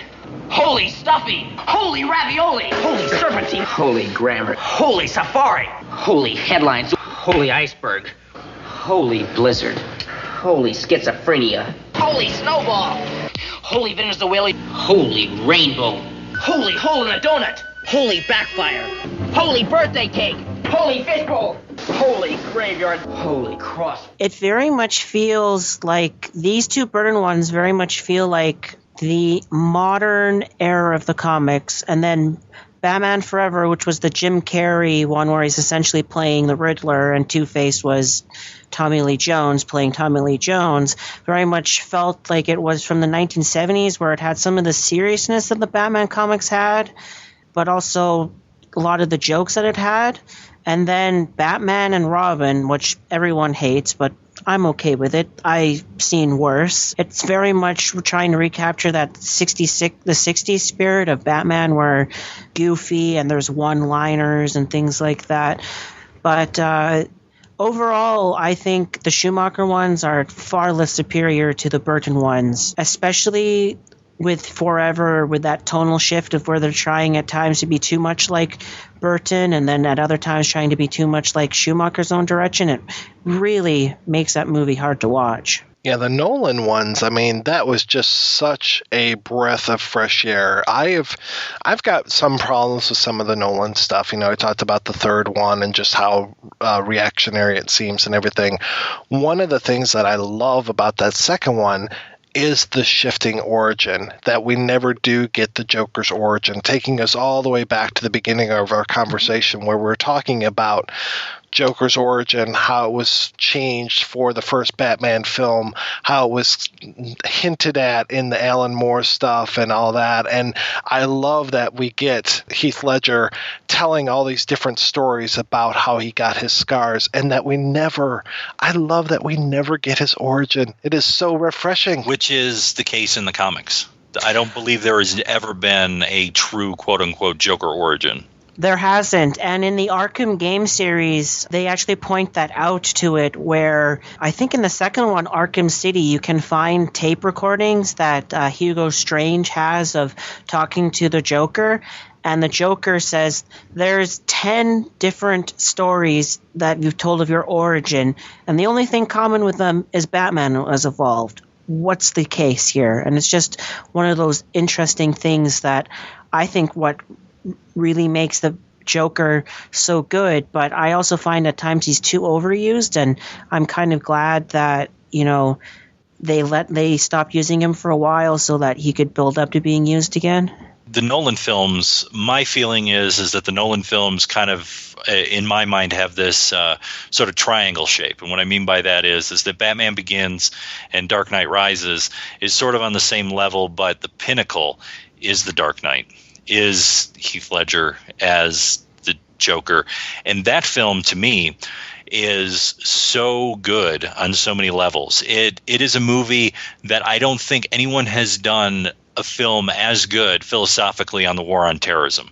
The Dark Knight, there's so many things in there about the security state, about surveillance, about terrorism, about some men just want to watch the world burn, just all of the things that we were thinking and trying to work out after September 11th, 2001. It's so crystallized and done so well in that film that, to me, it even transcends being a Batman movie. I also like how it sort of does it in a subversive way, much like what Captain America the Winter Soldier did, of where it's essentially being subversive, and S.H.I.E.L.D. and Hydra in that one are the NSA and the phone hacking scandals and the war on terror. I like when they can get away with it being subversive, where maybe the first time you don't notice that, but the more you watch it, you can see, oh, that's about the NSA being able to hack everyone's phones, or that part. And I really like that when a comic movie can play it at multiple levels like that. That whole idea of Batman creating that interface where he can spy on everyone through their personal devices, through all of these different interfaces and stuff. I mean, it was such a great idea that Jonathan Nolan spun it off into the Person of Interest TV series, which is also very interesting in the way that it plays with matters of security and all this kind of stuff. But I love that, Morgan Freeman cannot stand by while Batman's doing what is essentially a bad thing with good reasons, and that is so smart. You're so right, Rob. It's dead on and introduces all of these great topics in there.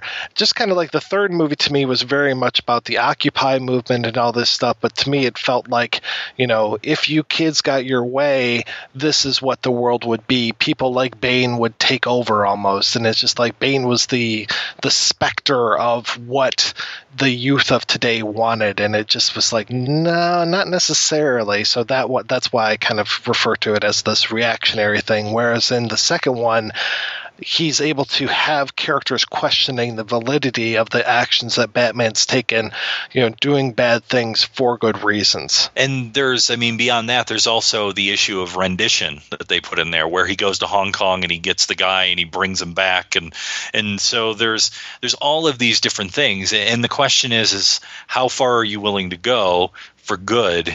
Are you willing to break the rules? And then there's the whole thing, which I didn't necessarily realize it at the time, but I have a friend of mine who, when he saw the film, he was talking about the two boats, and they're both rigged with bombs, and the Joker's like, okay, who's going to hit the button first to blow up the boat, is a nod back to John Nash in game theory. So if you go read up on, game theory and how game theory works and all this stuff, I mean, it's totally, sort of this, okay, what do you do philosophically in this situation? Do you fuck someone before they fuck you? Or how do you balance these issues? Do you let fear override and things like that? So it's really interesting idea. Going back to The Dark Knight, we've talked a lot about that throughout this episode. I'm very curious. I've heard a lot of the casting stuff that they're doing for this Batman versus Superman. What are they calling it? Dawn of Justice or whatever. It feels like there's going to be a lot of Frank Miller stuff in this. I mean, I'm hearing stuff about a female Robin. Batman fighting Superman. It's so funny. My wife, when she saw the poster for Batman versus Superman or saw something about it, they've been, for people outside of the area, they've been doing a lot of filming or had been doing a lot of filming throughout Detroit for this movie and everything. So we're very aware of it over here. And when she hears Batman versus Superman, how the hell is Batman going to take on Superman? That doesn't make any sense at all. And she just starts listing off all the reasons why Batman could never get into a fight with Superman. And I'm just like, you have to read the comic. You have to, and she's not going to read the comic. So I put on the animated movie. There's a animated version of The Dark Knight Returns, and I have to recommend it to everybody that's listening to this. It is very well done. They really capture the spirit of The Dark Knight. Some of the shots they look like they've been taken right out of the comic book. I mean, it just really looks good. It has the right flavor to it, the right tone, the right pacing. And so we finally put that on the other day, and I'm just like, this is how Batman can fight Superman. It takes a lot of money, but he's got it. It takes a lot of skill. He's got it, and he's able to kind of pull this thing off. So, that's how we're going to do it, boys and girls. So, like I said, I'm very curious what this Dawn of Justice is, how that is going to speak back to The Dark Knight Returns. Well, regardless of how it turns out, at least they picked the right city to shoot the film, because there's several different things that people might not know. First off is that Bruce Wayne was named after the Revolutionary War General Mad Anthony Wayne, which is where we get Wayne State and Wayne County and all of that stuff that Detroit is in. Also Fort Wayne, Indiana. The other thing is that when I used to cover city council and the mayor, Kwame Kilpatrick, during his scandal, I came to the realization that Detroit is just like Gotham, except we don't have Batman. We have lots of colorful characters. Yes, we do. There's that one guy who walks around, he's got the question marks on his suit and stuff. It's like green and black. You know who I'm talking about? Oh, yeah, that guy, Jim Carrey. Yeah. Right. Yeah. The Riddler. Well, Jeff Daniels just lives right up the road, so, I mean, he's not that far away in Chelsea. Okay, we're going to take another break and play a preview for next week's show.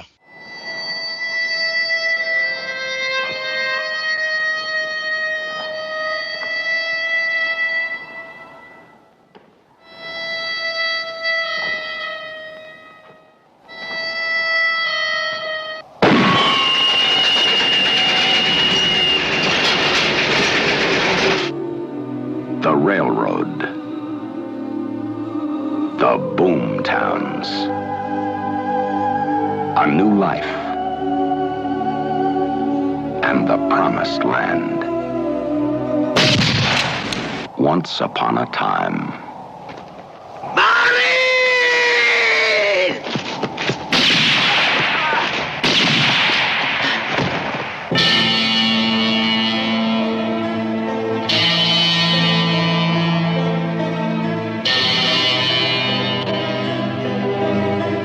The widow, the land grabber, the outlaw,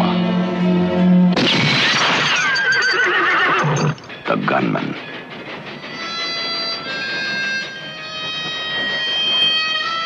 The man in search of a name.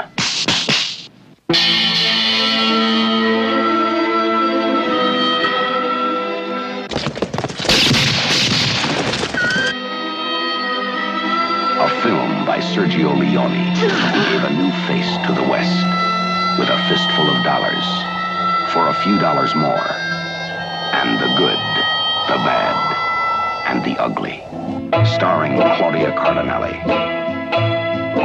Henry Fonda, Charles Bronson, and Jason Robards. A manhunt. A vendetta.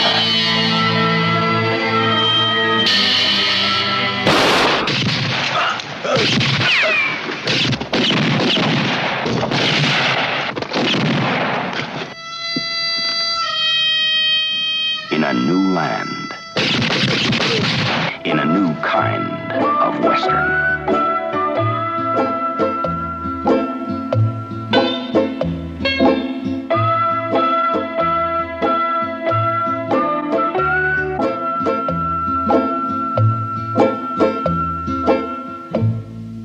That's right. We are back next week with our big 200th episode to kick off 2015, where we'll be talking about the epic Western film by Sergio Leone, Once Upon a Time in the West.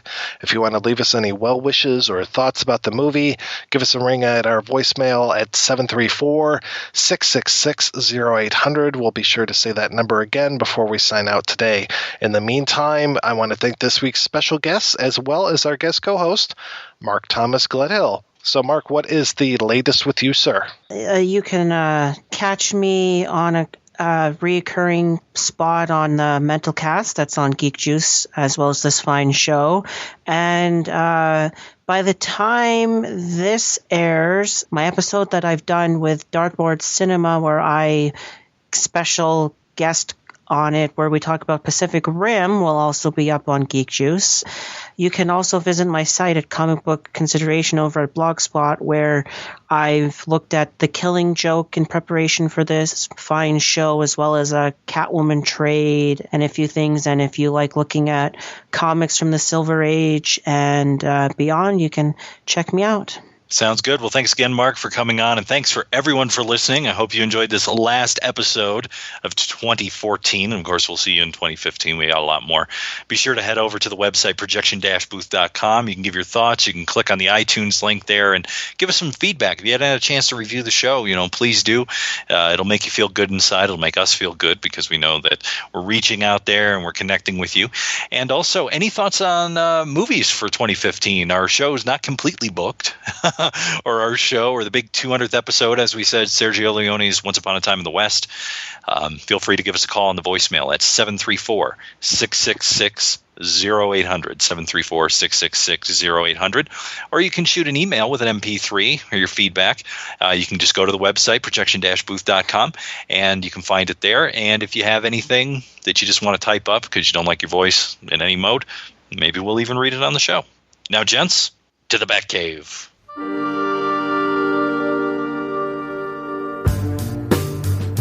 That's right, Gotham. On your feet. To the lyrical flow of Bane. I'm Bane, yes, that's my name. When you hear the name Bane, I guarantee the pain. I'm coming after you, Bruce Wayne. I'm stronger, smarter, clinically insane. I'm Bane, that's my name. Bruce Wayne and the Batman are totally the same. I broke his back, Mortal Kombat smack. Then I cracked my 28 Krug champagne. Who likes hip-hop? I heard Gotham City was alright. I'm Bane, yes, it's a shame. I declare martial law and you all complain. I laugh when you ask why I wear the mask. I'll explain. It's because I'm Bane. Yes, that's my name. You say it to him once the name becomes a name. Of course, some think my plan lacks gain. If you say it to my face, I'll crash your plane. When I say no, you say survivors. No. No. When I say no, you say survivors. No. No. I'm Bane. Bane. Bane. Bane.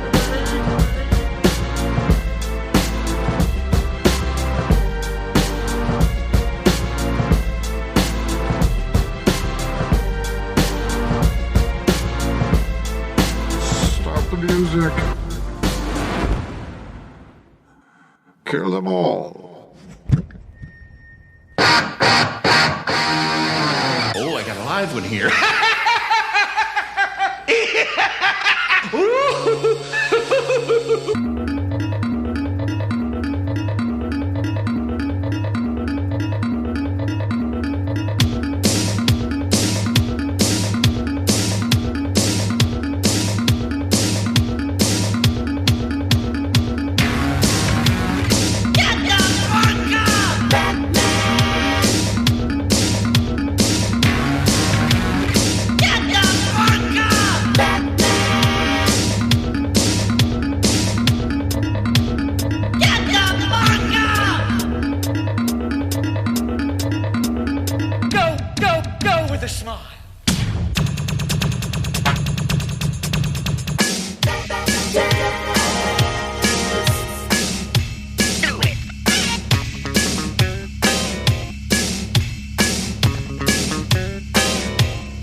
bustin'.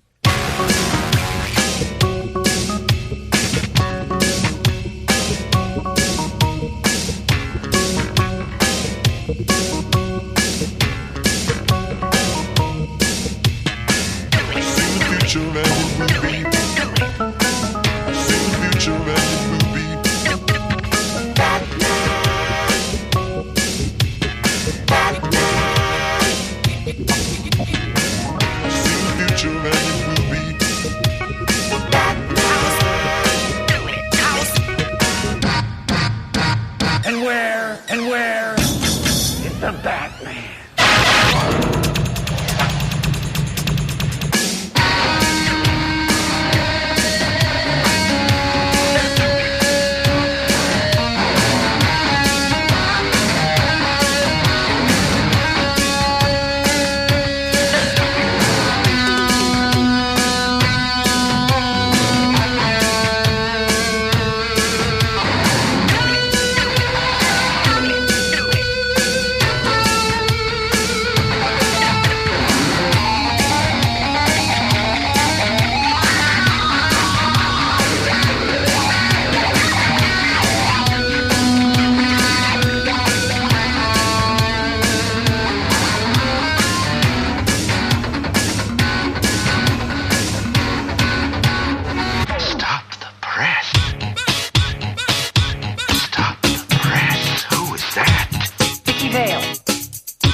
Hi.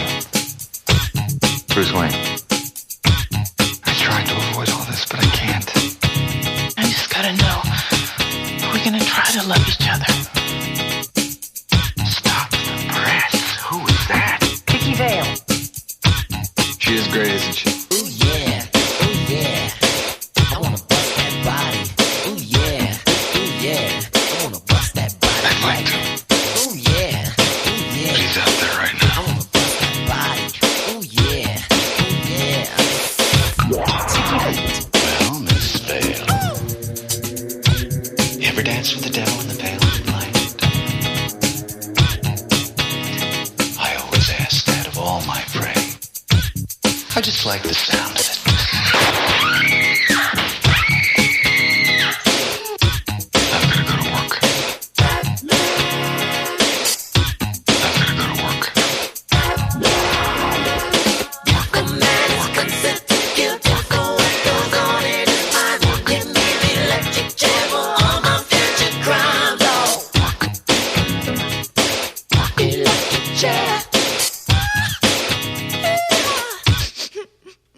Hey, Ducky, let me stick the 7-inch in the computer.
cop. If you enjoy this show and want more people to know about it, head on over to iTunes, leave a comment, and rate it 5 stars. Make sure you like and share us on Facebook, and don't forget to follow us on Twitter. Just search for Christopher Media. Thank you in advance for supporting Christopher Media by clicking on the PayPal button and by clicking through to all the sponsors who support ChristopherMedia.net. Most importantly, we would like to take the time to extend an extra special thanks to you. Christopher Media could not exist without your support. Thank you for visiting ChristopherMedia.net, and thank you for listening. Christopher Media. Let's make some noise. Next week, same bat time, same bat channel.